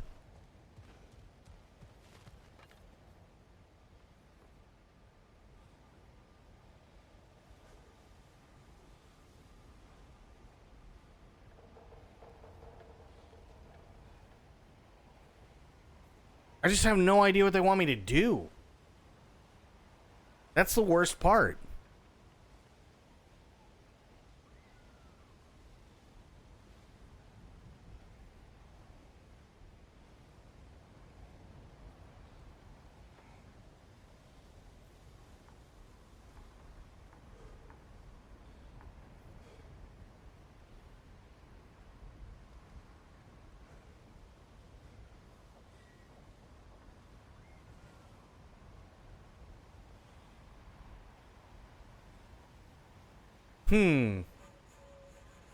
Because I'm not seeing anything up here.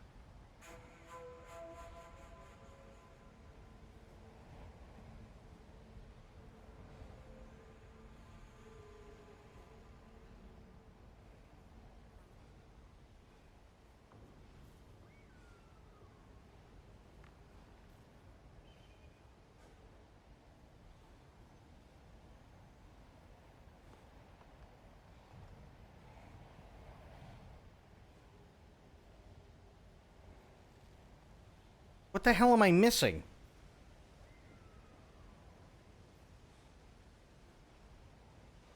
Unless they want me to hit this one over here? That's the only thing I can think of. There you go. Oh, Right on the money. motherfucker, really? Okay, now close this off. And, okay. Come on through and get those cables. God damn it.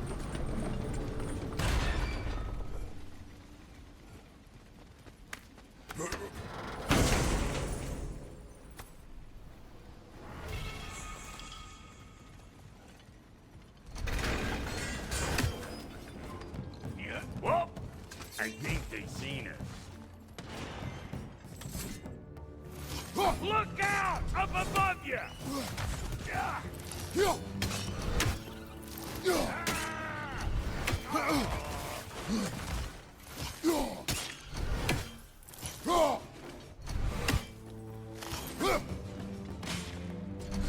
What you think you're gonna do here? Kill me? Better men have tried. And when take that desk out so the thing can move. That's why we're up here, remember?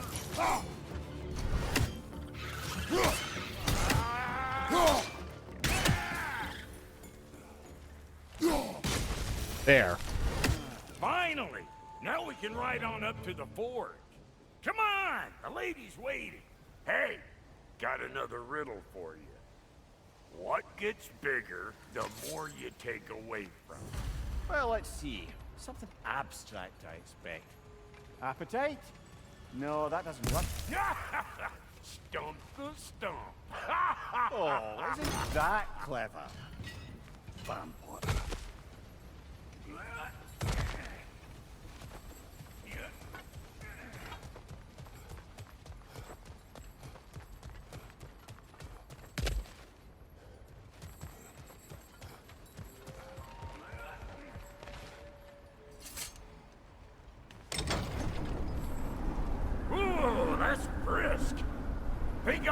some for the lady. Grab some what? The wind?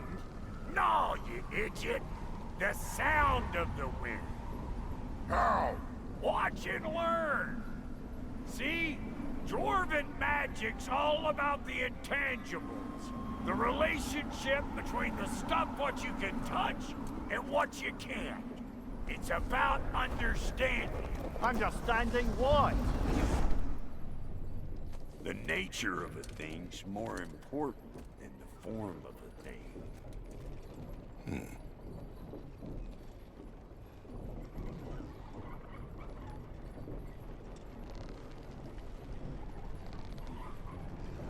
Hang on. I smell trouble.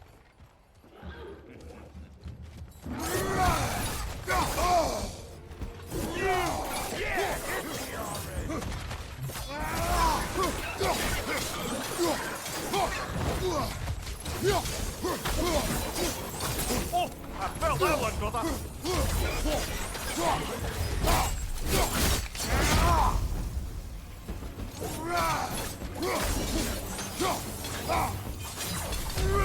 I'm right here, you bastards!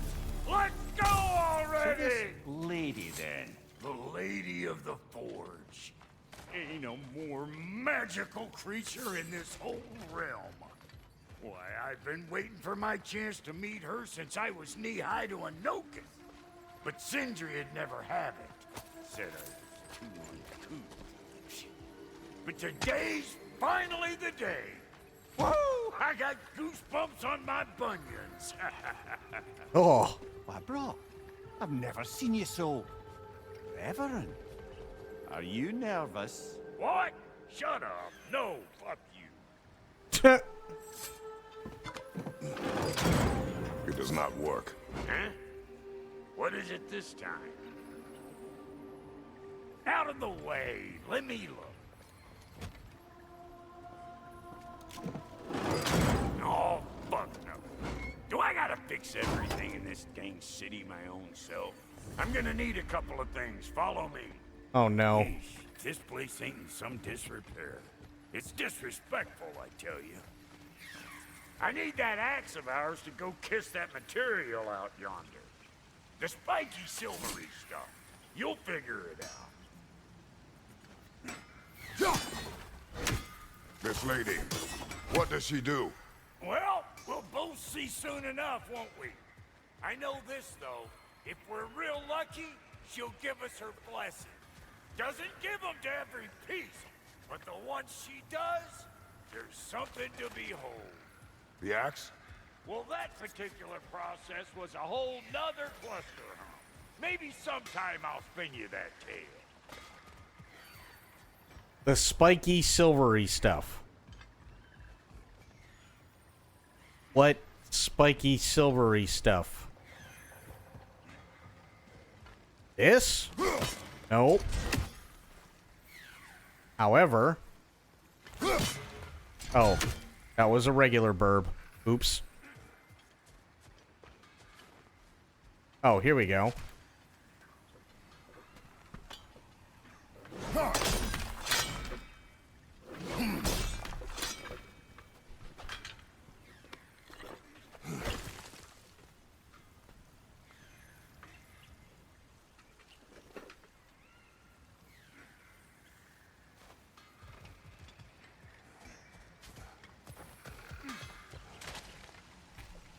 He's the only one who ever got my highbrow sense of humor.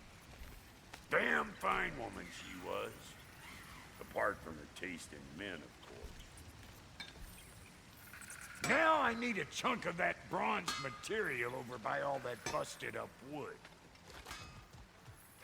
Back in those days, I'd get so caught up in trying to be the best that I'd work till I plumb dropped. Fine, there's less to prove. You learn to keep your own pace. Save your extra effort for when it's personal. Like for when you finally get to show the lady who you are. Nice. Wow, Goaty, you sure did give up on that riddle in a hurry. I give up nothing. Gets bigger the more you take away, is it? That's right. Sorted. It's desire. Nope. What do you mean, nope? Desire only grows when you take away the thing you desire. All right, it's not perfect, but let's hear your answer. Oh, you won't get it out of me that easy.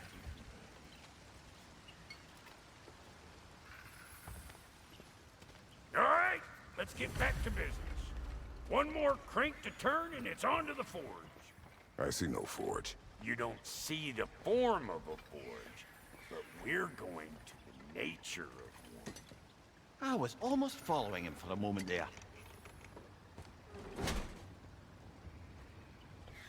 We're good. Crank it. Okay.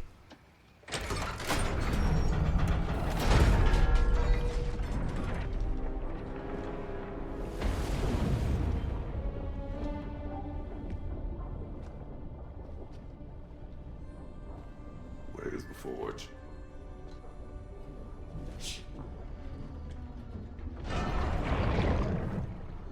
Here she comes. Oh, shit.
She needs the final ingredient. The blood of a god. Give her your hand.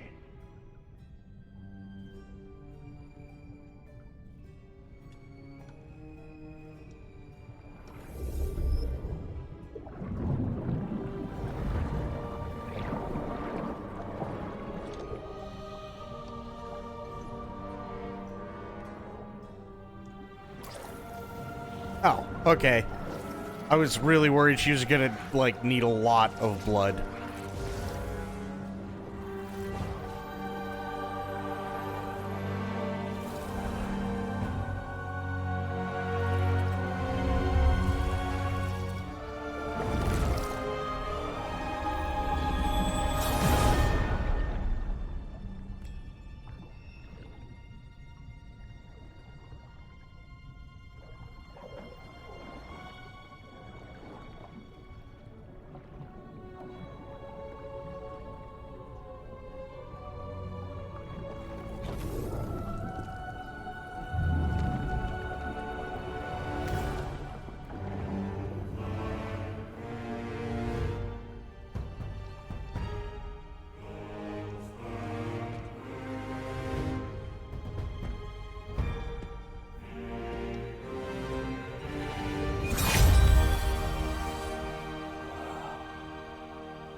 Delphi Freighter, almost forgot.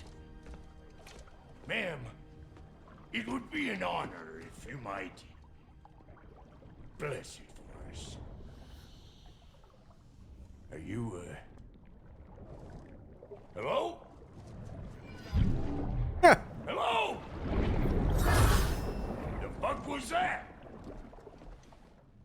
She acts like I weren't even here. Mermaids don't speak to our corporeal bodies. They speak to a part of our soul. A part specifically you might be missing.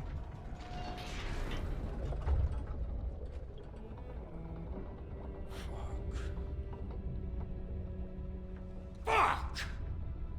Damn it, Sindri, you lion cat scrubber! I knew it. I died. I fucking died! The fuck you want? It needs a blessing. Yeah, well, the one to give us the blessing just fucked off into the tomb. needs the blessing of a great blacksmith. What? No, I can't bless shit. I don't have all my soul bits. The blessing wouldn't mean squat. It is the nature of a thing that matters, not its form.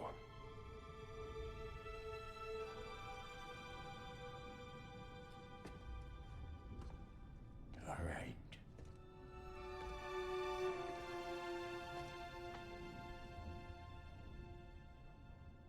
May this weapon strike true. May it be wielded with wisdom. May it be put down when its job is done.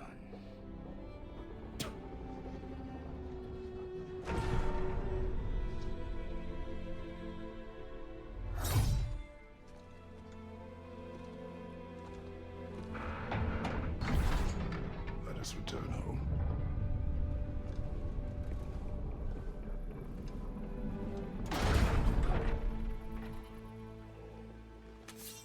Now you know I can't let you take our new gal home without giving her a twirl. True. Look, we got volunteers. Right, so how do I use it? Yeah, that was cool. Behind you, watch out!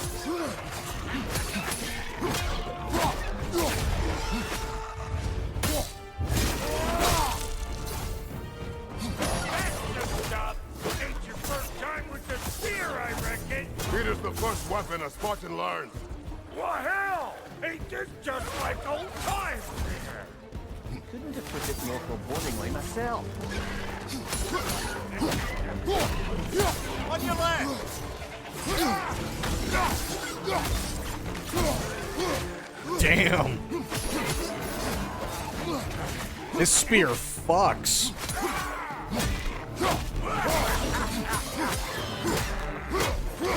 Throw it all you like! Draw arrow, big sucker!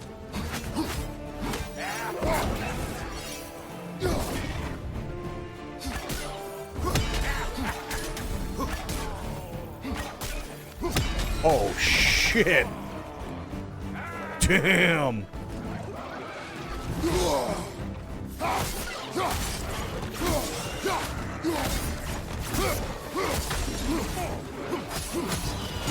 Behind you, watch out!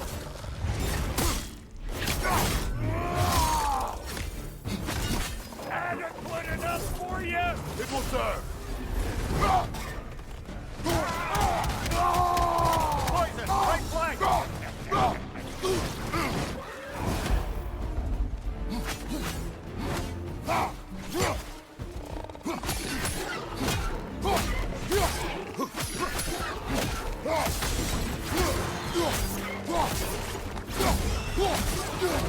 Jesus.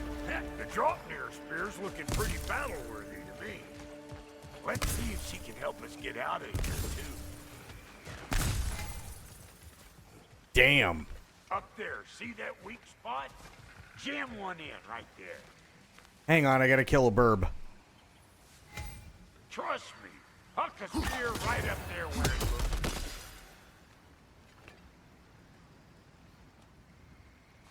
Where is he talking? Oh, okay.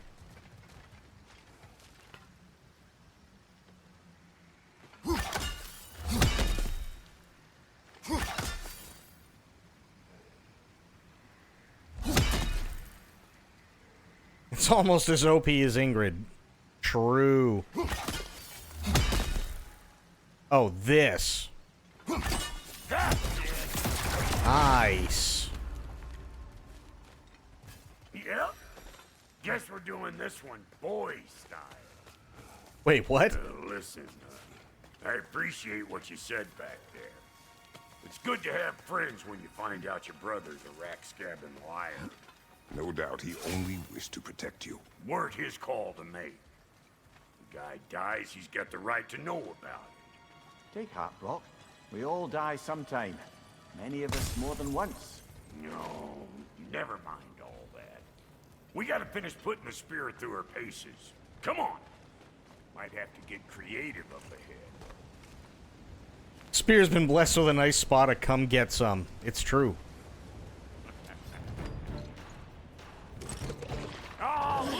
my spigot. There's eyeball nests all over. Get your throwing arm in here.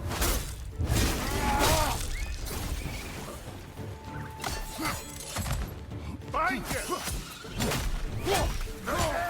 Get the dang net.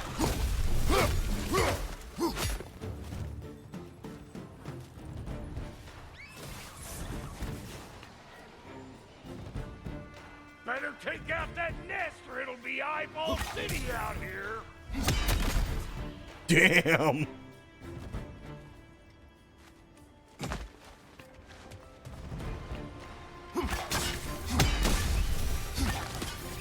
Stop pumpering around and smash that thing before more things come out.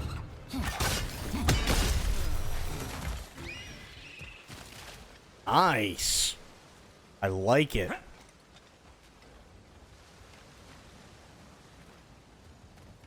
Okay, so I guess I go up here now.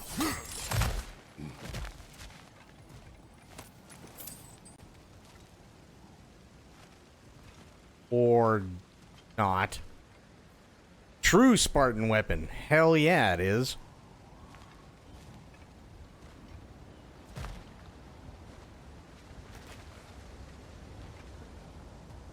Ah, there we go.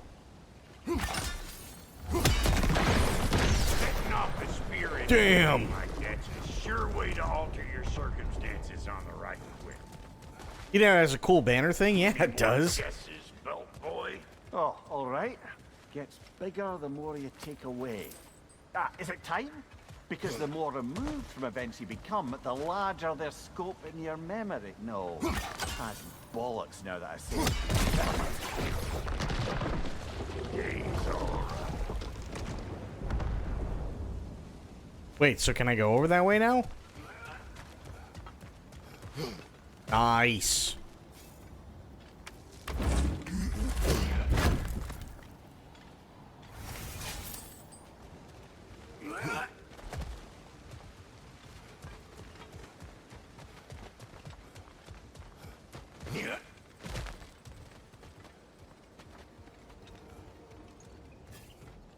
I hope we get to keep this spear. This thing's actually really badass. Holy shit.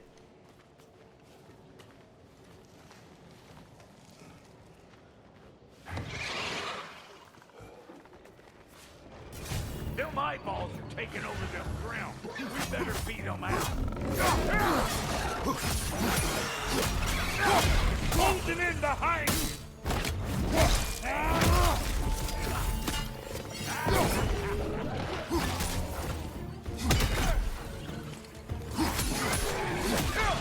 Right side, brother!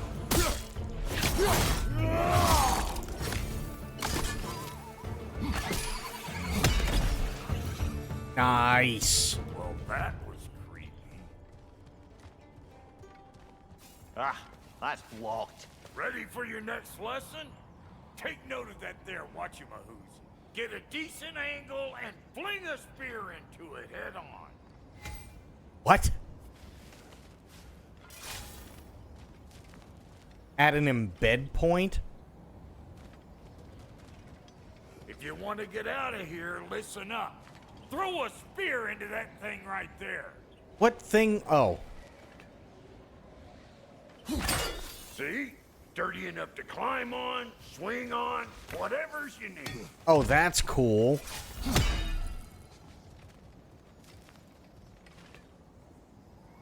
Yep.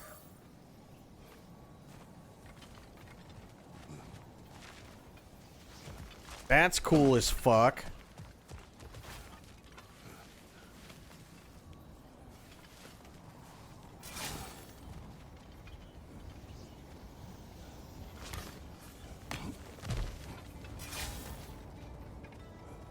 Bit late for that. Nice. Got one last favor to ask of the both of you, and we can call this square. What happened down there in the forge with the lady? That's my story to tell, all right? Agreed. Oh, very well. These ugly bugs. Maybe those Grim will take you. Nope.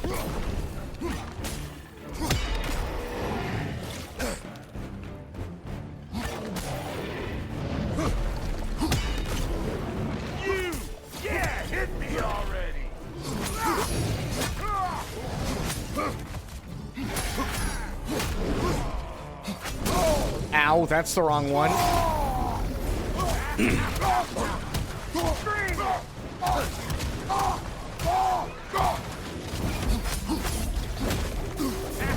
Behind you! Incoming!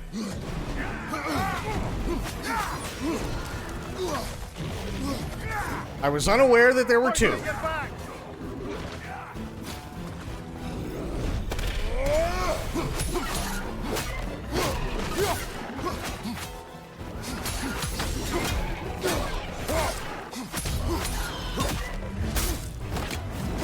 Alright, join them.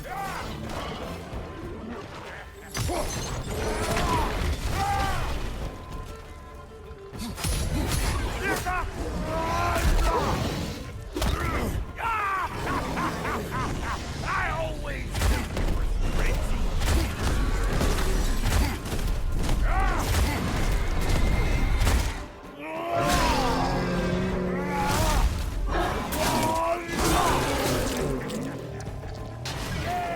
You don't want this.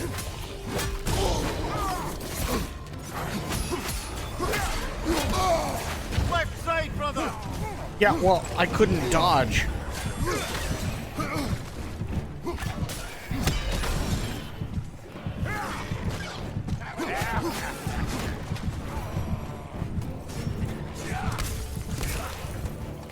There we go.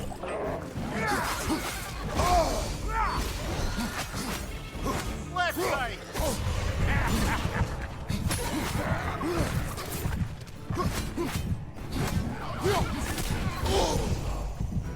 You ain't gonna land a single hit. Just gonna embarrass yourself trying.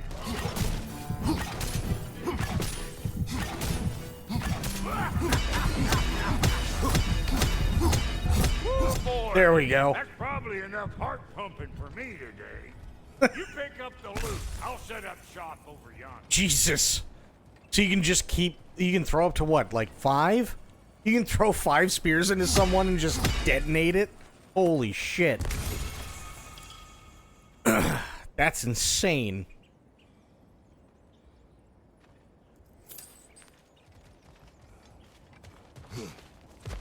Just gotta go for the ding. Just that simple. Thank you, Brock. It is a good spear. Damn straight it is.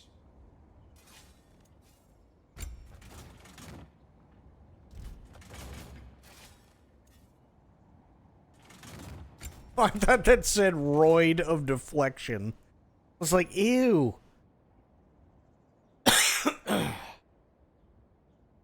Roid of deflection sounds awful.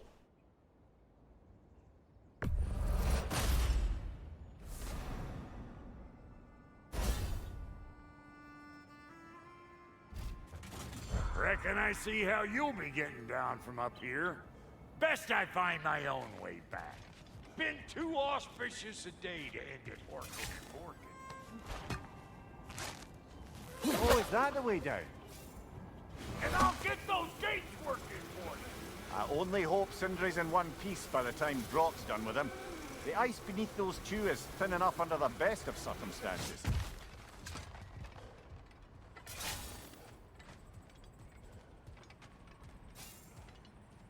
And now everybody's gone. Where is everyone?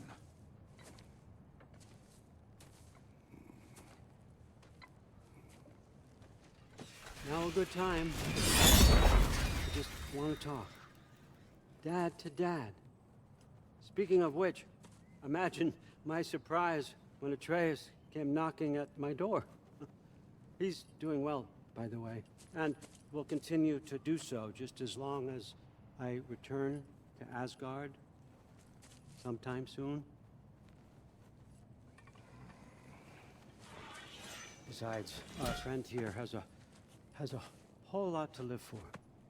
Arguable. Run along now, but behave yourself. New spear. Never much cared for Brock.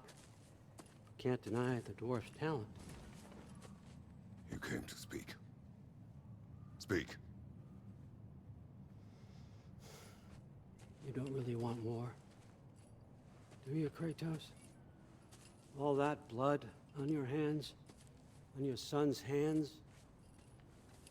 I want peace as much as you do. Perhaps we can find it together. He's lying. I know. That boy of ours is everything I expected. So clever, kind.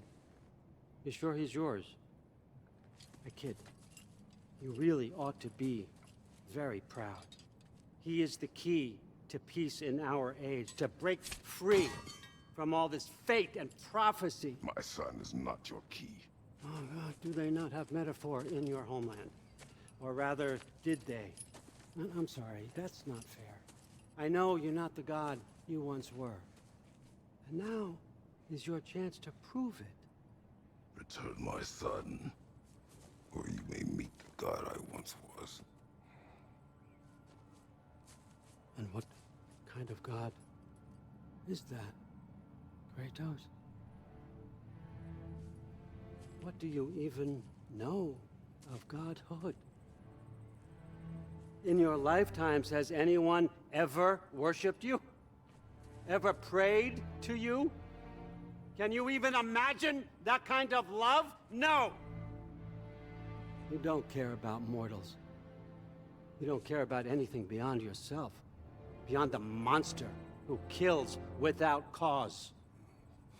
You fear what you can never even hope to understand. Is it any wonder that your boy is in no rush to come back to you? Don't listen to him, brother. He's just trying to get in your head. Superior bastard. You get to do it Nerve twice. showing up Nice. here. At least you rattled him as much as he rattled you.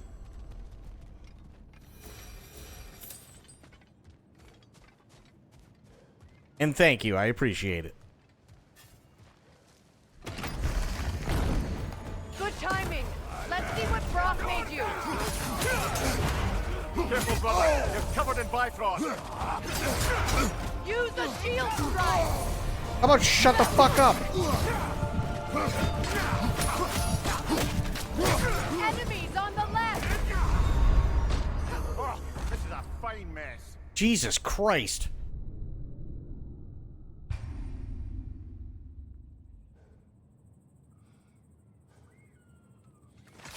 Give me this.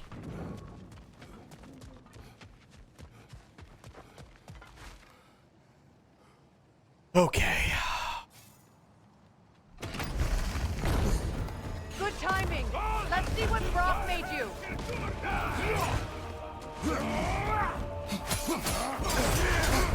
Careful, brother. You're covered in Bifrost.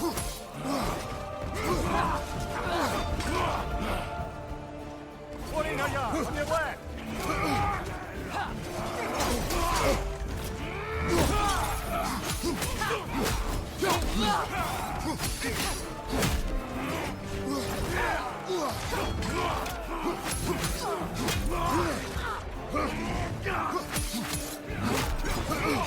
Use a shield strike, brother.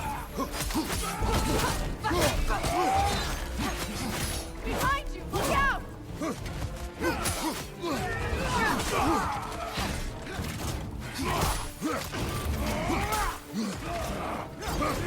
Your shield, brother.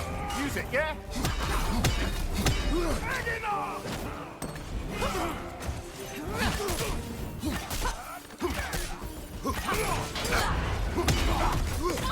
Left leg!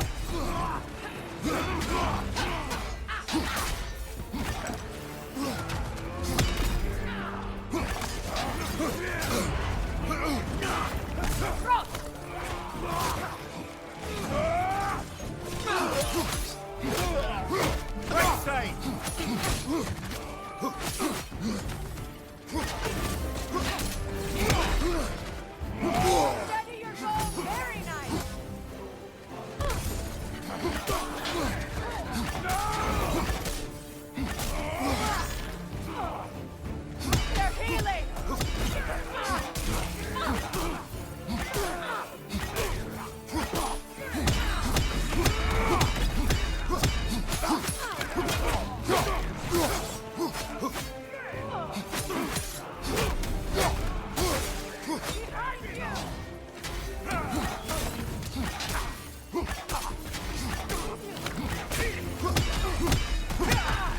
One more to go.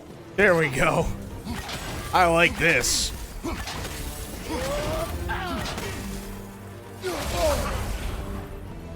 Damn.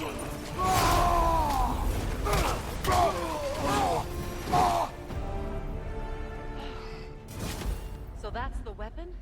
A drop near spear? The drop near spear. Well, any given number of drop near spears, I suppose. Come on, I found a gate. We just need to take the train down. Oh, you only need to do it. Okay. Though, if I'm being frank, he crafted a weapon to kill a god. One could say you're on the verge of returning to form. Does it scare you? Aiding another violent god? I'm scared for you, brother. That spear could start a war. The war. If that no longer concerns you, then maybe Freya's right. Maybe the Giants had you in mind all along. But it's fun just literally going. It's too much fun doing that. It just is.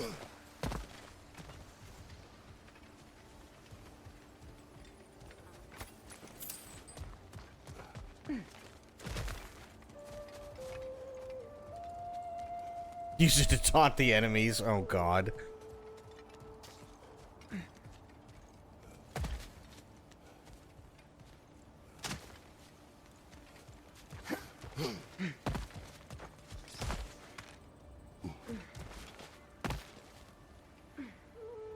Oh, I went the wrong way.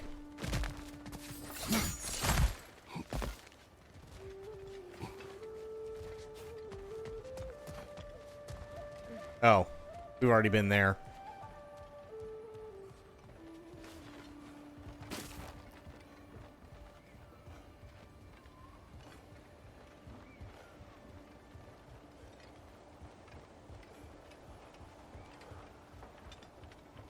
Why are we going this way? Oh, so we can have a cutscene on a train. Got it.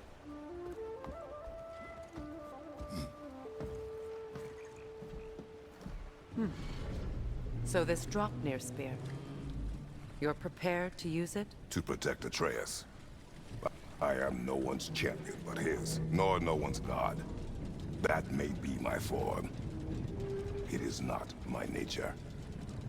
Do you understand? I guess a difference of opinion is hardly the most I'm setting aside for this alliance. As long as the plan is to kill Heimdall, the rest matters little. There's also the bit of news that Odin has some inkling of what we're up to. I thought I heard ravens. Damn it. What did he say? Lies, threats, and more lies. What did you expect? You think he lies that Atreus is in Asgard? No. On that, I'm afraid I believe him. Then the rest matters little. I saw a gateway near here, overlooking the bay. We can get to it with your spear, I think. This way. It's so sad going from having her as a sidekick back to the little bitch-ass Atreus. Oh, I fucking hate Atreus. Gravestone. There's a keyhole that looks to fit the hilt you found. Wait. Be ready for combat. After the field of Cala. For the king! Oh, fuck. Scared? Fall before me!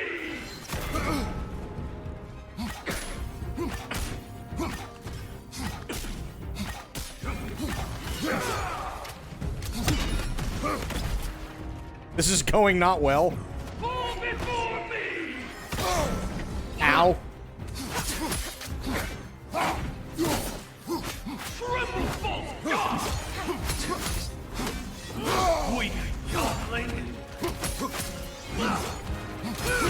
Ooh, double.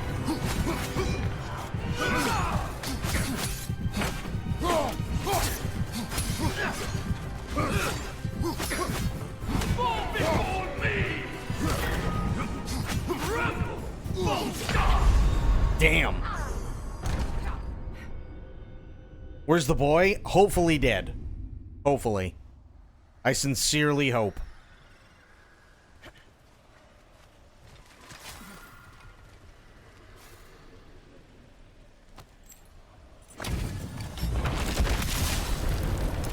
field of Cala. For the king!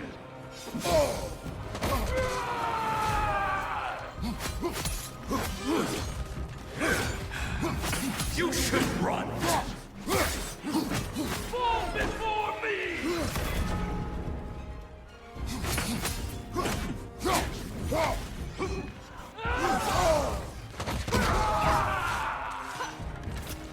The Alpha! Fall before me!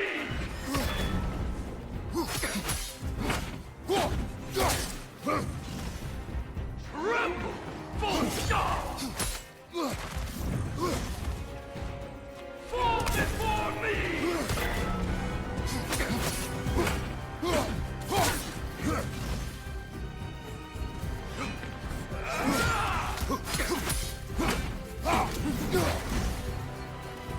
Fall before me! Triple full god! At arms!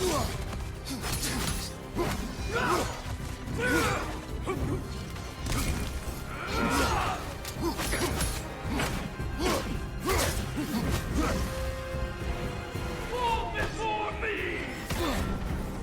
Triple full god! Scared? Fall before me!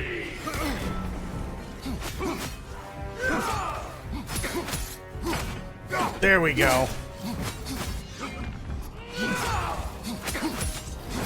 Fall before me!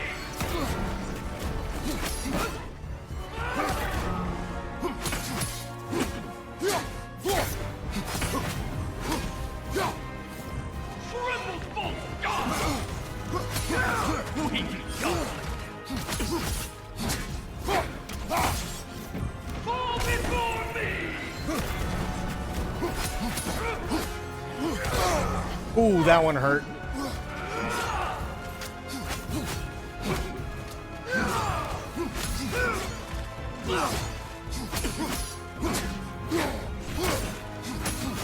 Ready yourself, worm! Triple full god!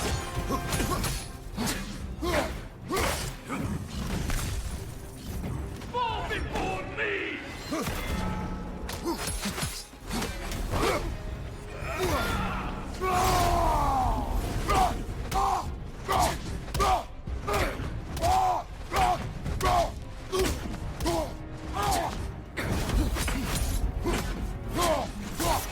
I won't stop!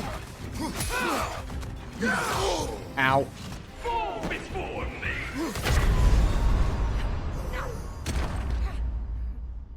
Excuse me? I fucking rolled through that.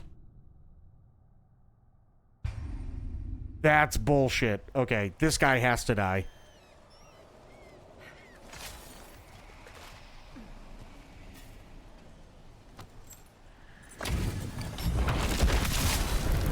After the field of Cala. For the king!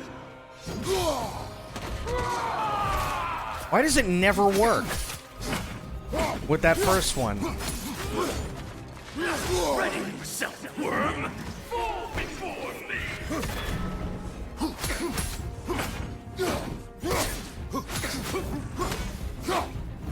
Triple full god! Fall before me! Scared?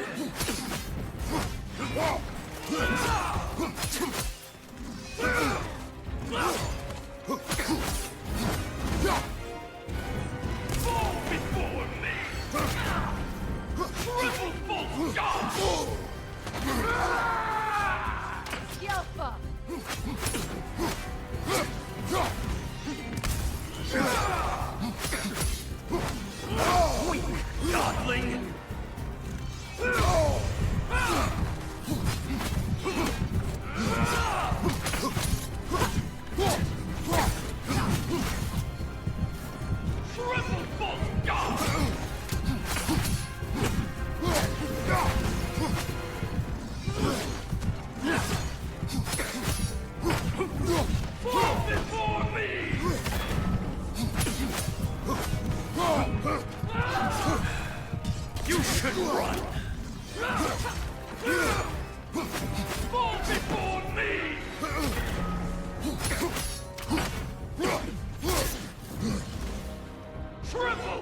God! Fall before me!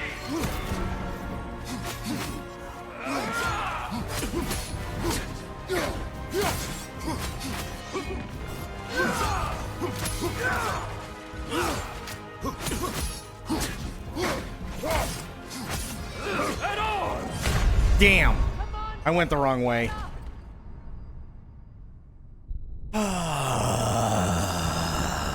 Okay.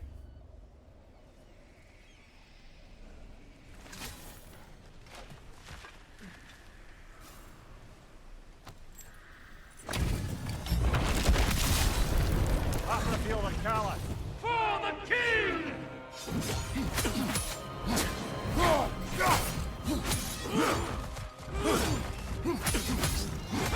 Wrap yourself, worm! Bullshit.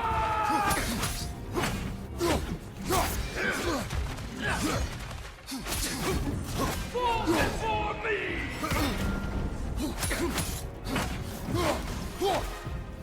Triple false god!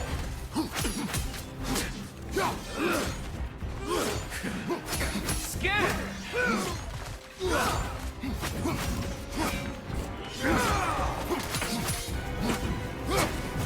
Fall before me!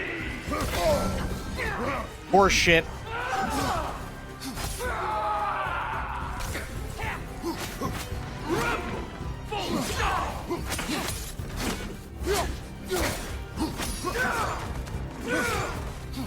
Fall before me!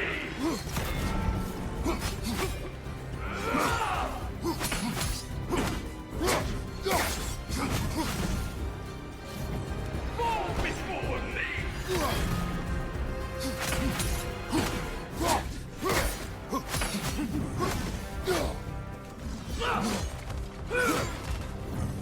Rebel! False god! I won't stop!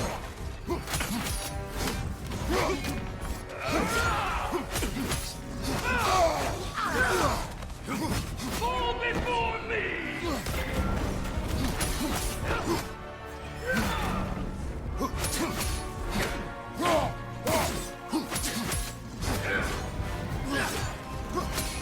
You should run! Rebel false god!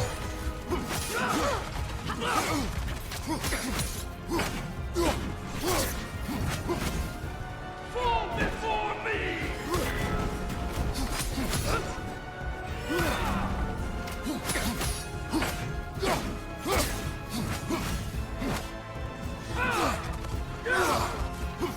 Triple false god!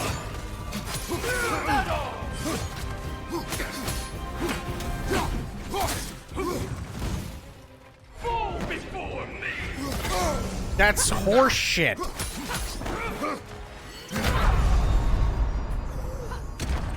I'm rolling through it, which is exactly what they want you to do.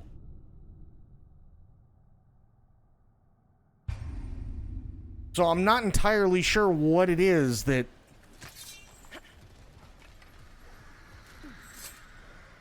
I don't know. Doesn't make any sense to me. Off the field of Cala. For the king!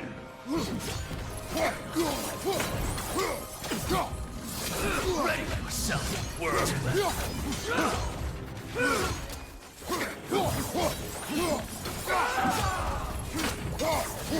Fall before me!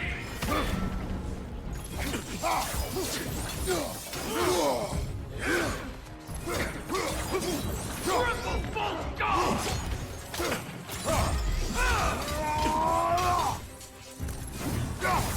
Fall before me!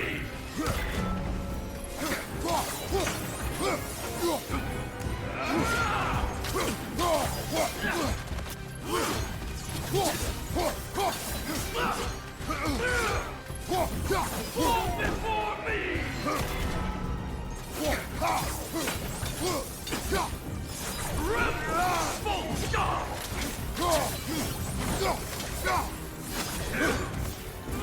We be going.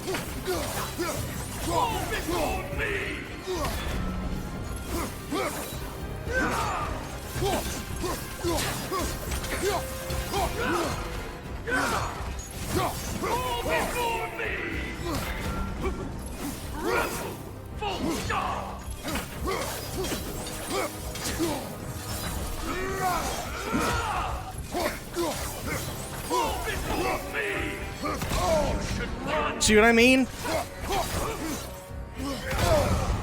Again.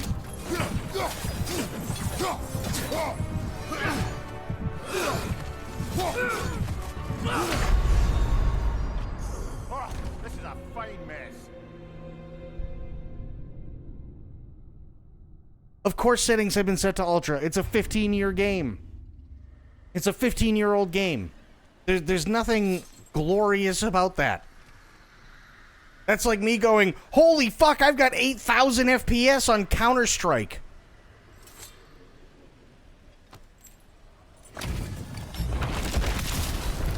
After the field of Cala.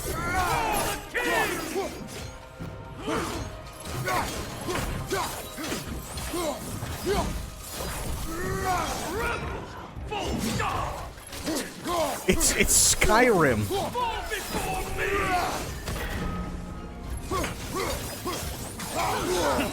Scared?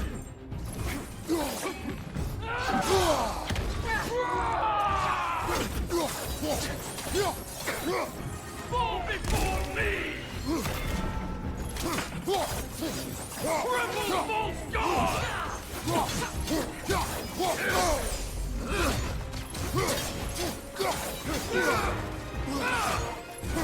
Fall before me! What the fuck? Your laptop never ever got that message before. It's a laptop, dude. I get it, but it's Skyrim. It's like, I totally get it, but it's Skyrim. It always failed to detect my stuff and put me in low settings, which, fair, but unfortunately, that's kind of how laptops work. I have my DJ one, the laptop that I DJ with, that's a gaming laptop. Funny thing, it can barely run as a gaming laptop that came out 3 or 4 years after, what is it? It came out like 3 or 4 years after Space Hulk Deathwing. It can barely run Space Hulk Deathwing.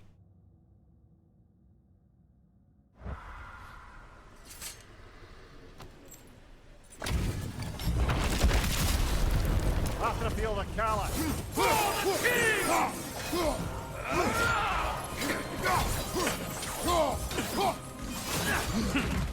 Scared?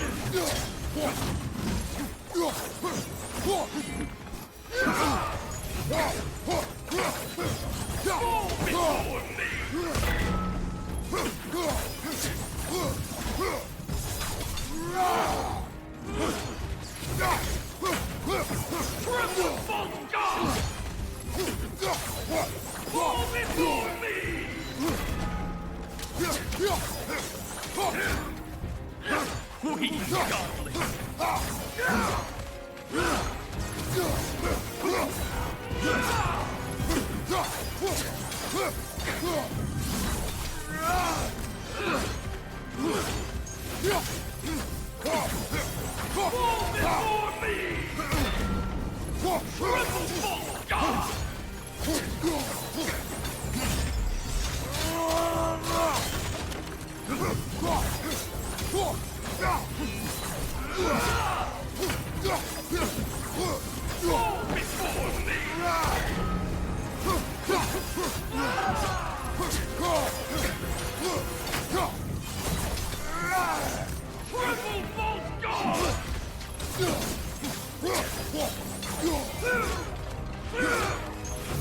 Fall before me!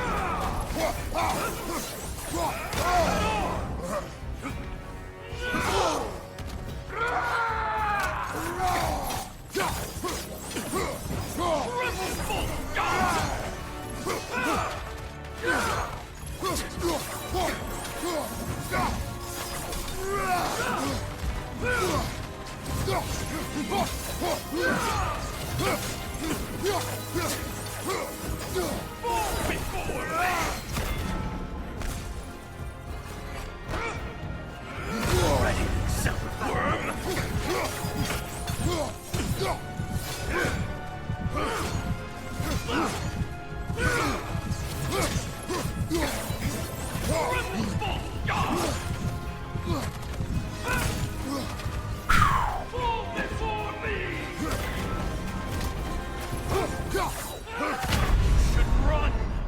See what I mean? I run through, I roll through it, and the fucking thing just craps out.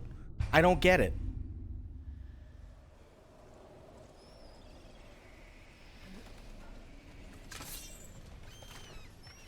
God damn it.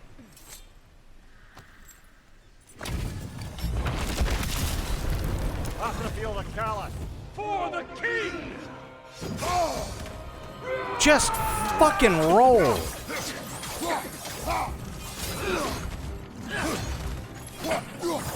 Fall before me!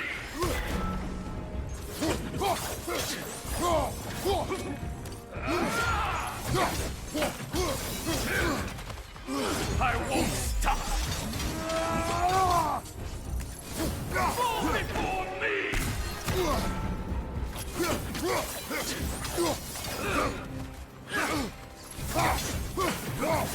Triple Bolt God!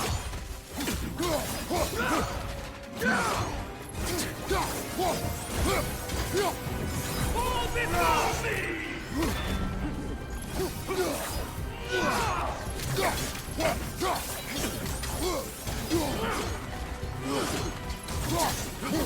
Triple Bolt God!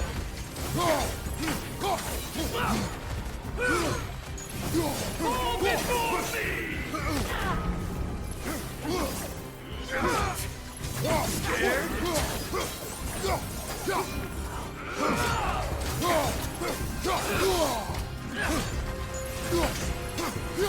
Fall before me!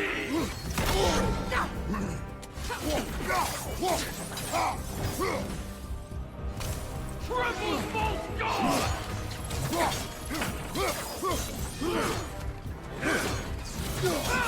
Weak godling!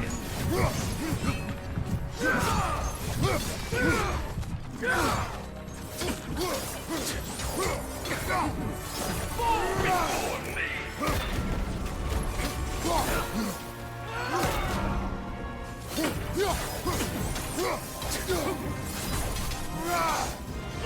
Ready yourself, worm! Oh, this is a fine mess.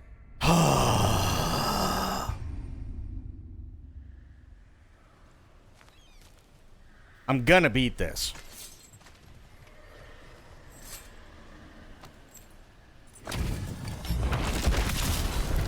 After the field of Callus. For the king!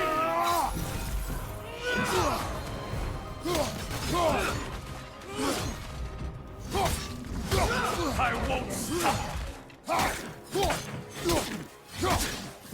Fall before me! Ah, just fucking kill me. If I miss one, there's no point.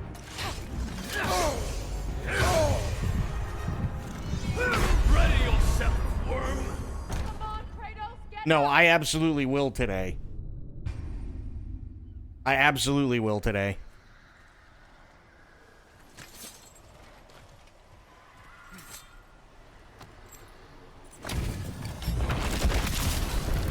After the field of Callus.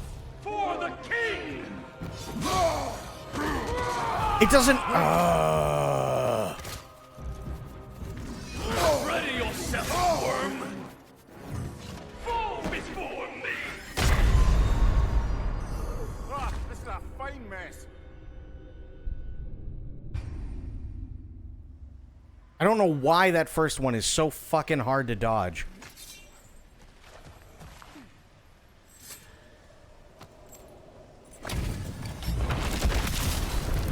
After the field of Callus. For the king!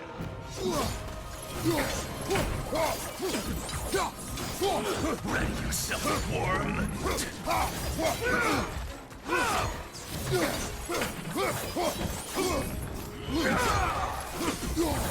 Fall before me!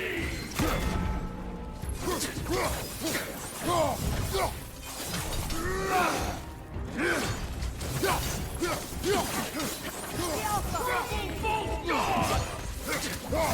Fall before me! should run!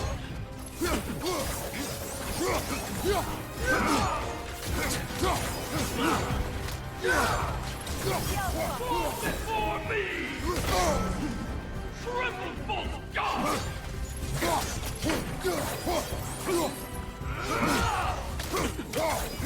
Fall before me!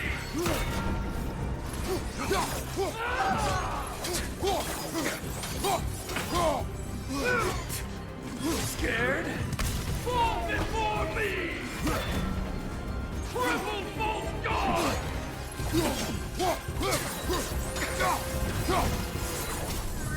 Fall before me! God damn it!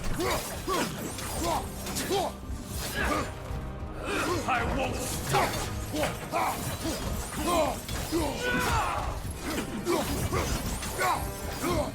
Fall before me! Fall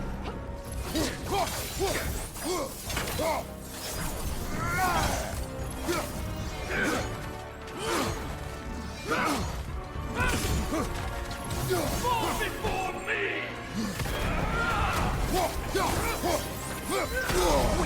Same fucking thing.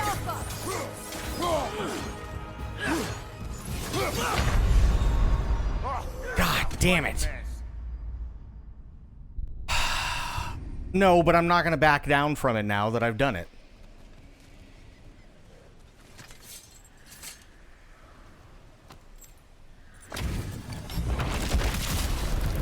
After the field of Callus.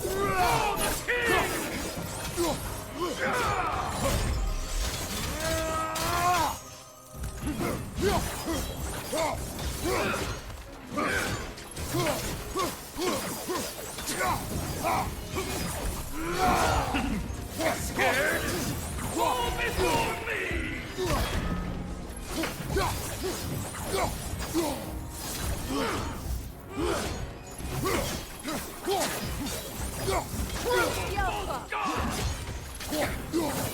Fall before me!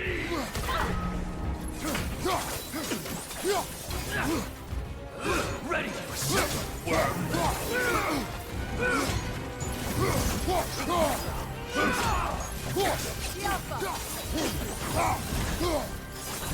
Fall before me! Triple bolt God! You should run! Fall before me!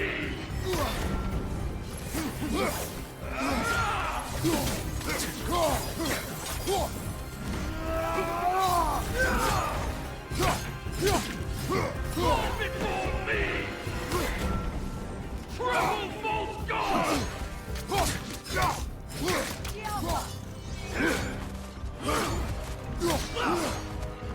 I won't stop!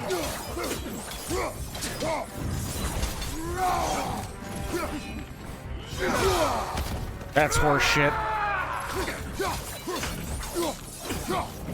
Fall before me!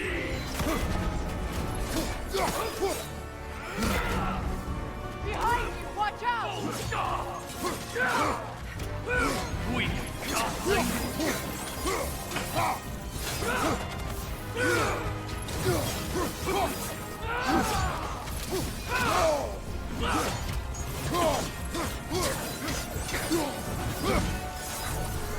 Fall before me!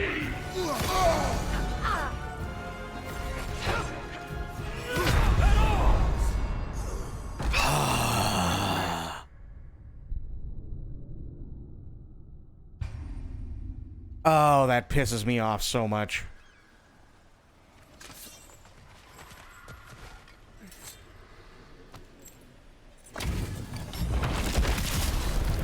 After the field of Callus.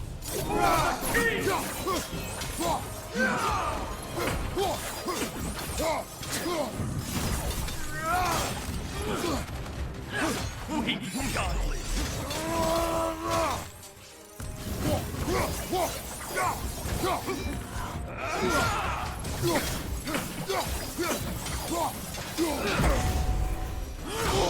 Yeah, shield sucks for something like this.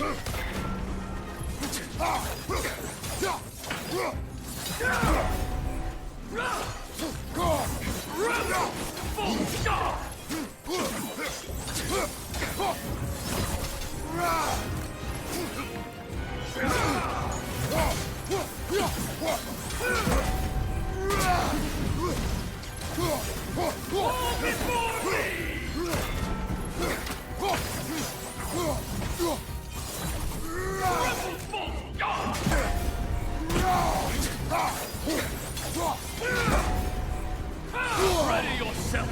Fall before me!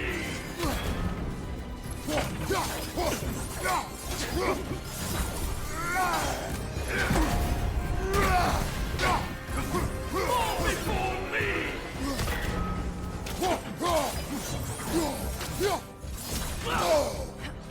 I won't stop! Triple Bolt Guard! Yeah. Shield Strike doesn't work as good as you'd think. Which really sucks.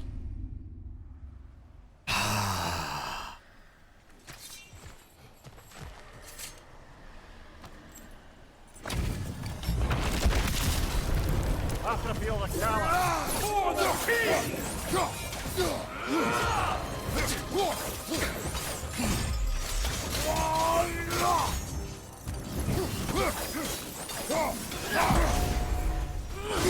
Yeah. Fall before me!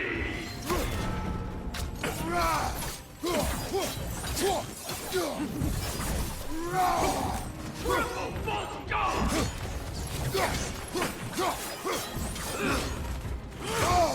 Yep. That's the shield.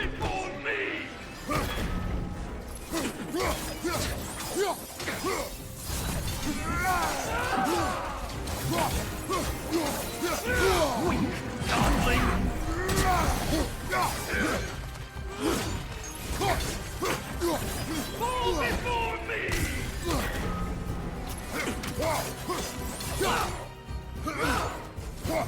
Triple Bolt Guard! Fall before me!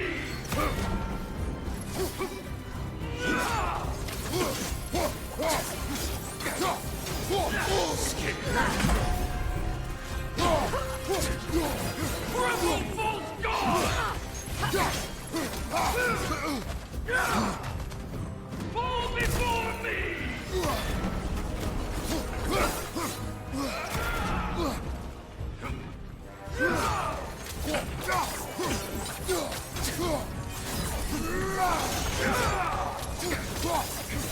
Fall before me!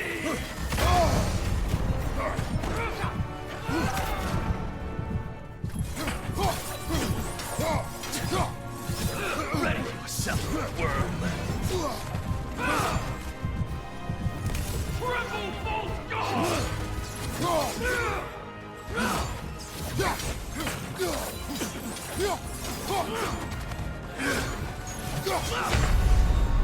Damn it. Now my fucking thumb is killing me. Oh my god. This guy's fucking insane.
God damn it.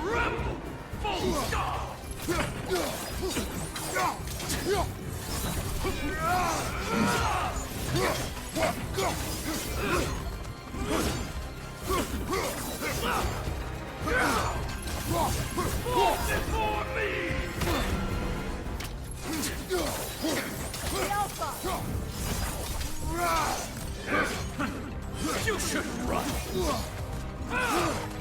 Fall before me.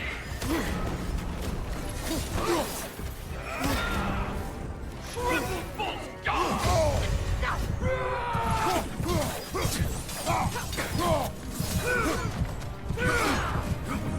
Fall before me. Brother, get up.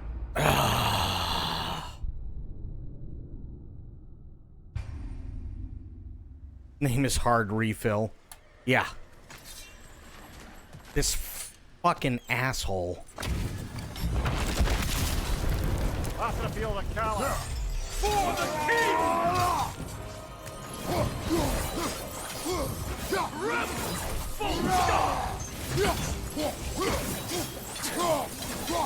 You should run! Fall before me!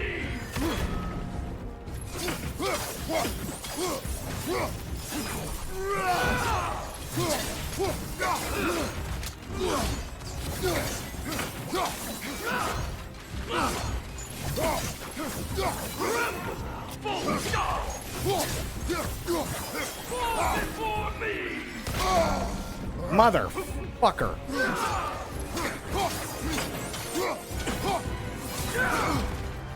I won't stop! Fall before me!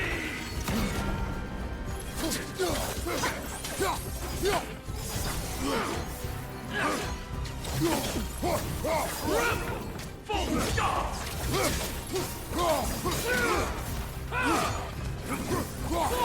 before me!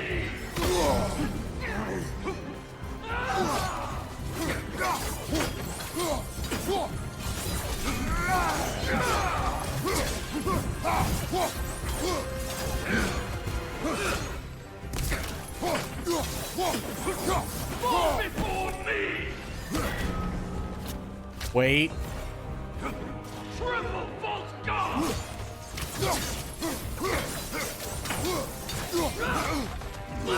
Weak God! Fall before me!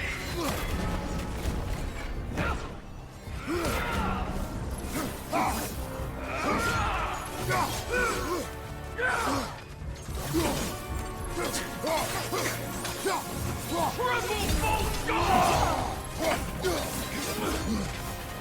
Scared? Fall before me!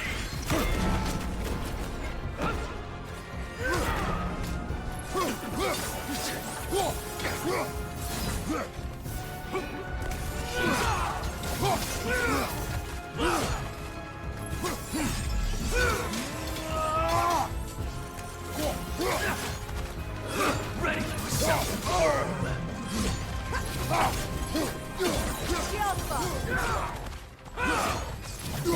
Fall before me!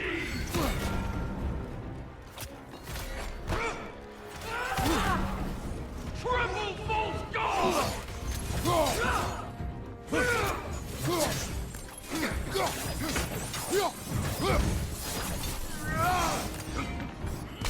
Head on! Fall before me!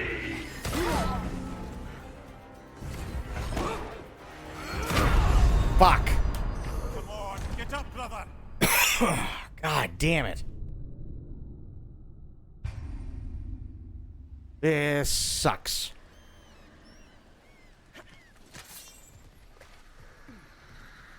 When you literally fight somebody for so long that your special refills.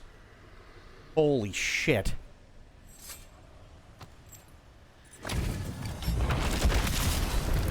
After feel the collar. For the king!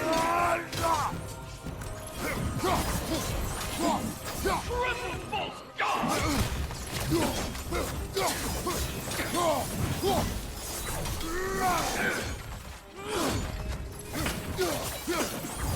Fall before me!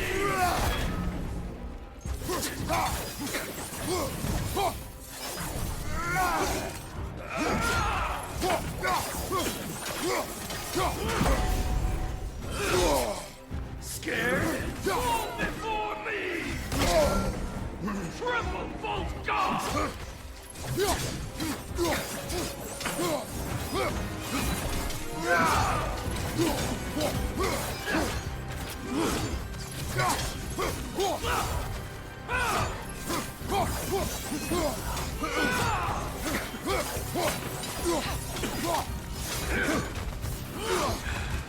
You can triple false god!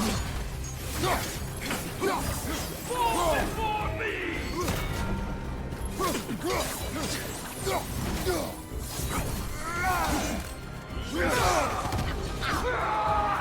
Yelpa! Fall before me!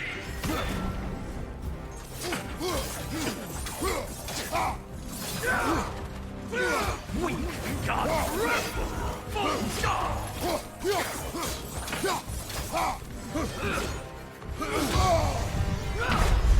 I couldn't even dodge anymore because I got hit. Off your back.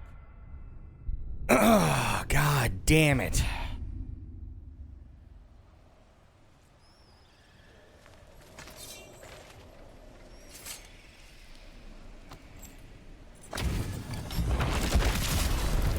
After the field of Cala.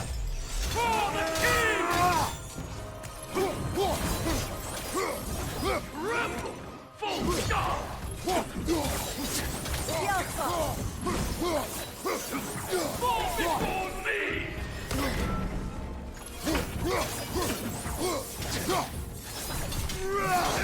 We godling! Triple false god! Fall before me!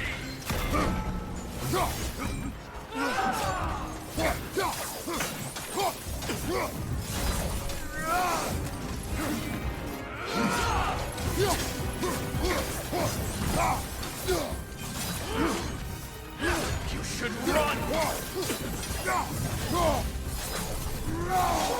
false god! Fall before me!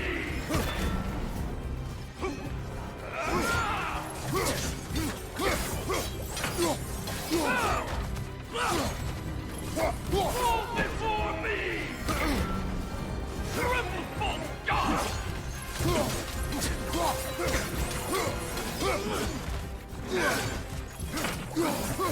before me!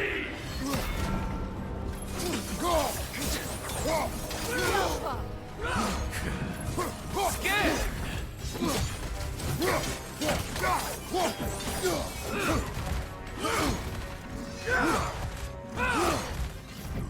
Fall before me!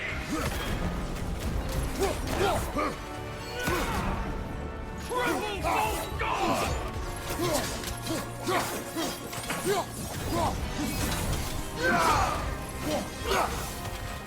At arms! Fall before me!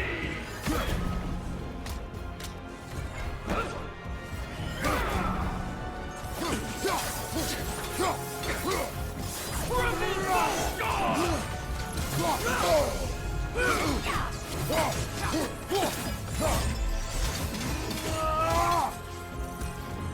Fall before me!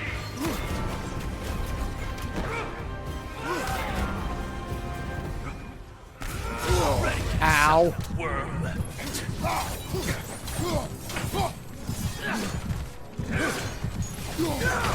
Yep. Come on, Kratos, get up!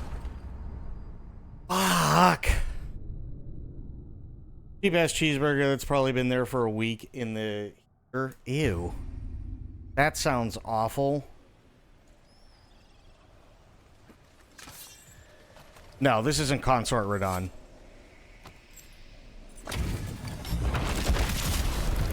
After the field of Cala. For the king!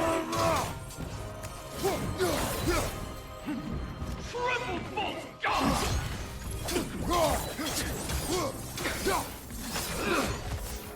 Scared? Fall before me!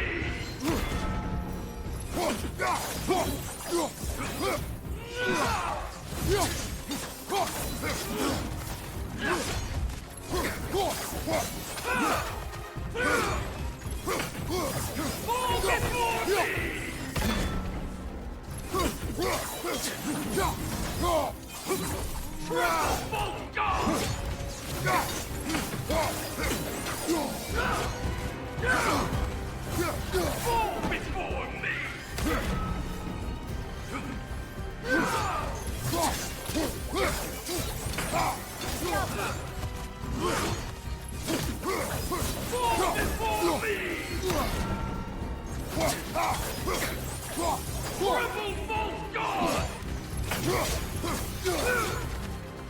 You should run. Fall before me.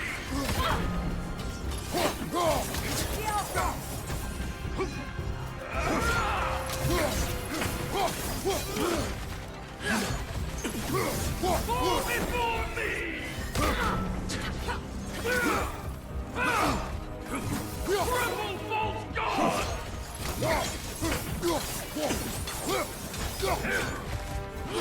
Weak godling.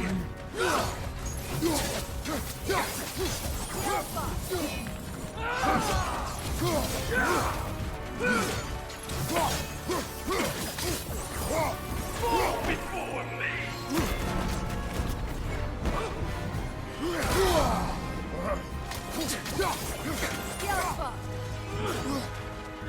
I won't stop. Rebel, full god. Really?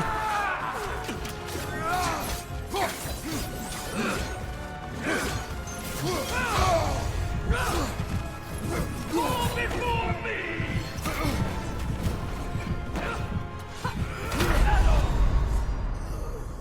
No! It's that fucking double.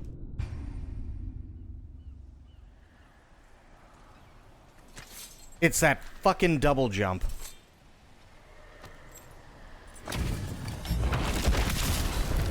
After the field of Kala. For the king! Triple false god!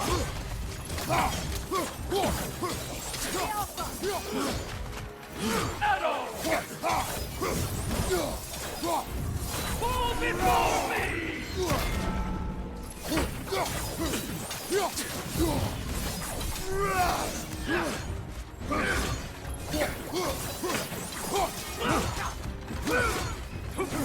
Fall before me! Triple false god!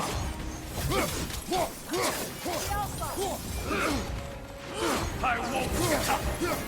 Fall before me!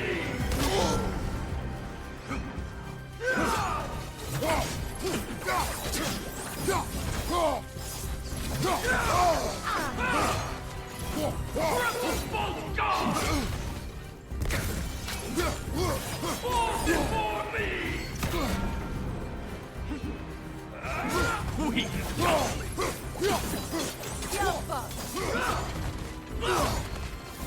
Fall before me!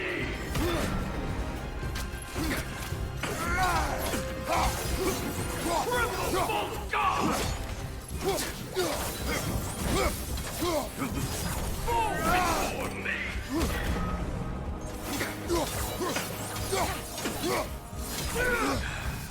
You should run!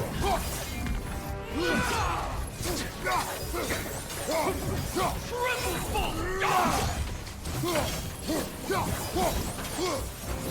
Fall before me!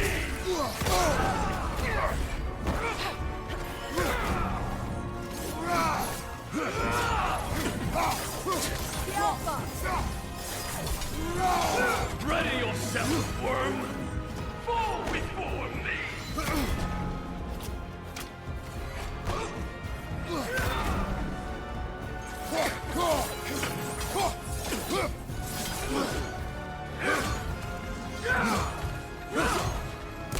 Fall before me! Triple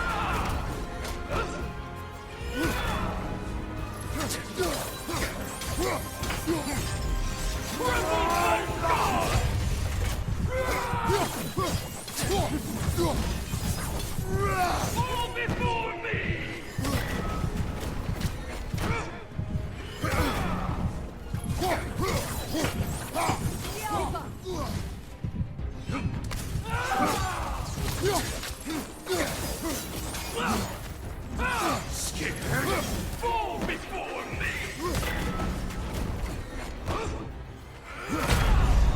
Motherfucker.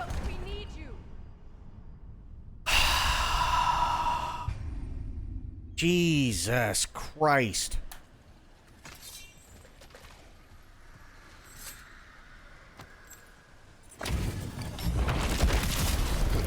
Off the field of Callus. For the king!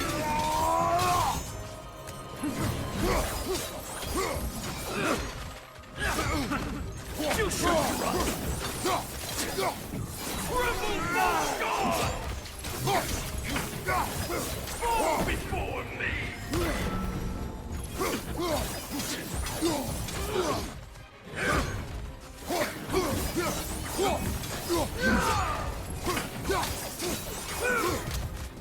I won't stop!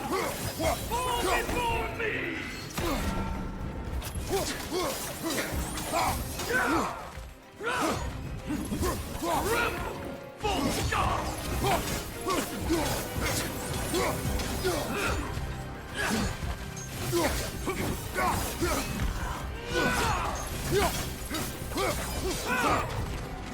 Ready yourself! Fall before me!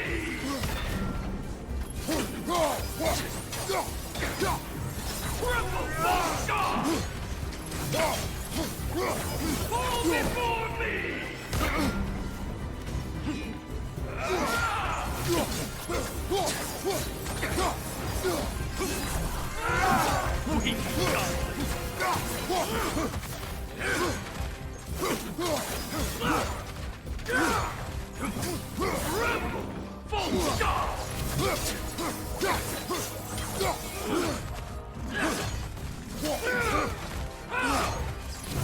Fall before me!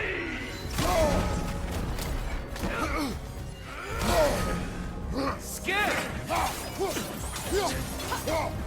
Triple Bolt God! Fall before me!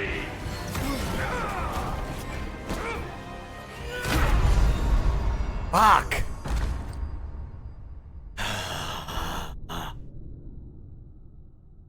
This guy is such a giant pain in the ass.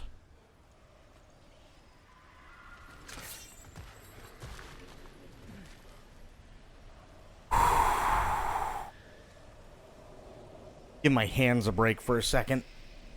Holy fuck.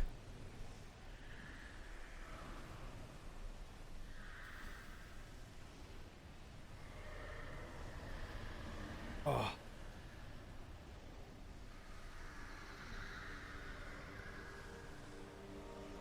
I really, really, really hate this guy.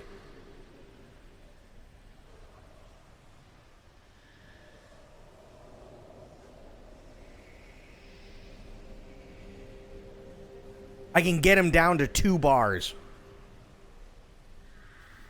2 bars is quite literally the lowest I've gotten him.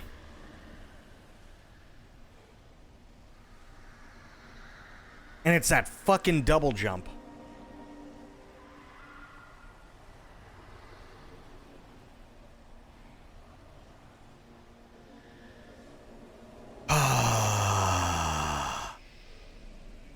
All right.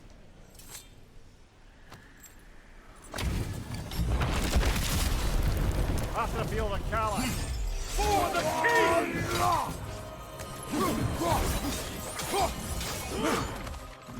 I won't stop!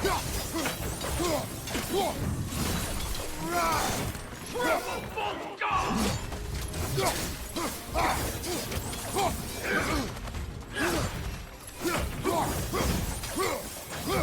Fall before me!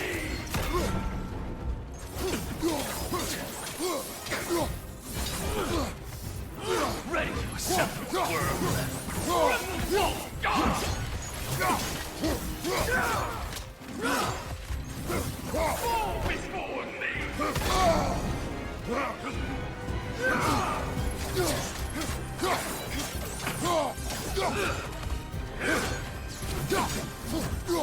before me!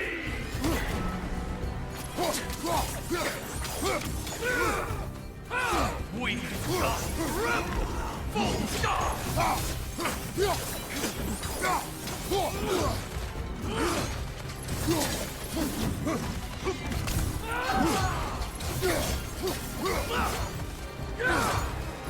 Fall before me!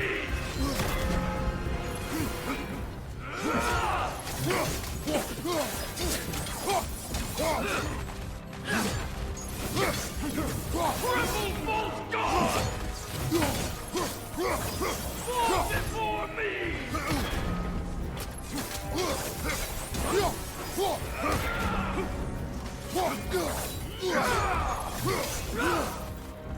You should run!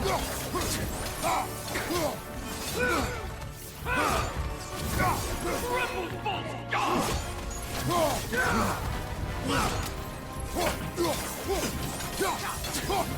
Fall before me!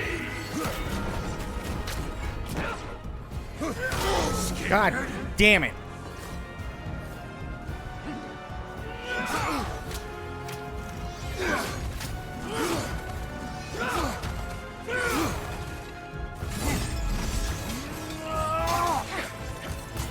Fall before me!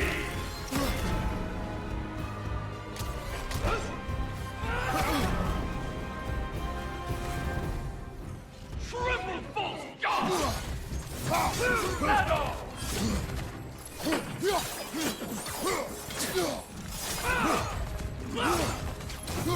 Fall before me!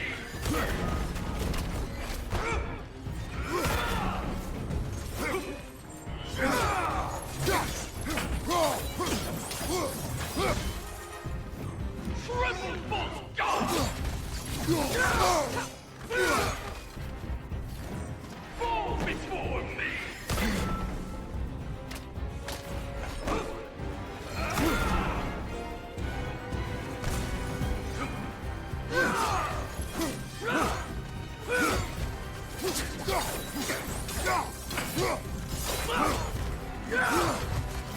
Fall before me! Wait.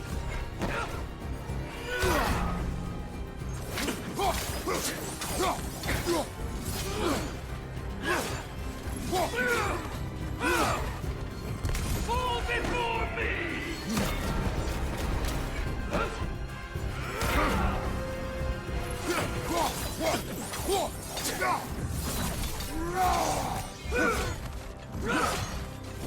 Triple Bolt God! Fall before me! Jesus.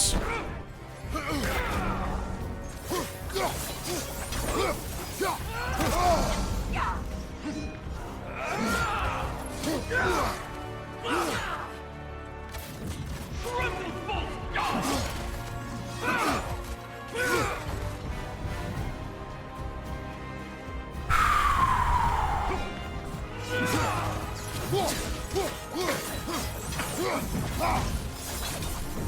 Fall before me!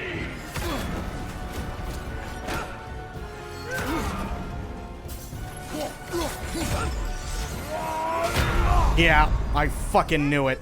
God damn it. As soon as I fucking hit it and he jumped, I was like, that's it, it's over.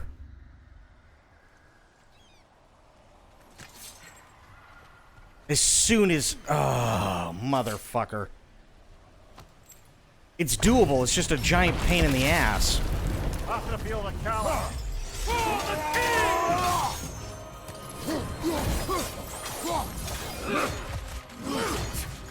Scared?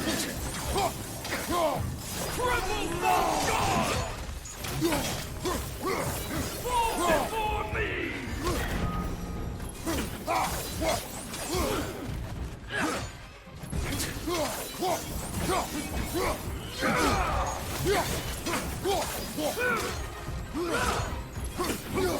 Fall before me!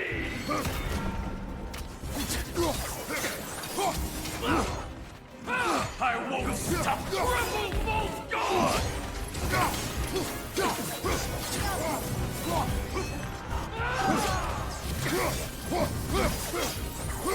Fall before me!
You should run! Roll before me!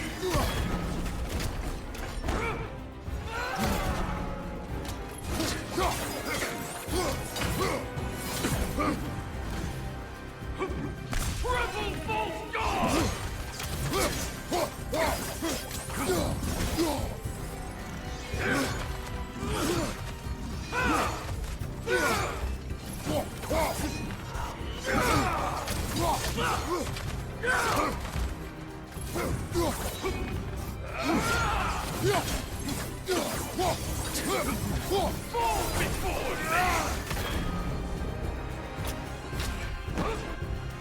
Behind you! Incoming! Triple false guard!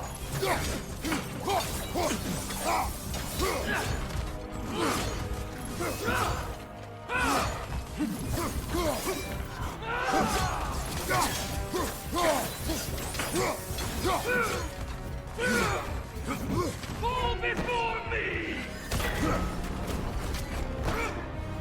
Behind you! Triple false guard!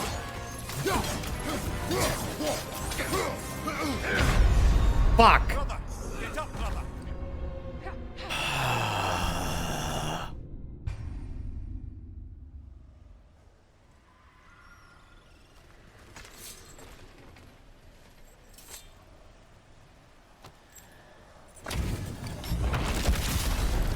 After the field of Calla! For the king! Triple false guard!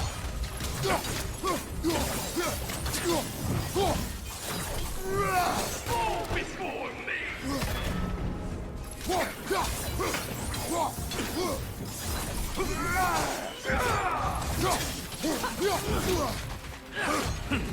Scared?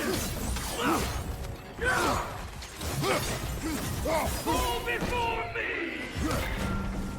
Triple false guard!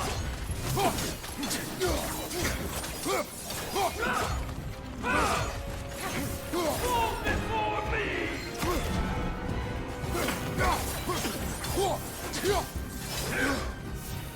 You should run! Fall before me!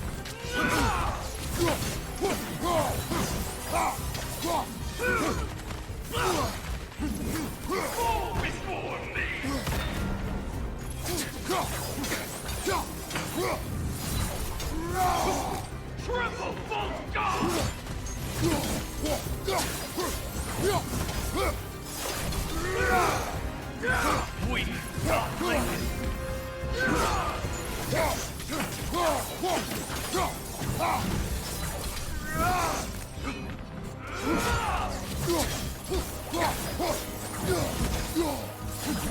Fall before me!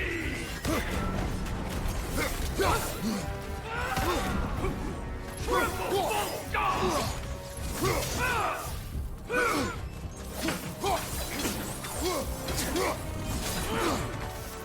At all!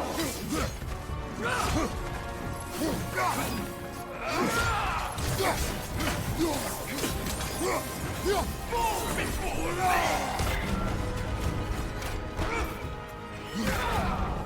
Triple false guard!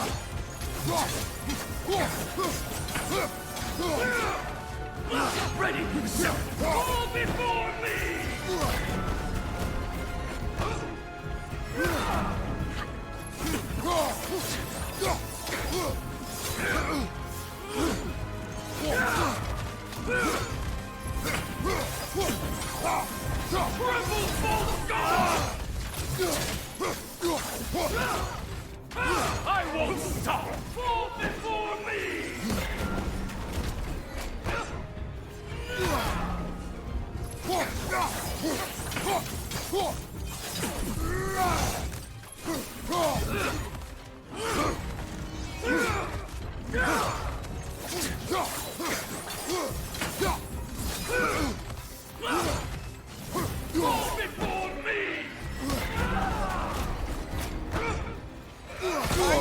incoming!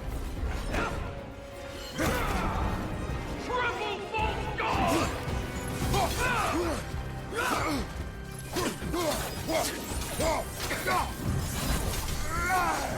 Fall before me!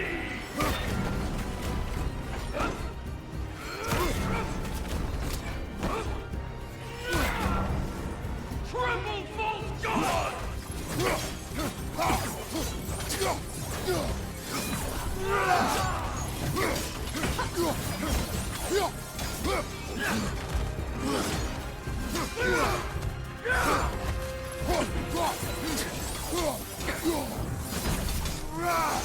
Fall before me!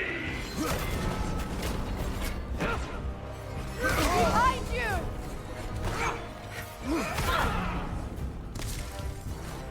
Triple false god!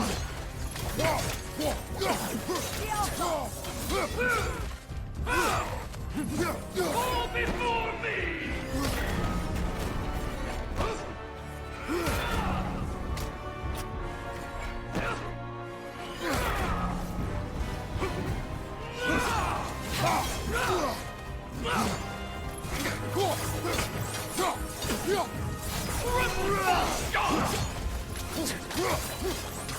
Fucking finally! Got breakfast, ball bag. You knew this warrior. Do me a favor, brother. Jesus See any more of these Christ. ghostly berserker tossers? Give him the same. You'll be doing the Nine Realms a favor. Did these warriors wrong you at some point, Mimir? You're quite agitated, even for you. No need to rehash ancient history if it's all the same to you. Very well.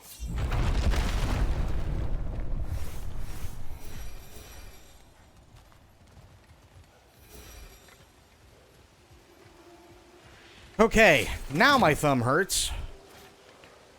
Fuck.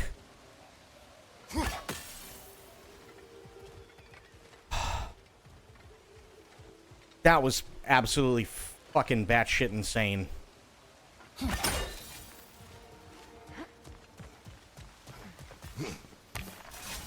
Hey, big guy. Speak. Need you to get something for me. A hammer. A weapon. No. A forge hammer. Little thing. Symbol of the old resistance. Guild, solidarity, all that. Or it used to be anyway, till the Aesir buried it under that big, gaudy dwarf statue in the bay. Might do the dwarves some good to see it again. You're not worried that might draw the Einherjar's attention? The old father nearly slit my throat just to get to you. I might be past giving a shit what he thinks. Just find me at the bar when you've got it. You'll certainly be able to reach new areas in the bay with that spear. Aye. Might be worth looking for Durlin's hammer while we're at it. Your choice, of course. Holy fuck.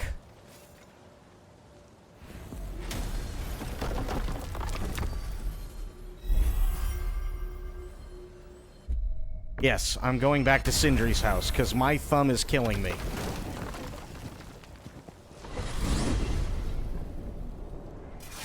Now that you have a weapon to deal with Heimdall, we just need to find a way to get to him. Aye, if that's still the plan. It is. I will protect my son.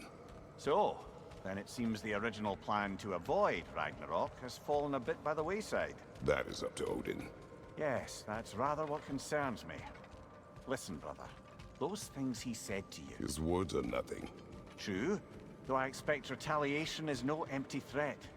We need to think through the ins and outs of it. You're getting ahead of yourself. Let's see if Sindri has had any luck.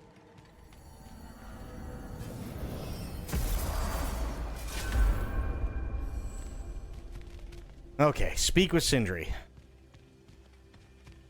Jesus. There he is! Hey! Come show off the spear. See what we done. Now do the thing! Oh, look at that. She's special, that one. Ain't gotta tell me. Have you found a way to reach Asgard? Not as such. Had a few ideas, but they didn't so much work. Brother, without a way to Asgard, what are we doing? I do not know. I need to think. I am tired. You know what? There ain't nothing wrong with being tired. You're sure nothing unusual happened with the lady? Nothing at all? Nothing whatever. Smooth as snail shit, like I said. Why? For some reason you expected it to flip sideways? What? No, of course not. Where are you going, brother? Sleep. So we're just keeping blindly on then, hoping we don't walk headlong into Ragnarok. Is that your plan?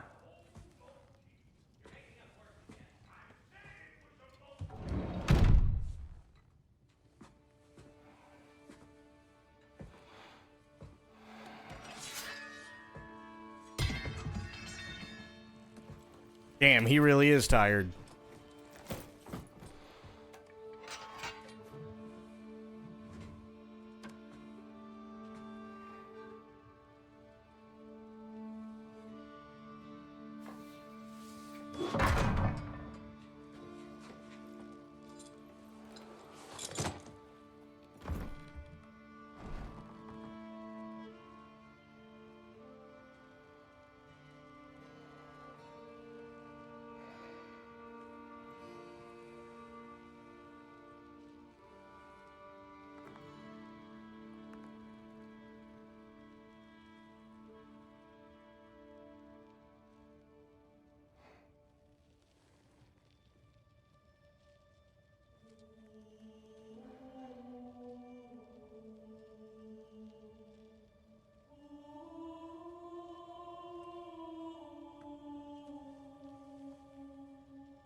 Kratos.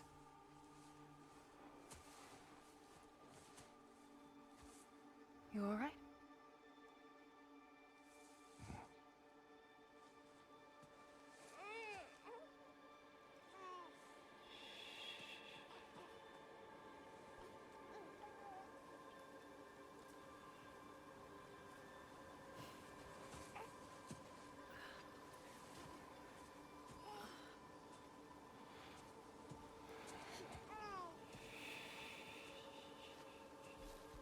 Well, your father seems very ready to go. Shall we then? Oh, God. This way, Grumbles.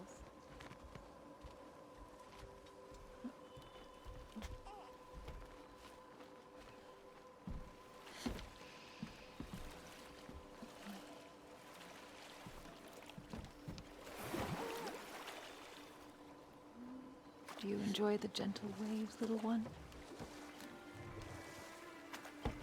Pretty sure she's literally the only person to get away with calling him Grumbles. One day, you will learn to navigate its waters. We live deep in the wild woods. The most beautiful forest in all of Midgard. It is safe and serene here. Game is plentiful, and you will want for nothing. Huh, yeah. Wait until you see what kind of piece of shit he becomes. We're not far from the place your father and I first met. We nearly took each other's heads off. We're just doing this dream sequence and then we're calling it. Softened since then. Somewhat. Unfortunately for you, he remains dreadfully stoic.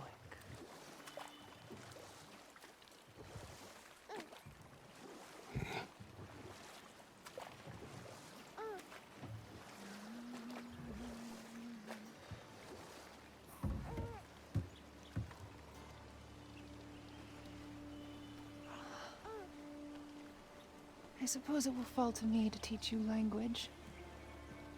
Your father can teach you to hunt.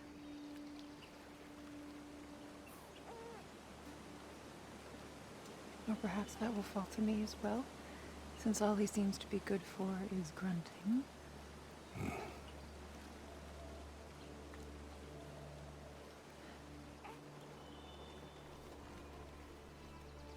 Have you nothing to say to your son? What would you have me say, Faye? Anything. Let him learn your voice. Let him know you.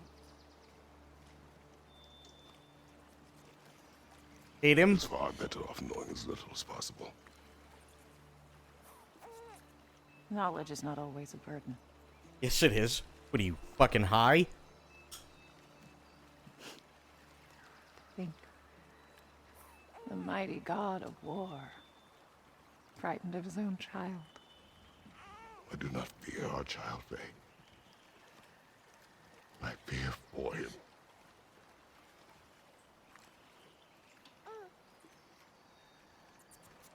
He is innocent.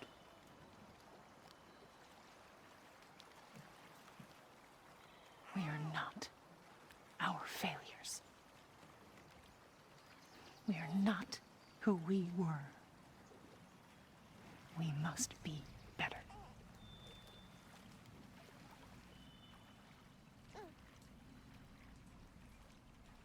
It's funny, she says that. Meanwhile, we're literally on an epic journey to save our son from being a complete piece of shit and destroying the world. Because he's dumb as a brick. Atreus is our future.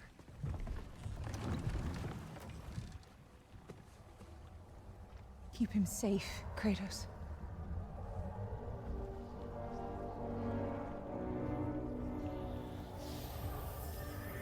Protect our son.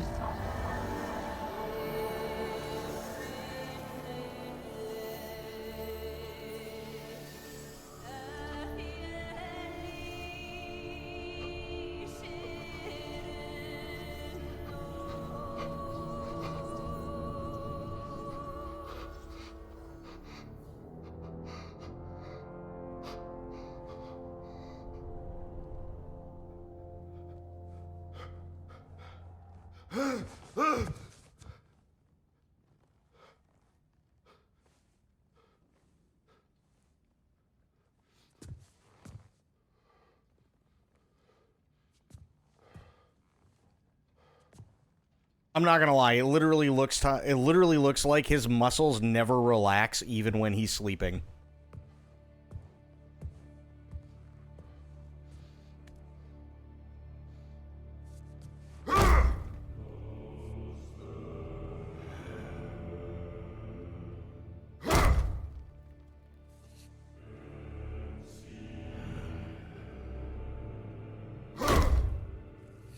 Ow. No, stop doing that. That hurts. I've done it.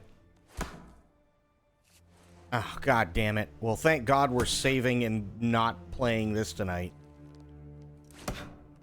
What did that wall ever do to you? Building focus. Something my father taught me. It work? Not yet. So, what you focusing on anyway? Controlling my emotions. Heimdall keeps trying to make me lose my cool. Ugh!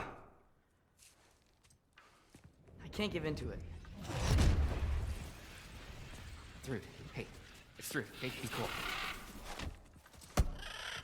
Training without me? That a good idea? Training? I mean, I think it's a great idea, but won't your mom be mad if she finds out? Good point. But did you consider... No, it didn't. That didn't hurt, also. Anyways, grandfather wants to see you. Oh, grandfather. Right, okay. Here, then take this. And, send my regards to Sif, Lady Sif. And, Triss? See you later. Thrud? Bye, Thrud. Midgardian boys are so weird. Weird can be good. No, it can't. You are the epitome of weird.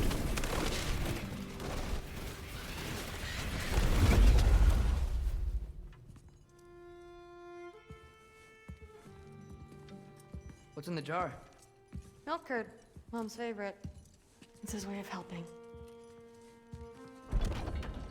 Grandfather's in his study. Catch up later?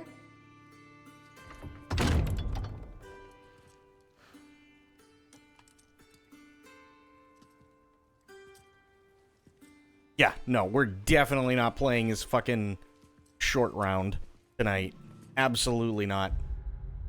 This kid is a fucking disaster. All right. Guys, gals, pals, that is it for me for tonight. I had a lot of fun. I'm still having a lot of fun playing this game. Also, Fluffer Butter, thank you so much for the follow. Really, really appreciate that. Gina, thank you for the raid. Really appreciate that. We had Sober, we had Bloop, we had True, we had Alpa, we had Sophia, we had Spoiled in here earlier, we had Pixel Pixie, we had Dawn, we had a bunch of people. Medicine, we had Myth. We had a bunch of awesome people today. What was I going to say? I have to see what's going on for Wednesday. Honestly, I don't know if we're going to finish this by Wednesday, but what I want to do is I want to finish this game before I start anything else. And only because this game is a girthy motherfucker when it comes to storage space, and unfortunately, something like Stalker 2 is also an insanely girthy motherfucker. So 2 of them at the same time, gonna probably suck a little bit. So, yeah, but I will be playing Stalker 2. I absolutely will. I don't know if it's going to be on day 1, but you can guarantee that I will be playing Stalker 2 very, very soon. So, that's it for me. Thank you, everybody, for hanging out. I really, really, really appreciate it. And thank you for all the love and support. Whether it be lurking, chatting, donating. Speaking of, Tia was also here. Can't forget Tia. But whether it be lurking, chatting, throwing bits, donating, subbing, resubbing, gifting subs, anything and everything in between, I really, really appreciate it. It is my full-time job. Without you guys, without your love and support, I couldn't do this. There's just no way. I wouldn't still be here. So from the bottom of my heart, thank you, thank you, thank you. I really, really, really do appreciate it, especially considering with what we were talking about at the start earlier today, things are probably going to get a little rocky on Twitch for a while, but we'll see where it goes. That's really all we can do, just one day at a time. So, I will be back later on today, but until I see you guys then, have yourselves a great day, great night, wherever you are. Be good to yourselves, be good to one another.